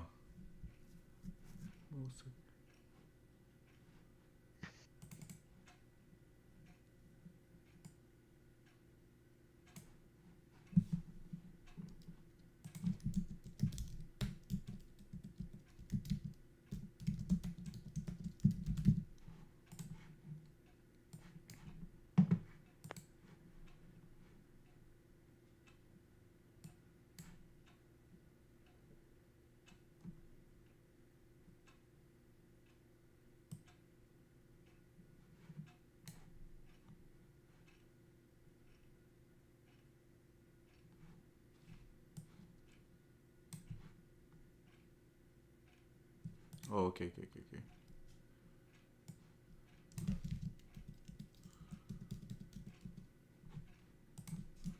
Just need to do this if.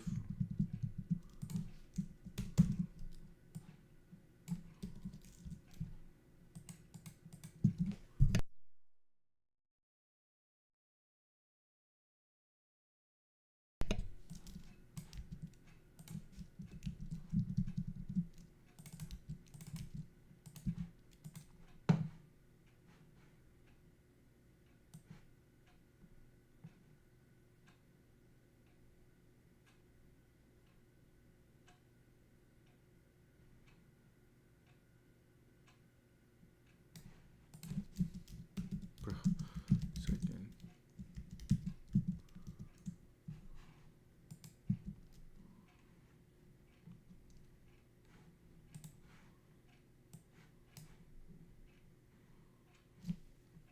I can't even solve this question. I need to look at the solution for sure. Let me move on to the next one. Wait, let me take like a 30-second break. Yo, Alpha Code, what am I doing wrong here? Is this similar to your code?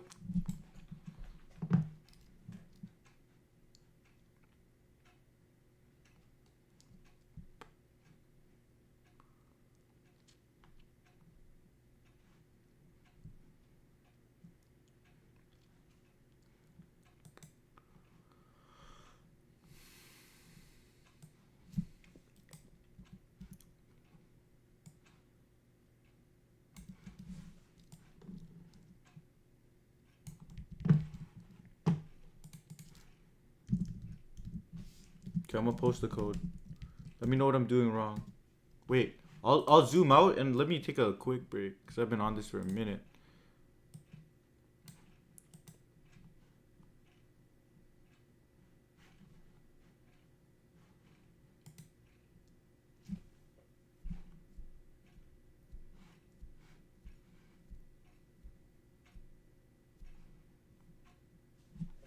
Shit, Alpha Code.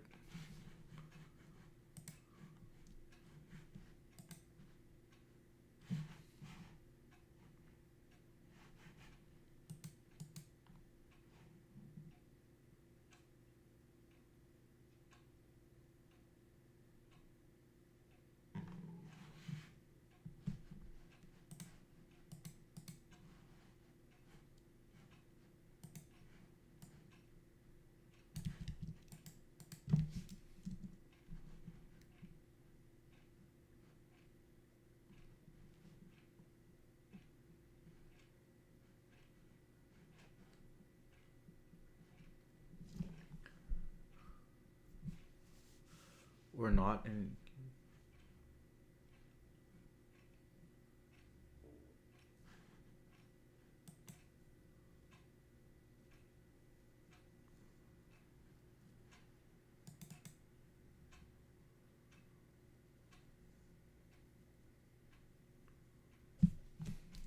oh yeah, you're right. Bruh. Yo, Paul, appreciate it. Holy crap. What? See? Oh, okay.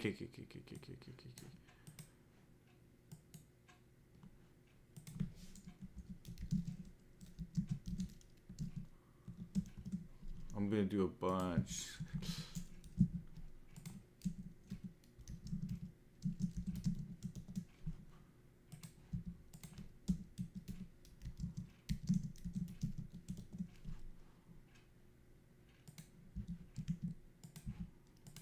Holy crap. Bro, fuck that question.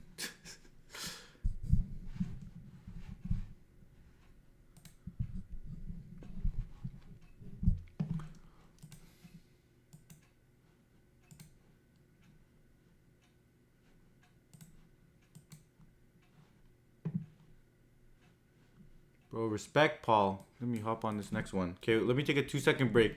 Yo, how many questions have I done? I said I was gonna get to 20 by the end of this.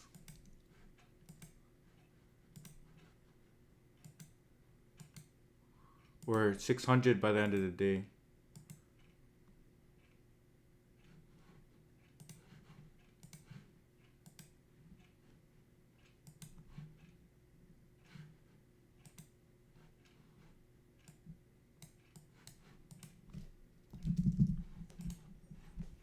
me a sec. Give me a sec.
Eat some ice cream, bro.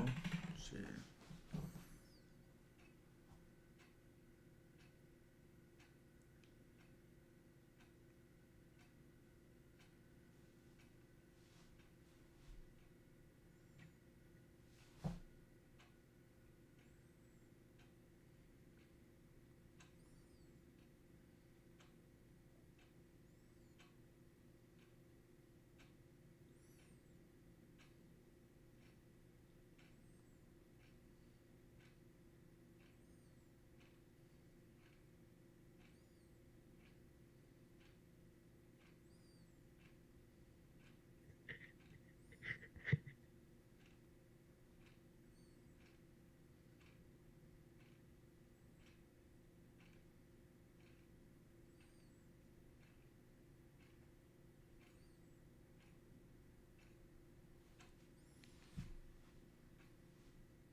you still there? Yo, it's good.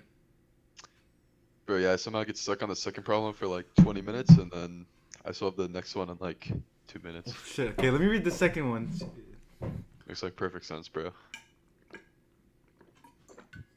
If the fourth one is too hard, let's just move on to a new challenge. Bro, who do we got here? No. We gotta solve the fourth one, bro. Shit, I bet. Damn, everyone's cooking me right now. I'm like 1, 2, 3, 4, 5th place. This is fun though. Yo, if you're gonna be studying, let's run this tomorrow too.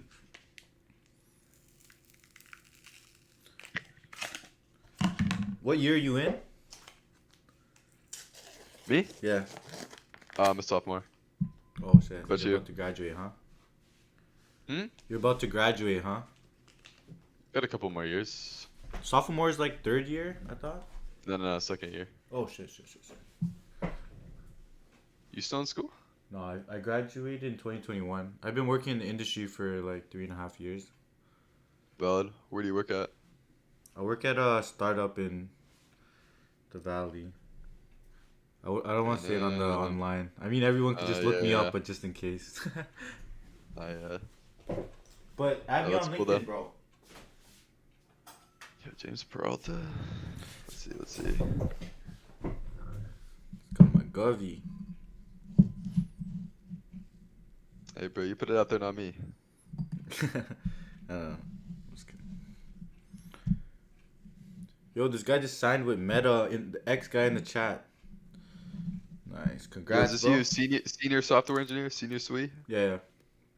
Bet.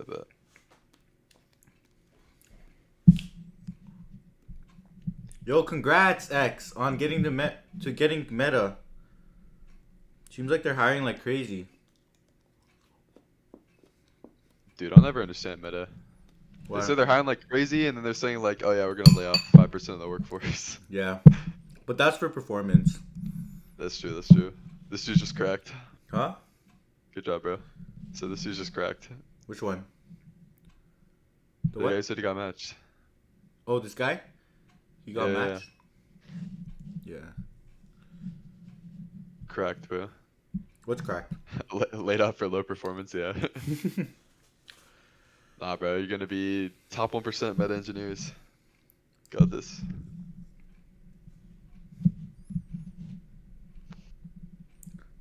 I mean, they only laying off the bottom 5%.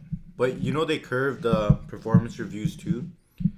So they forced the distribution of at least 5% are considered low performing. Does that make sense? They basically curb it like a test, the performance reviews.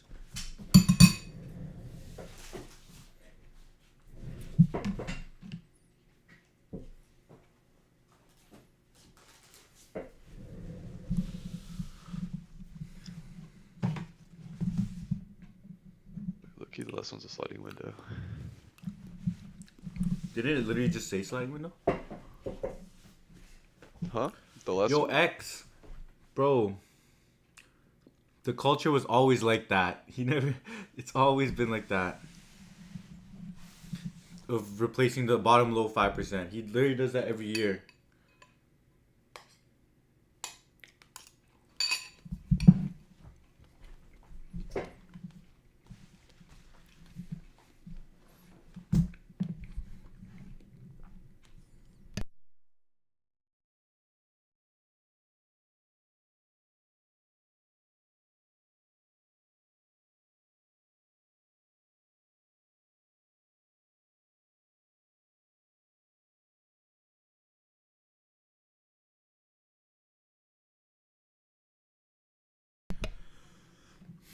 I see the sex one, or this one makes sense.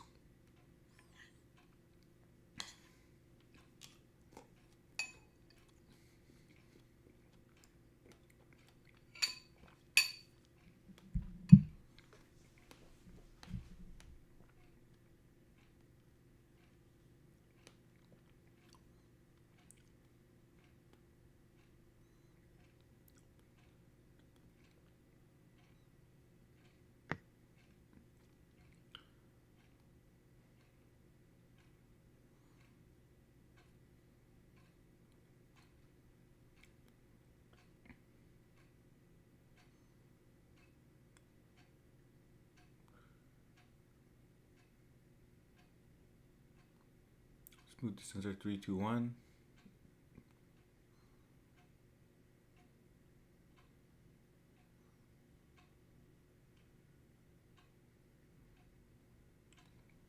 I see, I see.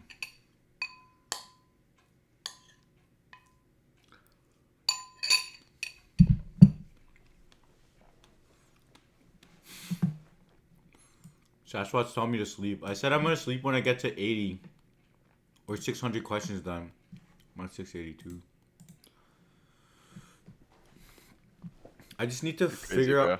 figure out the lengths of smooth descents or the lengths of non-decreasing ones, and then I'll just count that.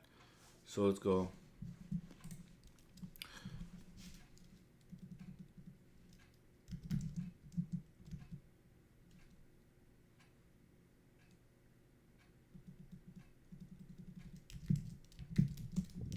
Well, you're on the number of smooth descent periods.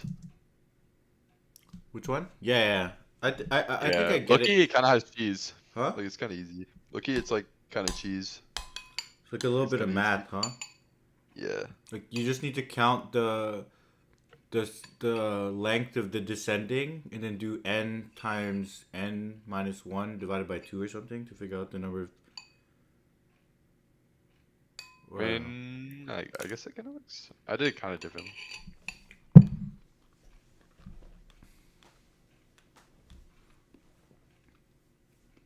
Oh wait. I wonder if we could just use a sliding window. Wait, 3, 2, 1.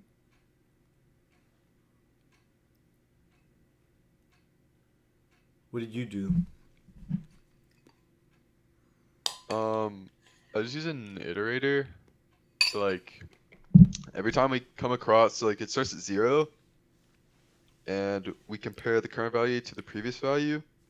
And if the current value plus 1 equals the previous value, we increment the iterator by 1. Otherwise, we set it equal to 0. Oh, And then we set our like answer value plus equal to the iterator. And then obviously, and then Oh, you try to we grow start it, right? You see 3, and then you try to see how far for each index. You kind of try to see how far it can grow, right? Yeah, like yeah, exactly. Yeah, I see. That'd be like a O of n squared, huh? No, it's just open. Oh, really? 203. Yeah, I dimmed it to you. It's just like you initiate the answer value as n because like each value can technically be a decreasing value. And then if we have some array of decreasing values, like the amount of combinations of decreasing values increases by the iterator. Like it increases by like I see. 1 plus the previous amounts.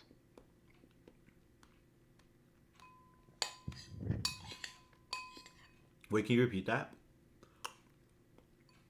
So like whenever we go forward, like let's say we have like 3, 2, 1. Yeah. Like obviously 3 is just one value. 3, 2 has 2 combinations because we're adding on. Well, actually 3, 2 would start at 0 and we'd add the 1 combination. But 3, 2 is a combination. And then once we get to 3, 2, 1, now we're adding 3, 2, 1 as well as 2, 1. So we have 2 combinations now. And so like if we were to keep going, like Oh, we have 3 we'd be combinations adding when we get to 1. what? We have 3 combinations when we get to 1. Yeah, but like new combinations. So like let's say we had like 4, 3, 2, 1, right? Like if we go like 4, 3, we have 2 combinations. Like let's exclude, like let's just say answer is equal to n. Let's exclude like, 3 individually and 2 individually. Yeah. Let's say we go like 3, 2, we have 1 combination. Mm-hmm. If we go 3, 2, 1, we're adding 3, 2, 1 and 2, 1. And then if we go like 4, 3, 2, 1, now we have 3, 2, 1, 2, 1. Like we're adding new combinations each time. Yeah, I see. So if we just increment, By like the length of that. we just have to increment by 1, because if we come across like some increasing segment, then we reset it, because obviously that new increasing part is not a part of a decreasing segment. I see.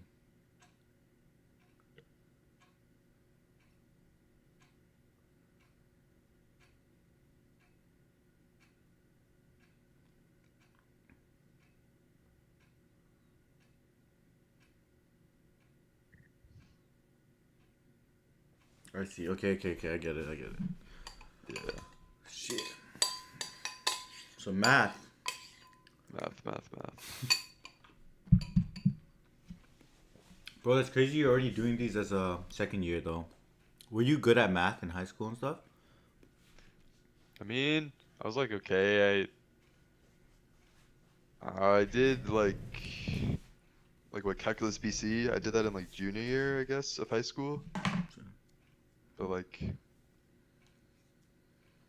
I don't know. I wouldn't say I was like crazy at math in high school. I didn't really skip ahead too far. I see.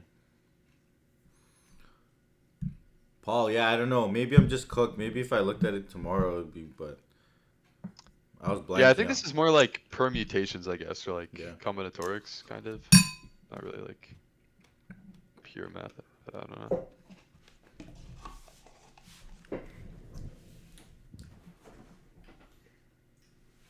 Paul's just the goat.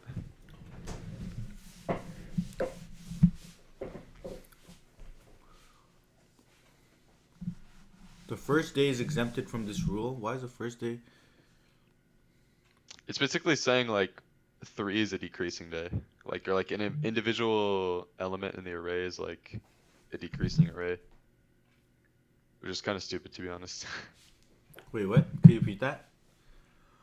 like I of 0, or like the array of 0 is a decreasing array, or like subsequence Yeah. technically.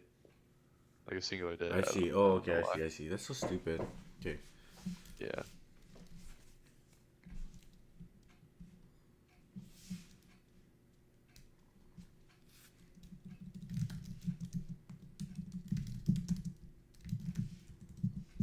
How's the last one? The last one, I'm still figuring out.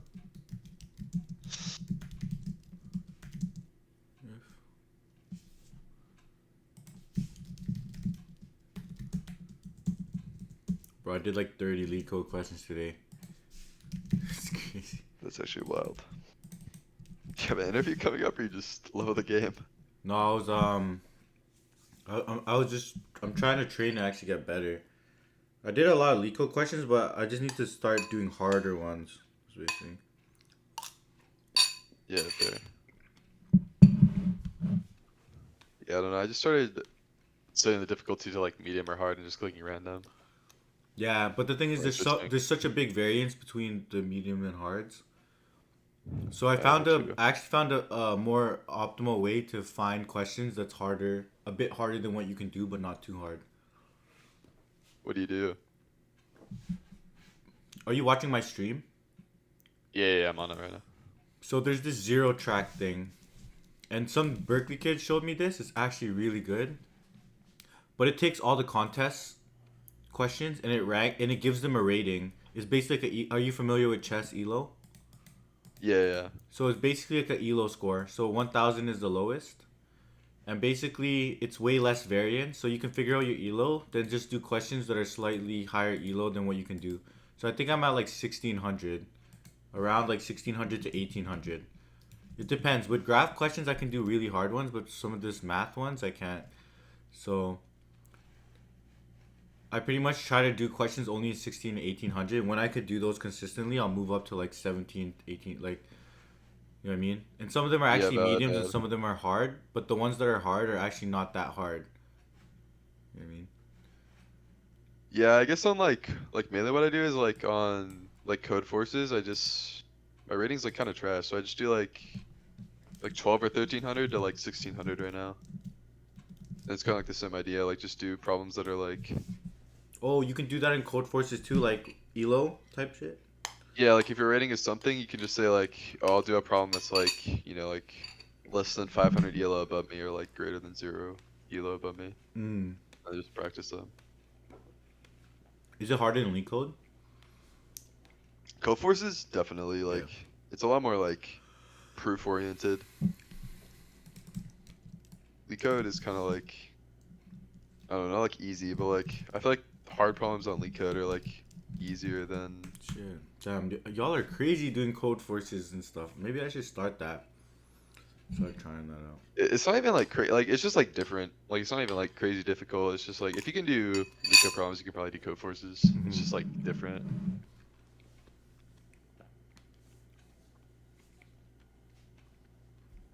Shashwat, sure. Hop in the line. It's free game.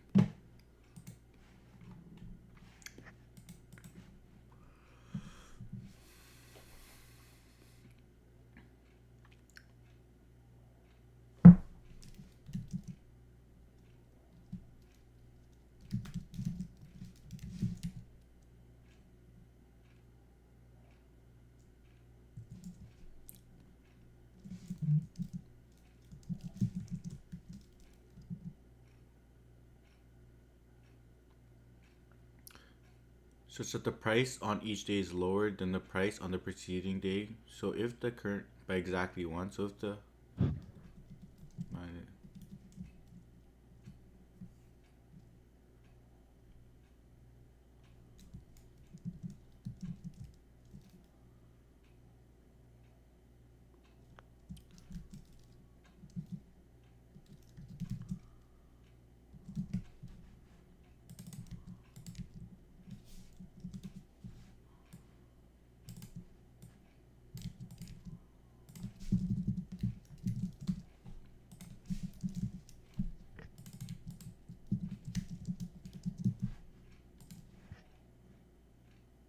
fuck,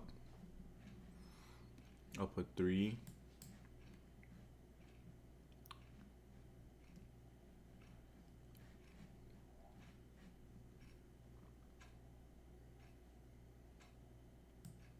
Oh shoot, -1.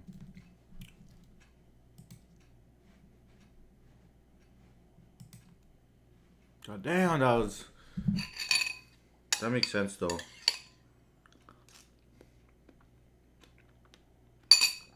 Because it needs to be contiguous. 20%? Yeah, it needs to be contiguous. So I was thinking you just count the number of subsets. Like what I was thinking originally is that you find the length of the descending and then you figure out the number of like decreasing ones that you can create out of that. I was like, okay, that one would require some math. But this one's easy.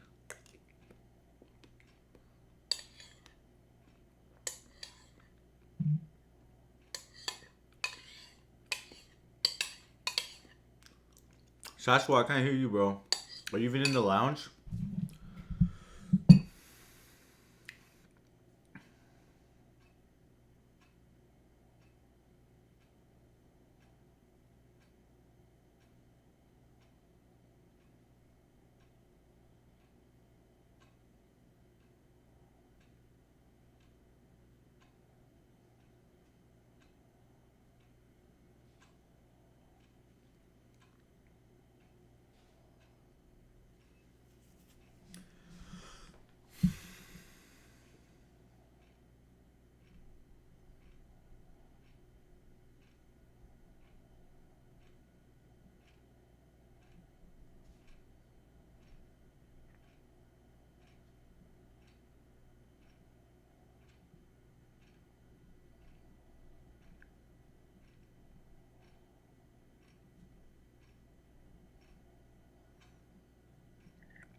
Bro, I want to solve this fourth one, but I also want to sleep.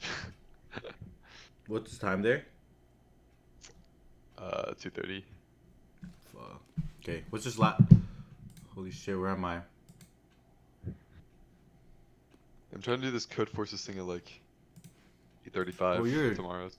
crazy, bro. You don't have school? No, it's an okay day. Shit, I solved this question already. Oh, you did? Yeah, pick a new one. I don't want to solve this. Let's see. Let me give you one. Yeah, pick a random hard. A random hard? Yeah. Shit, you trying to go. Or anything, I guess. Try 636. 636. Okay. Bro, I'm so cooked right now. I can still think, but a hard. I started leak coding at 9:30 a.m. Bro, what? Bro. What, 12, 15? Bro, it's been like 17 hours. I took some breaks though. Like I hit the gym, Oh yeah, valid. Some rat. I took a nap. I was gonna say, bro. Trying I'd to rather grind. switch to business No, than but do I was 17 like, hours of leak code. huh? Switch to business rather than 17 hours of leak code. No, I still. I'm just trying to get good at lead code, but I was doing. I was doing a lot. Like I was just in Vegas for 2 weeks. I hit so much vacations yeah. last year, so I was like, okay, this year I'm gonna. And last year I just went out way too much, so this year I was like, okay, I'm gonna chill on the weekends and just like get better at lead code or something. Oh yeah, fair enough. Wait, bro, low key, I did like a very similar problem in an OA recently. To 636. 636. Yeah. For which company? Wait, was it? Oh, not Citadel. It was Oh, you did a Citadel one? Dude, I did a Citadel one. I did terrible on it, dude. I got like 50% of the test cases. It was so bad. I think it was like, it was just like a general code, or not code forces. It was like general, what's it called? Code signal? Yeah, code signal. I think I got like a 550 on it. I did so bad. Yeah, bro. Back in 2021, they used to ask those.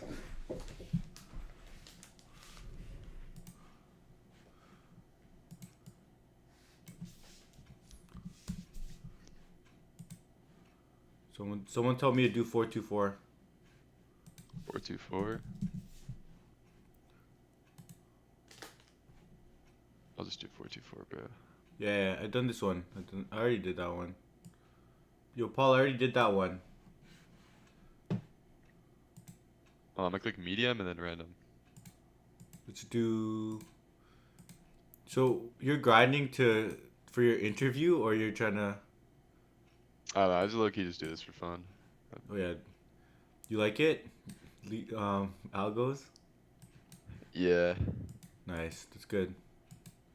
I'm trying to hit like masters on code forces by like, or like maybe not masters, but like 1800 on code forces by the fall. Oh shit. Okay, I'm gonna try that too. I'm gonna add you up.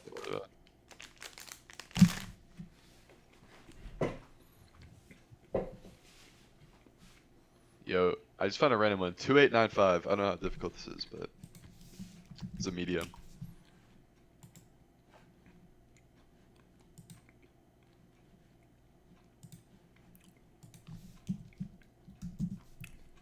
It's like, have you been in tech for like just years? You're just like grinding?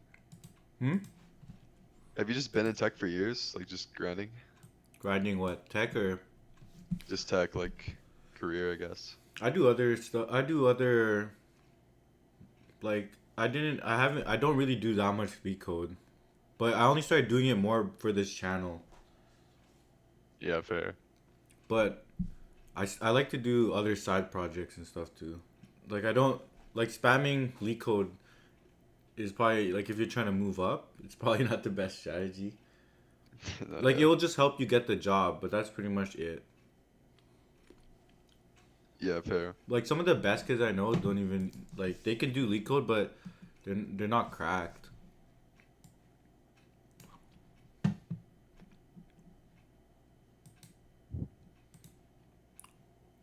You have a certain number of processors, each having 4 cores. The number of tasks.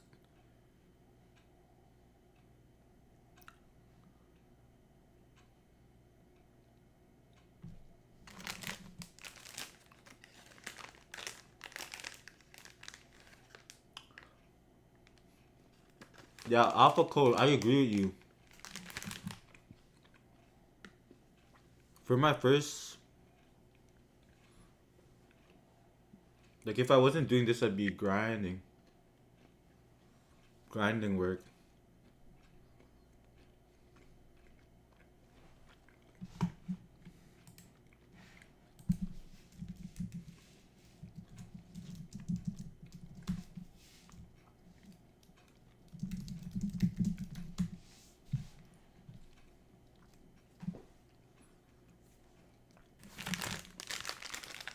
Alpha code, are you working in the Bay Area?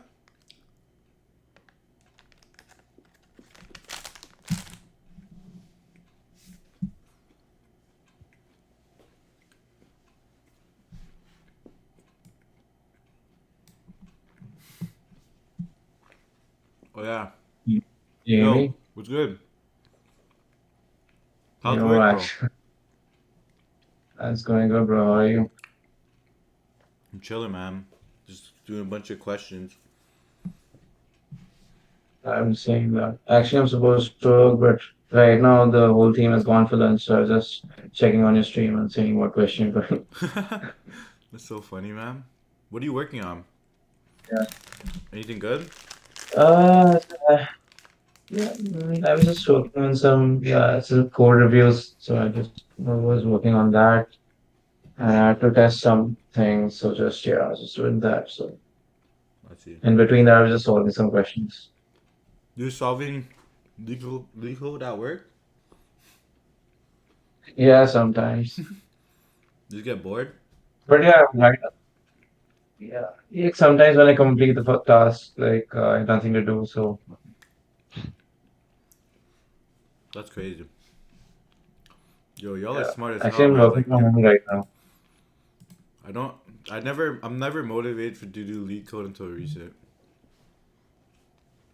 Before I would only grind it if I have a job out coming up. But yeah, you did 30 questions today, right? Which one? You did 30 questions today, right? I don't even know. Let me count.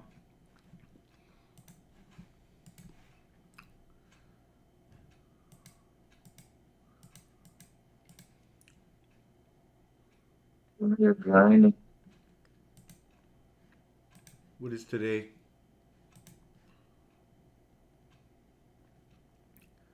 No, I solved 50. I solved 24 so far today. Damn, damn, that's good, man. Oh no, Like that's medium. Oh, you, I solved 23, but I did 15 medium. I solved oh, I okay, solved 23 yesterday and today. okay. Yes, I solved 14 mediums since I woke up. Damn, damn. And like, have you taken software engineering interviews? Because you're a senior software engineer, right? Have I took it? Yeah, like sorry, have you like taken interviews? Like, have you conducted interviews? Yeah, I've conducted like literally 100 or more interviews. I do a lot of Over that, I do multiple interviews in a week. It's pretty draining though. like at your own company. Yeah, yeah. Even in my last companies I would run interviews. In my current company, they made me start doing interviews within the first two Yeah, months. just a second. I'll be calling. Take just a second. Wow, no problem. Oh, you do a ton of interviews? Pardon? You do a ton of interviews? Yeah, like I interview candidates all the time. Oh, damn. Nice. Do you got any tips, bro? Let's see. I don't know. Most of it, like the way I do it is I just mark based. Well, we get a rubric, right? Yeah. So pretty much, we ask questions. Questions have multiple parts. Usually, if they pass all the parts, they're good. But candidates, a lot of them don't pass like all the parts that we're looking for based on the level. So what does your current company ask? Like, lead for mediums or hards? I would say they're more the ones we ask are more coding based versus algorithm. There's involves algorithms, but they're really more Hmm. practical. They're not just gonna be like um, make this into like get the next permutation of this integer type of thing. No, we don't really ask that. It's more like we have this system, and then we take you through multiple parts of building out this system.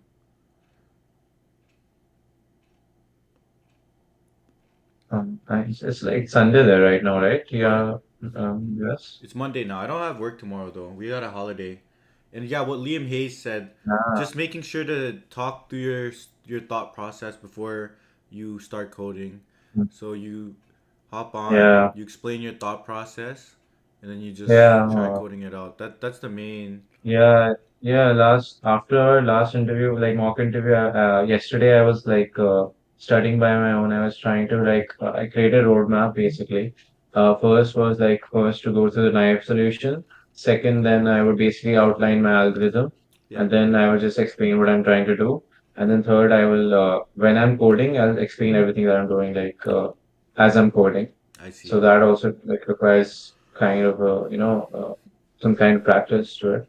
So Yeah. actually, haven't actually done that in a year or two. So actually, in 1.5 years, so I actually need some practice to do that. So yeah, I was doing that. Yeah. One good way is to like open up the company I got Hmm. hired at also. Yeah. Even honestly, even a lot of I interviewed a bunch of different startups too, and I noticed all the startups are way more practical, and then only the big companies will just ask you straight copy and paste from leak code. But the big companies, Yeah, they just literally copy and paste off leak code. yeah. Another thing I want to ask, like, does your company hire internationally, like other big tech? Yeah, we hire in Bangalore probably.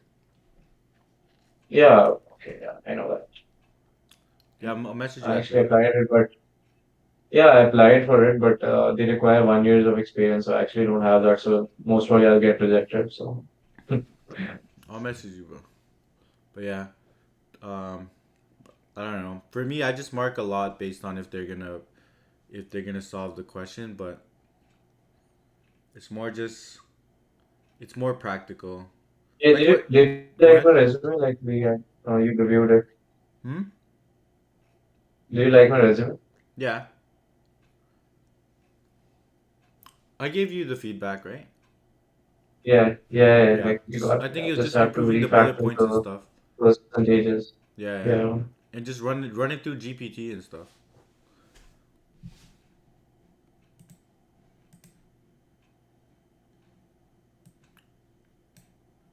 On a single threaded CPU. Yeah, Paul, they have way too many. Yeah, dude, I actually don't know. It's kind of a numbers game. I actually don't understand how it all works, bro.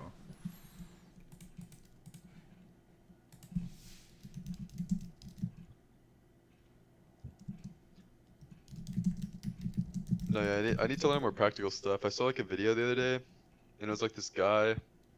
He was like a competitive programmer, and he was like malding about how he got asked to create like unique pointer class in a like quant interview, and he couldn't do it.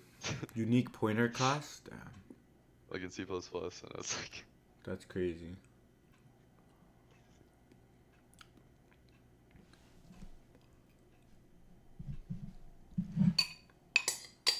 Okay, I'm doing this 6361 real quick. Do you solve that other one? I'm working on 2895. I thought I had it, but The one that you sent earlier? I Oh yeah. How is it? mean, it's kind of easy. Okay, let me read it then. I want to easy. I need to knock off some quick ones.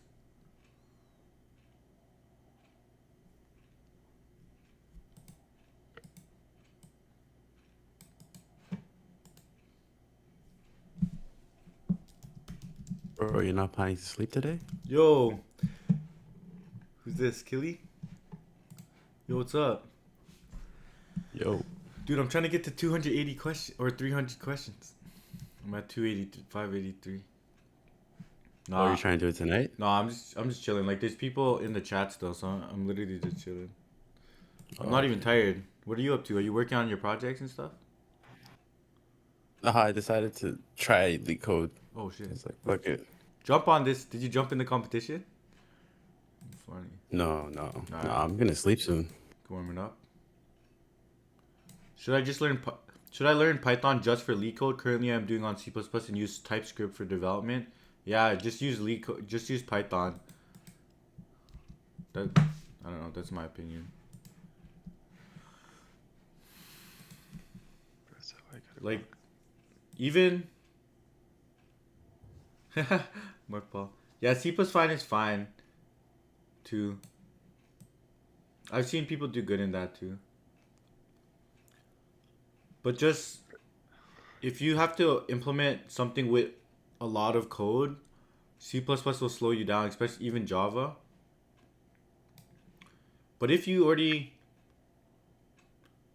for example, I've interviewed really good candidates and I thought that they would pass it if they didn't use Java. Because it was just slowing them down. Like they'll be good, but still, especially if a question is three parts and then you have to work with all the typing and stuff. It's just way more verbose. And some of these people just want you to like pump out. Yeah, but I've done it. No, trust me, I've interviewed people who are actually good at Java and they still can't solve the problem fast enough because it's just too much boilerplate.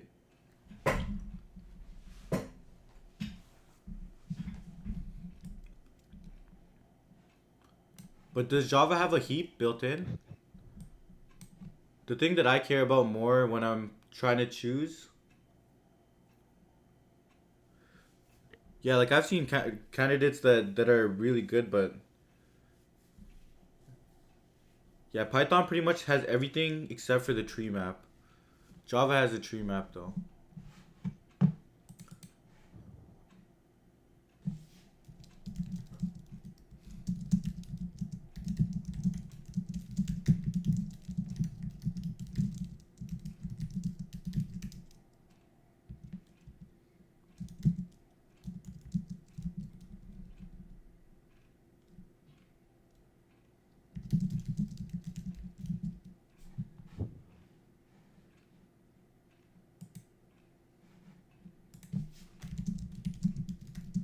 Nah, bro, I got a wrong answer on this problem because the processor time array isn't sorted.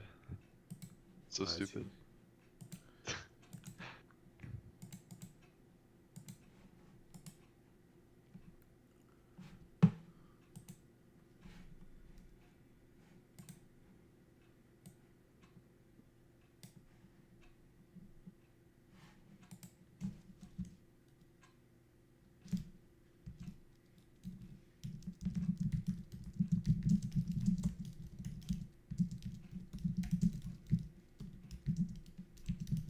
Yeah, it's just greedy. It's just greedy. For 2 and above. Yeah, I see. I didn't look at 66. Damn. Figuring out if it's greedy or not, sometimes hard, man. Alpha Code, what's your advice on how to figure out if it's greedy or not?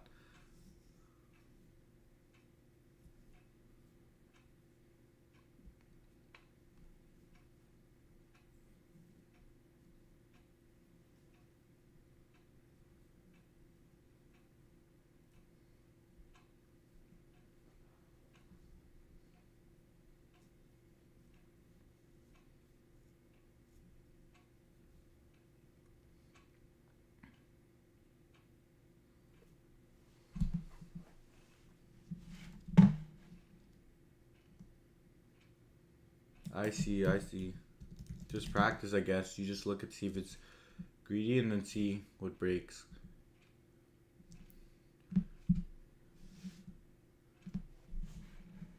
But you know, Alpha, you know for that other one, that second question, right? How could I thought it would be greedy too. But I couldn't like prove it that it's gonna be greedy or not in my head. I just kind of like looked at it. I was like, okay, this like it might work, but if it doesn't, I'll try something else.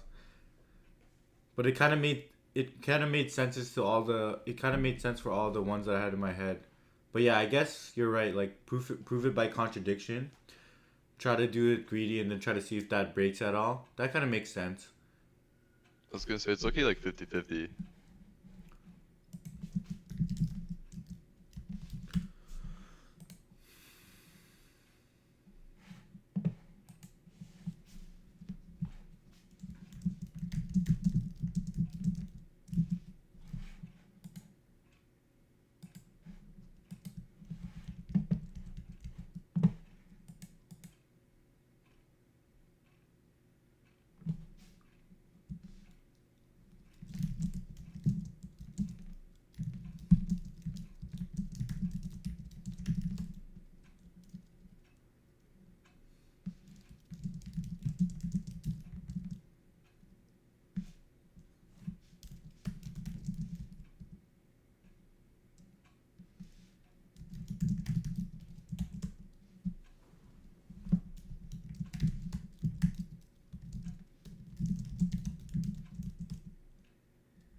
given a list of logs where I represents the I log.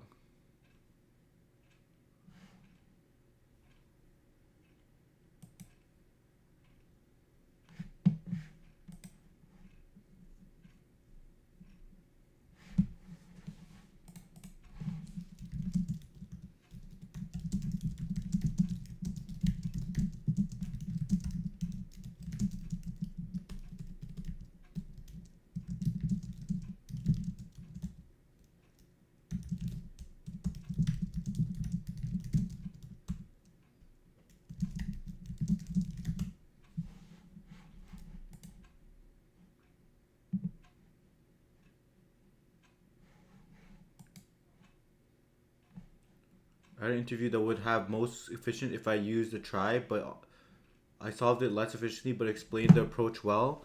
I would say for bigger tech companies, they'd want you to solve it optimally. But it all depends. Like some companies, like the fan companies, they'll want you to solve it optimally.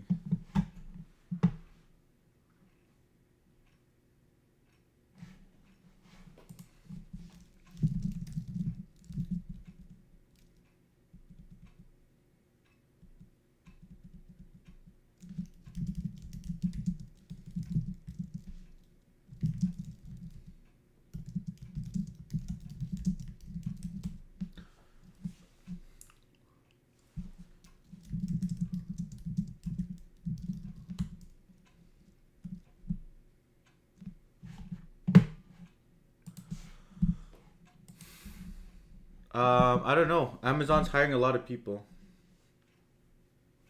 Yeah, depends on what you did. If it's like way, yeah, drop the question. Leak it. Leak on a single thread.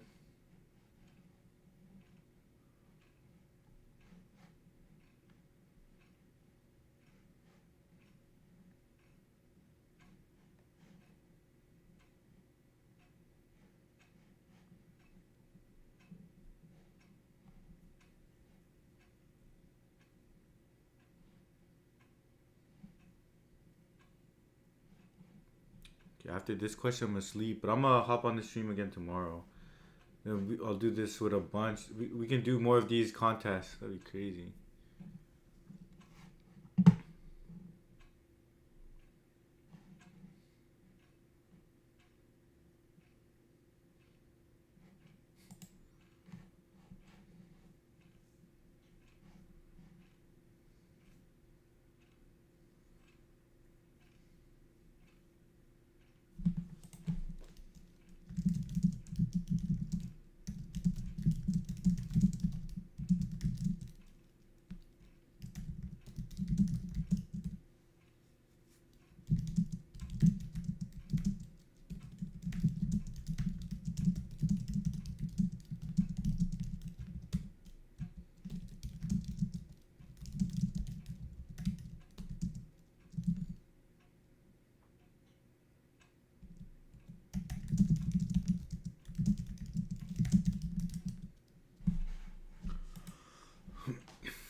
fuck is this question asking?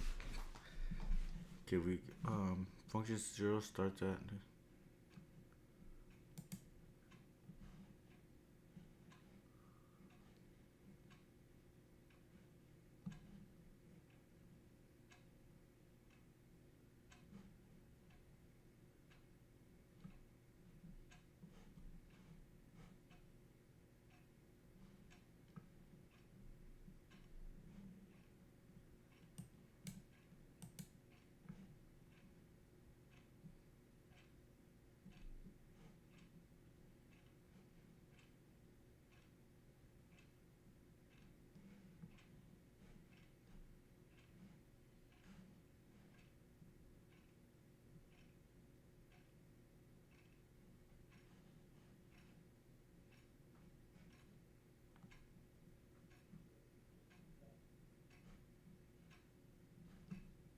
Oh, I see, I see.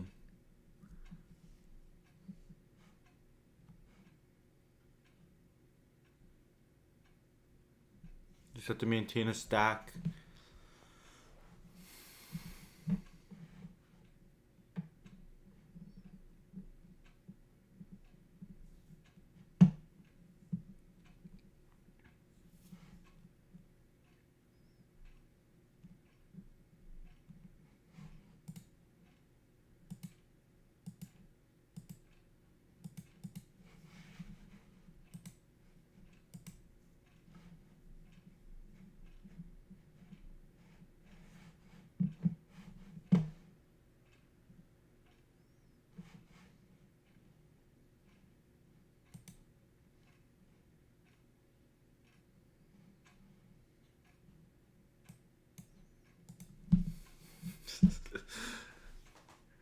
Paul, man, they tripping.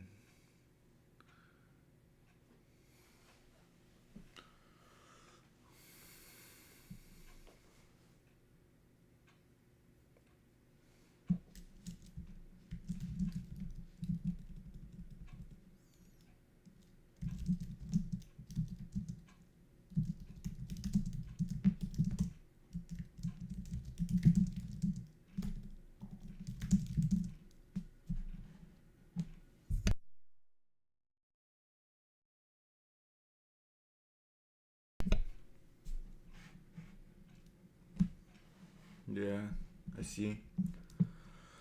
Did you try applying for it?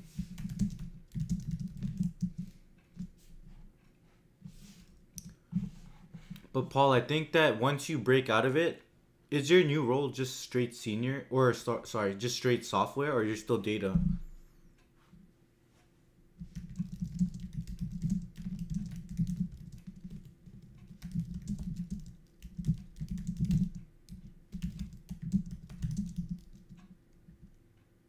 You don't want to work at SWE? You don't want. I feel like you're a good coder, bro.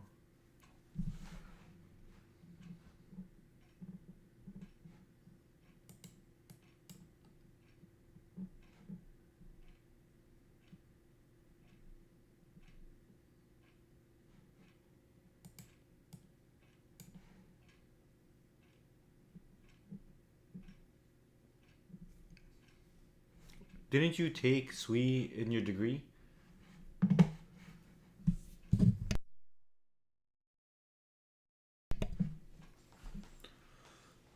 Bro, honestly, the market is just fucked. The way I see it right now. It's not a good market, man.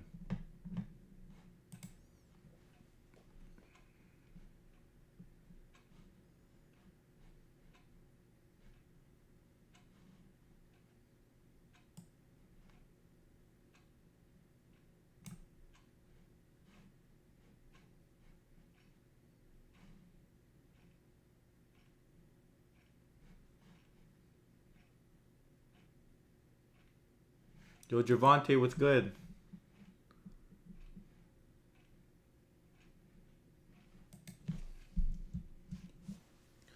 Yo, Paul, I see. That makes sense. Yeah, because you took a comp sci and an engineering degree, and you have a master's. How long is the master's going to take?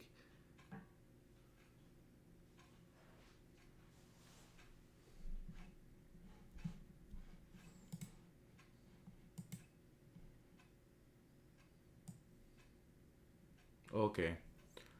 Bro, okay, if you can't get a job, the market is just terrible, man.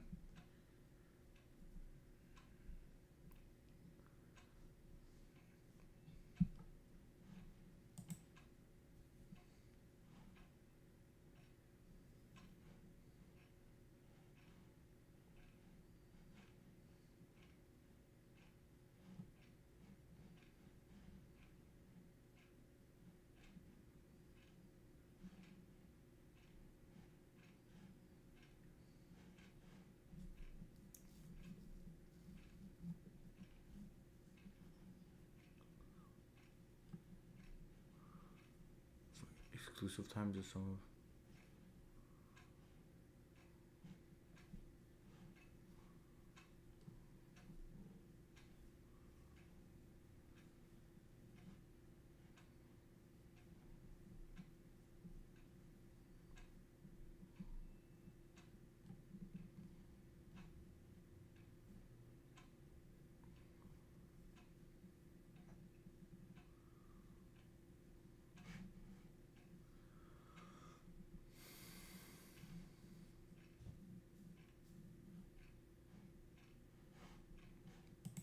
Yeah, work experience is very important as well.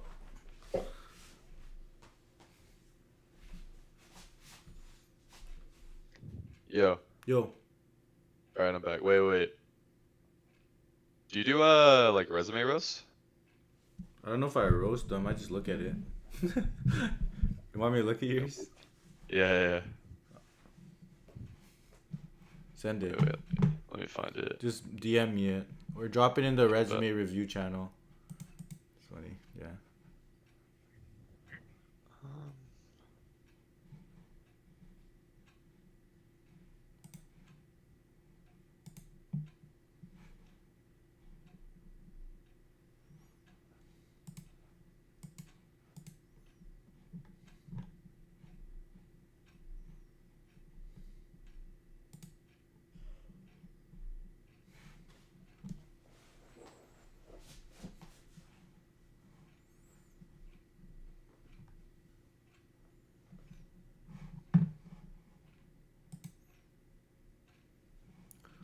You see the resume review channel? Or wait. I'll send it in there. Yeah, it says drop DM'd you. resumes here.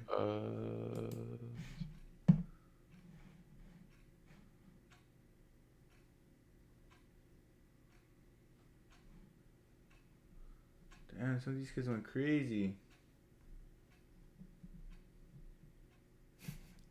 There's a lot of impressive people who drop their resumes too. That's why the more I look at it, it's like I have no idea what recruiters look at in order. But this is a pretty good resume. Virginia Tech, did Google, did freelance softwaring, worked at Scale AI, did Google again, won some hackathons. I think here's just the formatting. Are you seeing this? Here the formatting is a bit off. It's one of.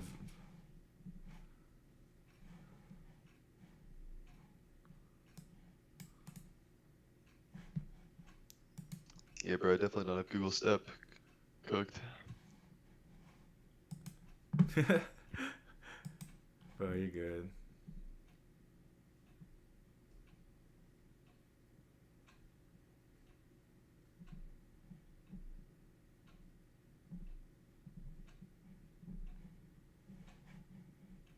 Let me see.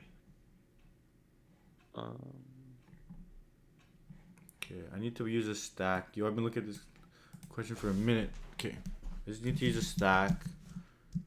Go.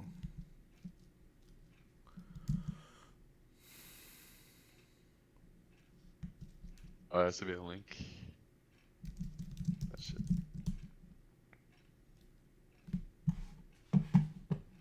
Anonymize it and stuff. Actually, no, I'll just look at it on the side.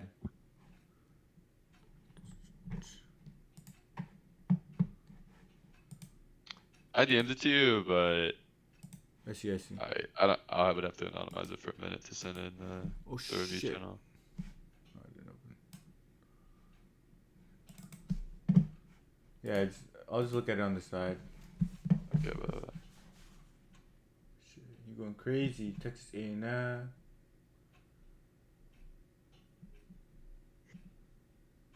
You worked at a quantitative. You want to get into quant? yeah.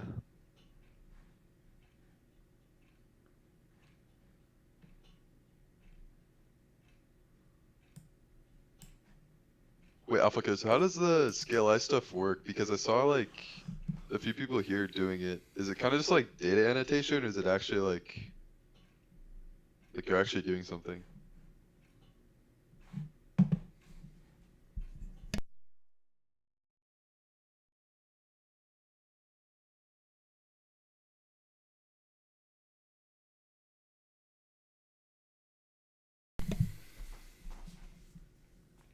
Yo, when you said you created an efficient data pipeline allowing other traders to access and manage large amounts of financial data, like how much data, I would add some quantitative stuff there.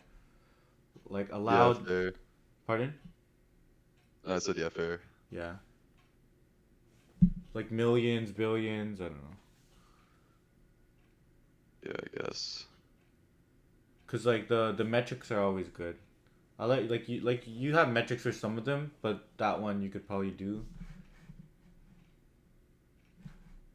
What kind of models did you use create? I mean, honestly, anything that made money. I would have to look at I could send you specifics, I guess, but like, I don't. Or I It's mean, not just like particular models as well. It's also about like risk management, I guess. yo, have you ever?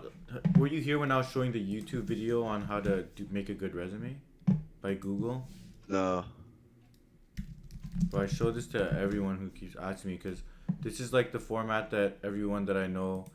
Here's another example. It's loud. So like your bullet points should, like the best advice that I see is you see this. So the Yeah. bullet points should be accomplish X as measured by Y by doing Z. So you can be like, I increased the server response time. That's what you accomplish by 15%. By like, this is what you did. So you kind of have it a little bit like that, but I'll just add more metrics. Because Okay. you don't want the resume to read out like a job description. You know what I mean? Like in the job description, it would be like, you're going to collaborate with cross-functional. You're going to work on React. Sometimes I look at people's resume and it just like kind of relist out a job description. But instead you want to build bullet points that are more results oriented, like results that you've driven. Right? Like I increased the server response time by 15%. I led a launch in the UK, like different results that you did, and that, like instead of explicitly saying, "Oh, I worked cross-functionally," like it's kind of implicit by the results that you've driven. So they could just kind of like go down the list of your accomplishments versus going down the list of things that you said you did on a day to day, and they might not believe you, right? Yeah, I guess it's So fair. imagine you read someone's resume. It's like, okay, I coded in React, I wrote unit test, or somebody's resume is like, okay, I optimized our unit test to run 70% faster. You know what I mean? So like, yeah, they're writing unit tests, but it slaps harder because they're saying, it sounds like they know a bit more deeper than it because they're actually like that's just a small example though, but you know what I mean. Yeah. Like over here, Yeah, I'm gonna do this. It's gonna say Backed up by data and communicates a skill. In this case, it talks if you're about applying making for everything more technical results And oriented. impact in the section. send you this. We recommend using this helpful framework. Okay, but Accomplish X as measured by Y by doing Z. Let's walk through a few examples for This is different like the types of best example. Yeah, making it results oriented. I always see. Yeah, exactly. But like, it's harder to do it when you have less experience. When you have more experience, you could be like, you can say the results you've driven, like, oh, I helped launch the company internationally. Oh, I built this API from 0 to 1, right? Yeah. So for So example, that's kind of like oh, my go ahead. problem right now is like, sorry, like, so I don't have like an actual internship. Like, I'm pretty sure I'll get one. It's not gonna be like big tech or something. But like, kind of right now, my problem is I don't really have like, I mean, I have like experience at like, like the quant thing and then other projects. But like, do you think even if it's like not like big tech internship, and I'm applying to like other places next year, do you think if I can like put results oriented stuff on that, they'll be like, oh, okay, they actually did something? I think I think this is what you should do. I think even with the jobs you have, you could add results oriented bullet points. But honestly, it seems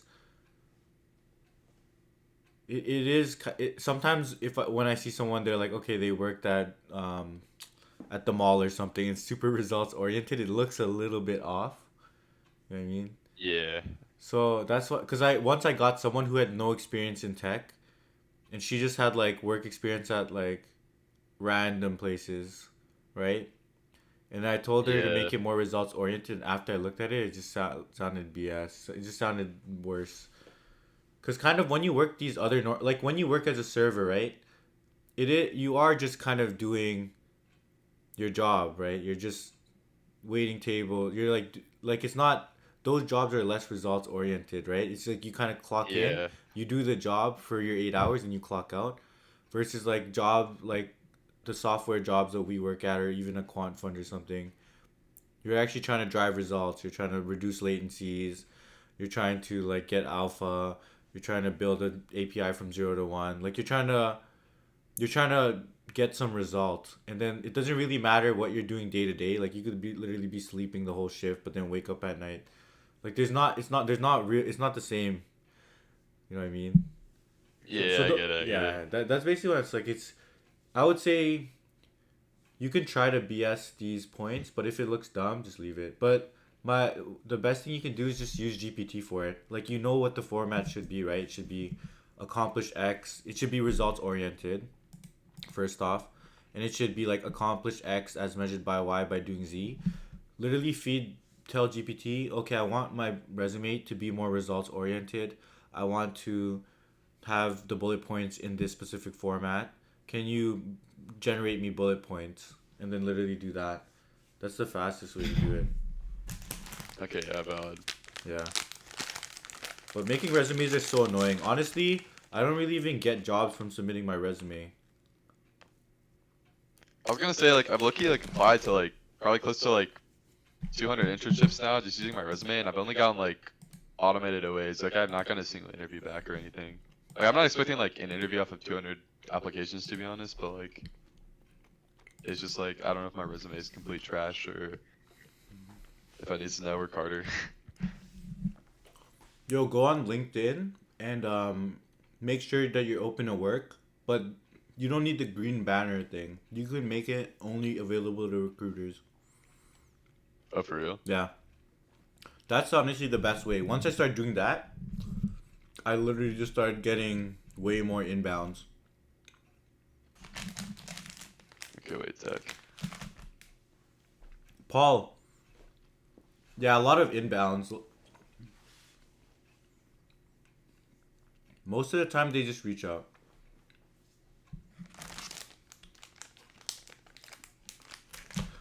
But honestly,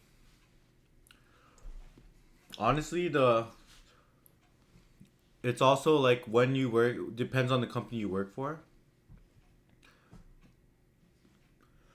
Like after I got my new role, I started just getting inbounds from every single company. And before, when I was working at a smaller startup that like was less well known, I couldn't get any inbounds. But after this one, I just got inbounded by like pretty much every company. So I think having clout, a little bit of clout of like what company or what school you go to will actually go a long way. I know people who went to Berkeley, and literally every recruiter would just be messaging them. Yeah, I guess I should have locked in high school. How did you do in high school? Nah, lucky trash. I luckily didn't study or anything. No, same here, bro.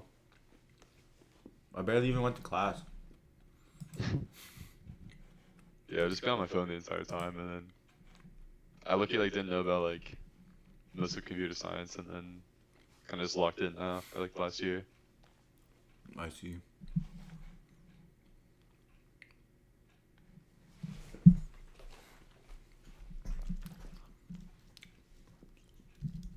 Process. Type. Op.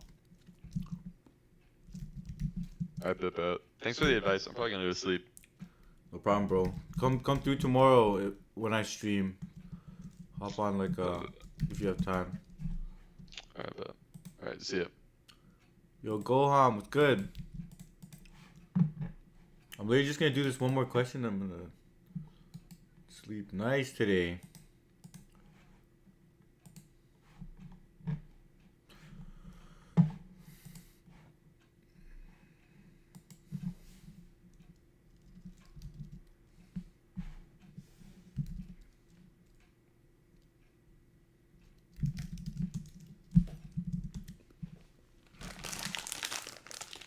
I was gonna do coding interviews on people, but people didn't want to run it. Sometimes people... Yesterday, everyone wanted me to run one on them.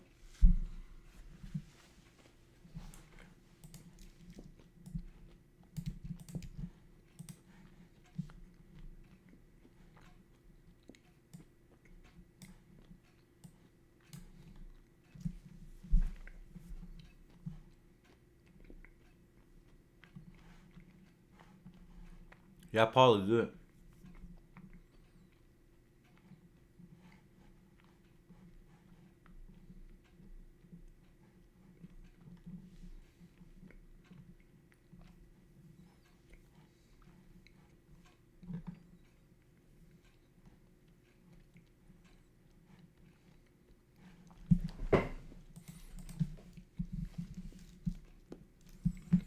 Bro, I'm gonna switch to Google Fiber too.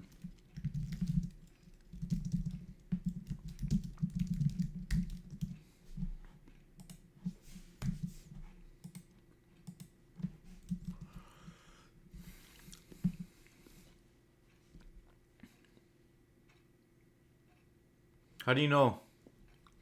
Z-Goats. Yo, Paul, low key too.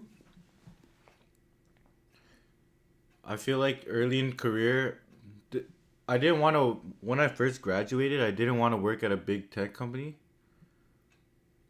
But now that I'm working at a company with a little bit more like clout, now I actually see that it could actually open like a few extra doors. But it's like a trade-off too. I feel like the smaller companies still do better work, but for careers sometimes you get like a bit more open doors if you work for a company that other recruiters like to recruit from or something. But I don't know, when I first graduated though, I was like, let me just focus on writing as much code as possible.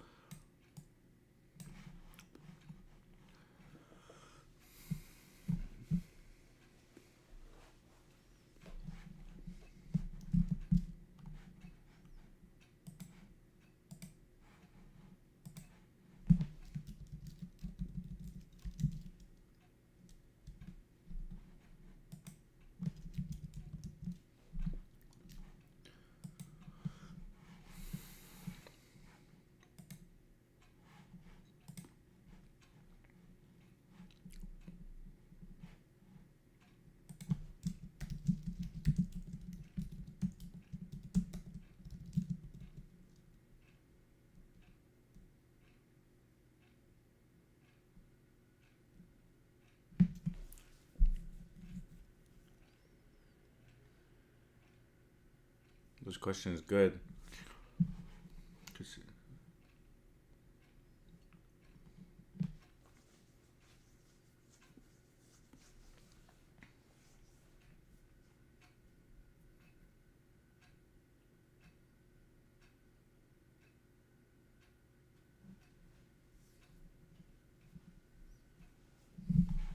Do they even do remote though?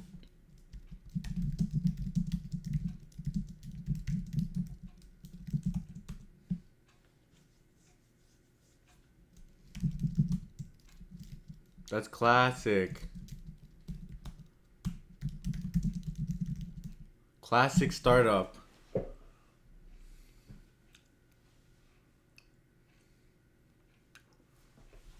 Dude, Amazon is like 5 RTO. Is 5 days RTO, Paul. What are you talking about?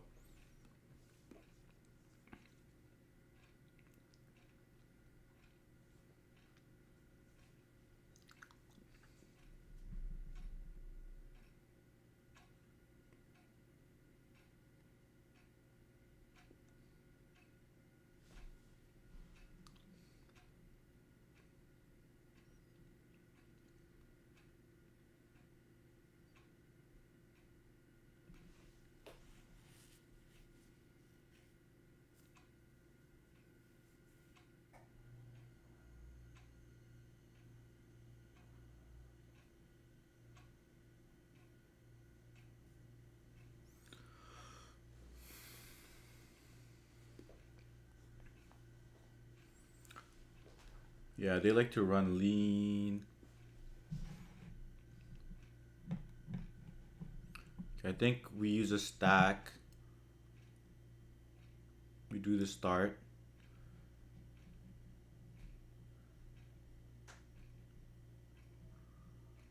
Then when we pop something on, that means we stop the timer and we collect the time that it start. We basically end it. But then when this ends,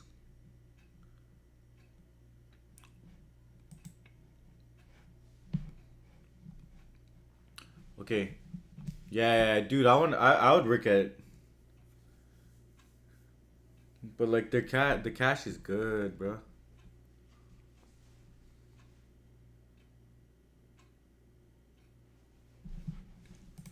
So we have the 0. When this starts, we can calculate the 2. But when this ends, we're gonna go back to 1.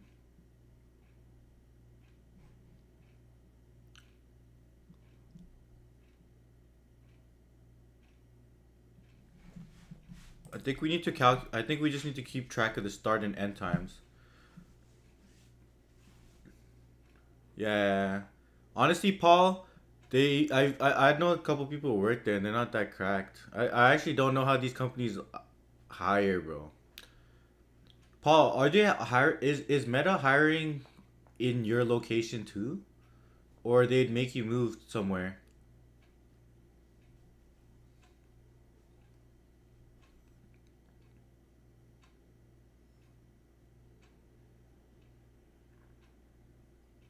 Oh, what?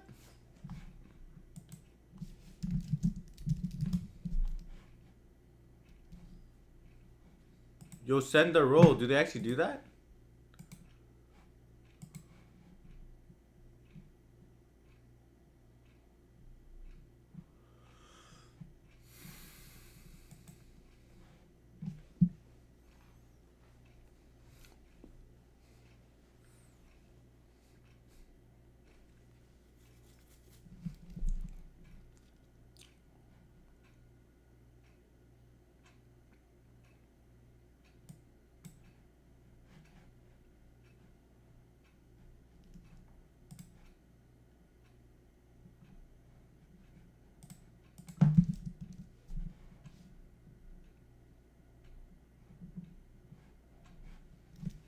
Okay, if the equals start, what we're gonna do is push it onto the stack, but we need to calculate how long that other one was running to. So how do we calculate how long that other one was running?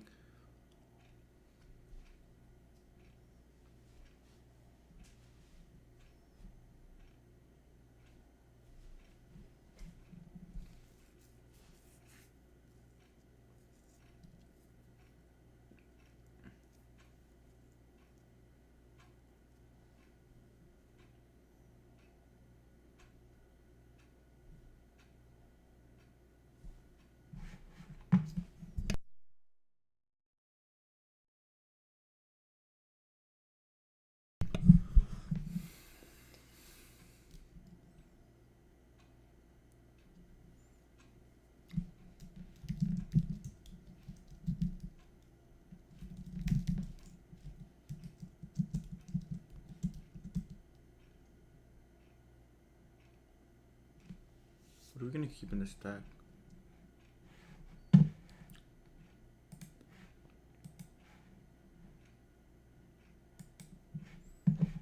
Oh, I see, for data engineers. Interesting.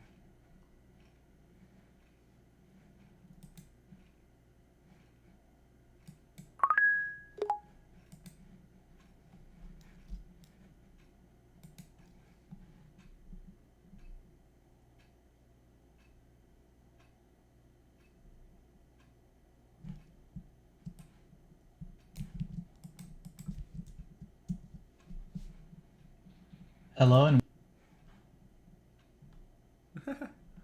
Yo, Alpha Code is a legend.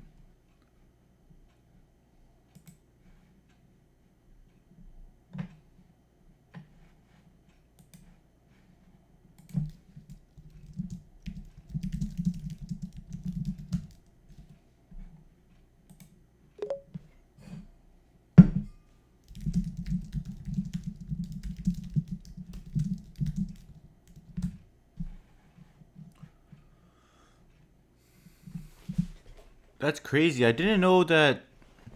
I thought you. Oh, I see. I see. So, is this remote though?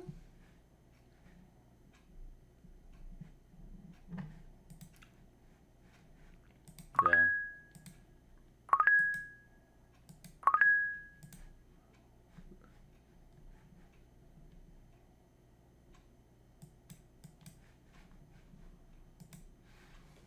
Yeah, I didn't know that, bro.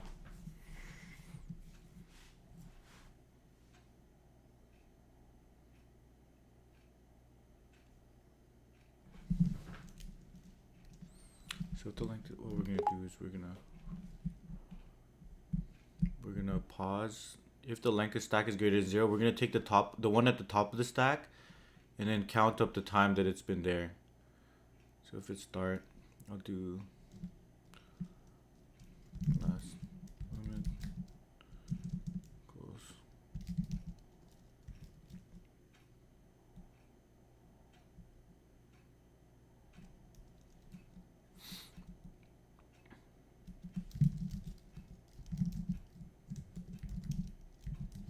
I'm gonna store the ID. I'll store the ID.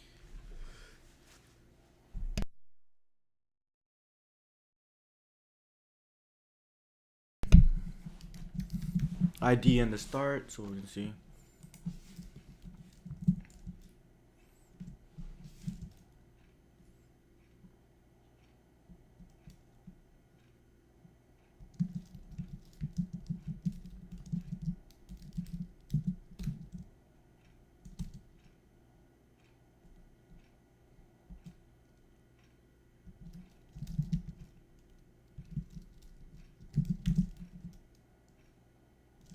Stack.append, process, and time.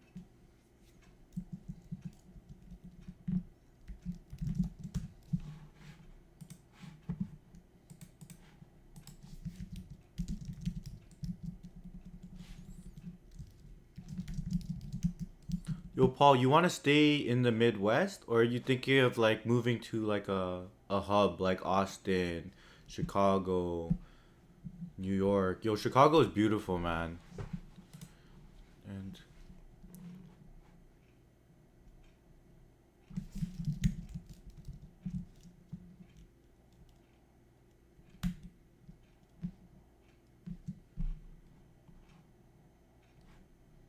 yeah, Boston is nice.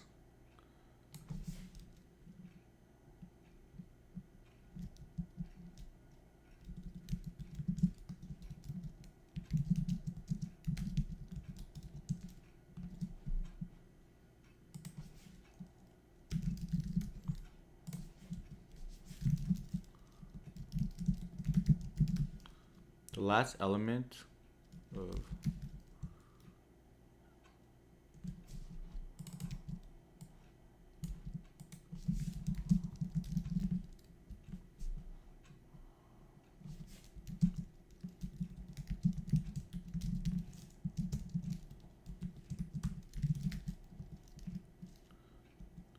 the the result of -1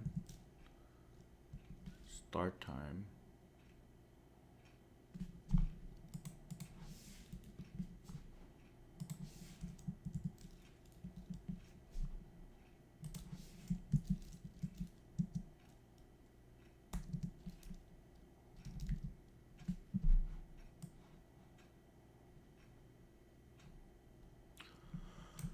Yeah, remote is so nice, man. I wish I could go to remote, but like I get a lot of FOMO too from like other stuff.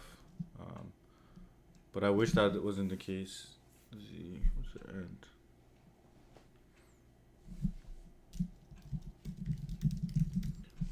Like I like being where the stuff is at.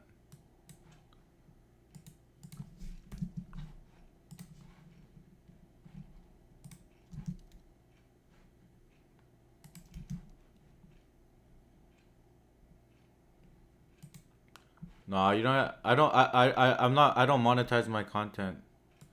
Just send it in the Discord, Aaron. I don't need no money.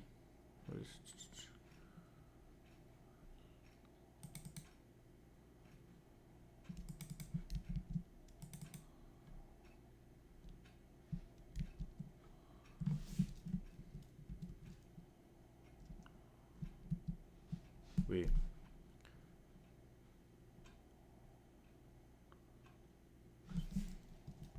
Layer one.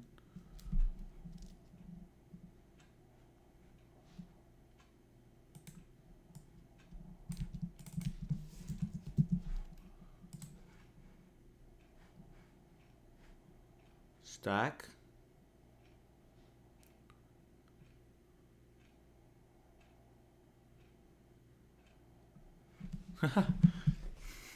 Coding Jesus is funny, man.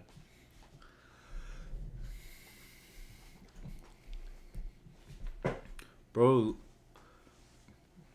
Yeah, this guy goes crazy. I watch a little bit, but it's not really my thing. What the heck? Bro, this guy's trying to make a bag.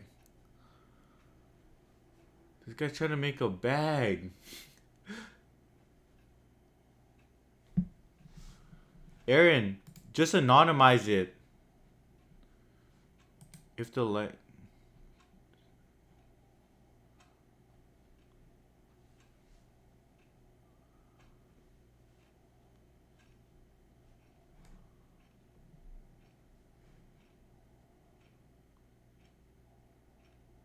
Oh, the process? Oh shit, I have to.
Holy crap. Bro, I'm gonna have to check this out tomorrow. Okay, let me look at your thing. You don't care about getting doxxed? No problem.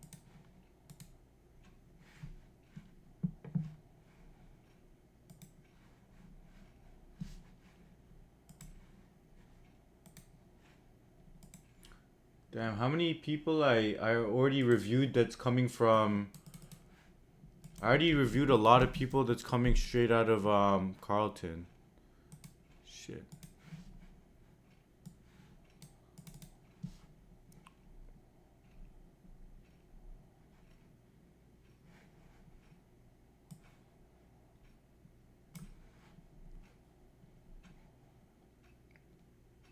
So you're just about to graduate? Yo, Aaron, are you in the Discord? Hop on the lounge. If you want to talk about it.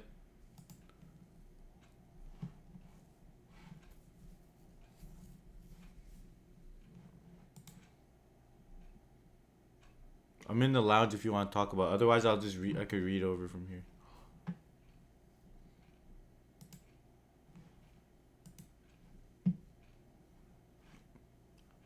I see. No problem.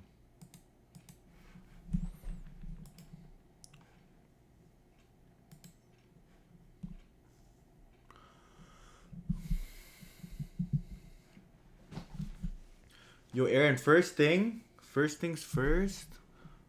One thing you could do is, you see how much people drop their resumes in there? Some kids have crazy ass resumes.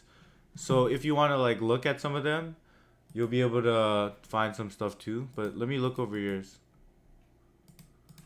Yo, this shit is annoying. Okay, wait.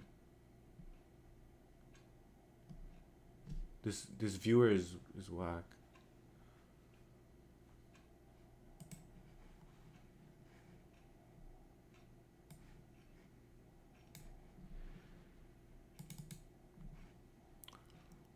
So you got all of your stuff there. So you have some of your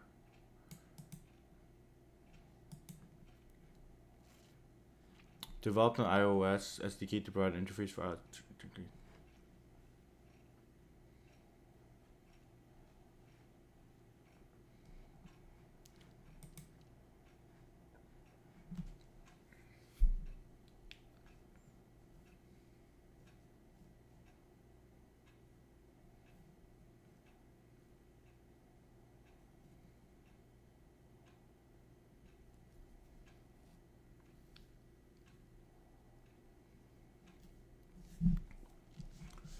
How's the job hunt going, Aaron?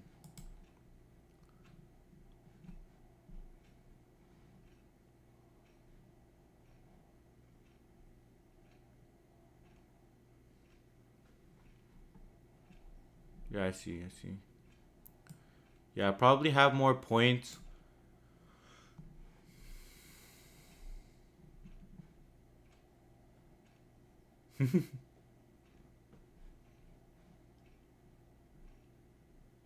Yeah, you live in Ontario. They love the government job. Canada job market is kind of cooked in general. I'm from Canada too, bro. Don't worry. I left Canada for that reason. Actually, when I left Canada, it was in a good place. I think it's worse right now.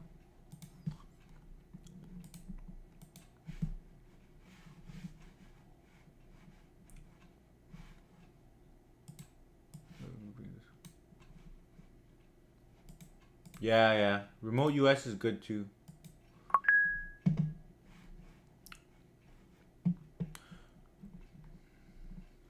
Yo, just to find those remote US jobs. To find the remote US jobs, just literally look up on. Just look for startups, especially the ones in the Bay Area. They like to hire remote for some reason. But I don't know. Just the way I look for startups to work at is I look for pretty much venture capital funds, and then I look at those venture capital funds. Then I look at all the startups they invest in, and I just start seeing if those startups are hiring remote. So for example, like Kleiner Perkins, Greylock, Sequoia, all those companies invest in so much people. Then I just look at their portfolio. Like literally just go to Greylock. Shit. Let me use my other. Yo, Aaron, go to like Greylock.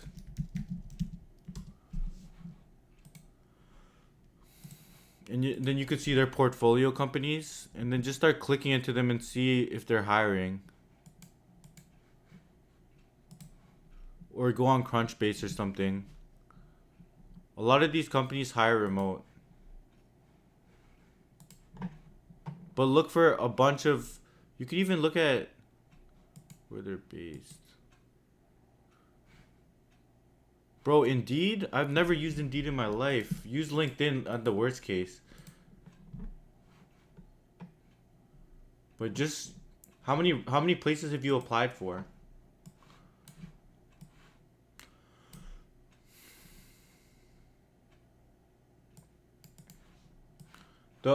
I think the resumes overall is like decent. I would just add more metrics.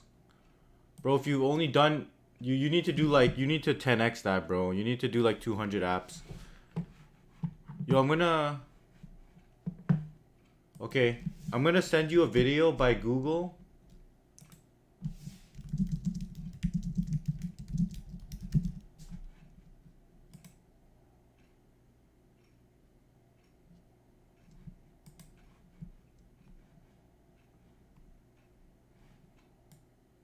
Is preferred. Yeah, exactly. You just gotta spam. Aaron, I'm gonna send you a message.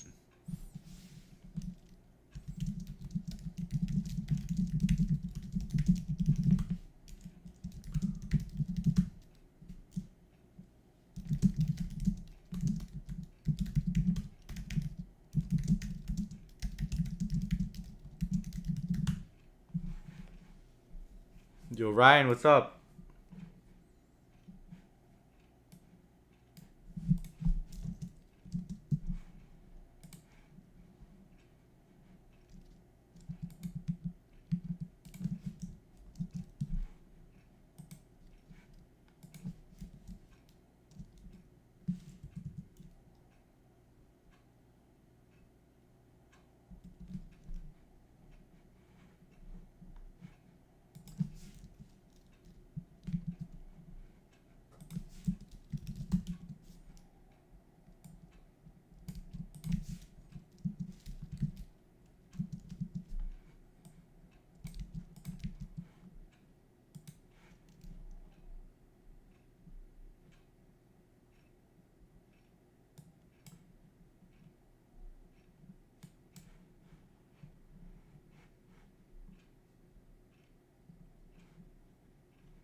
Bro, I'm so cooked.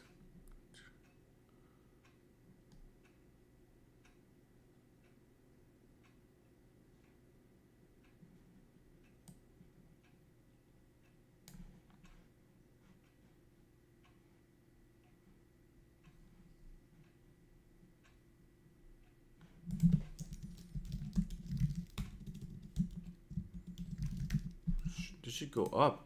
Fuck.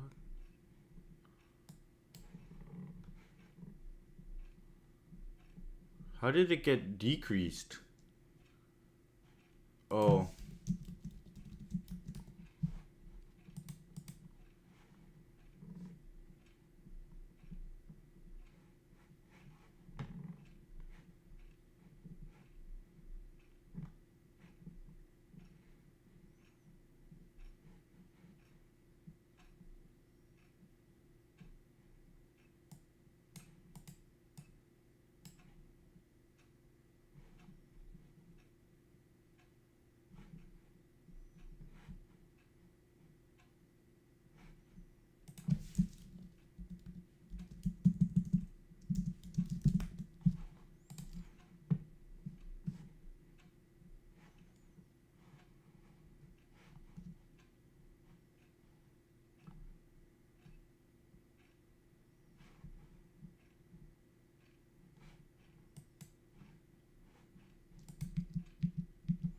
Fuck, off by one.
Start is 2, yeah. Current time is 5. 5 minus 2 is 3, yeah. 1, 2.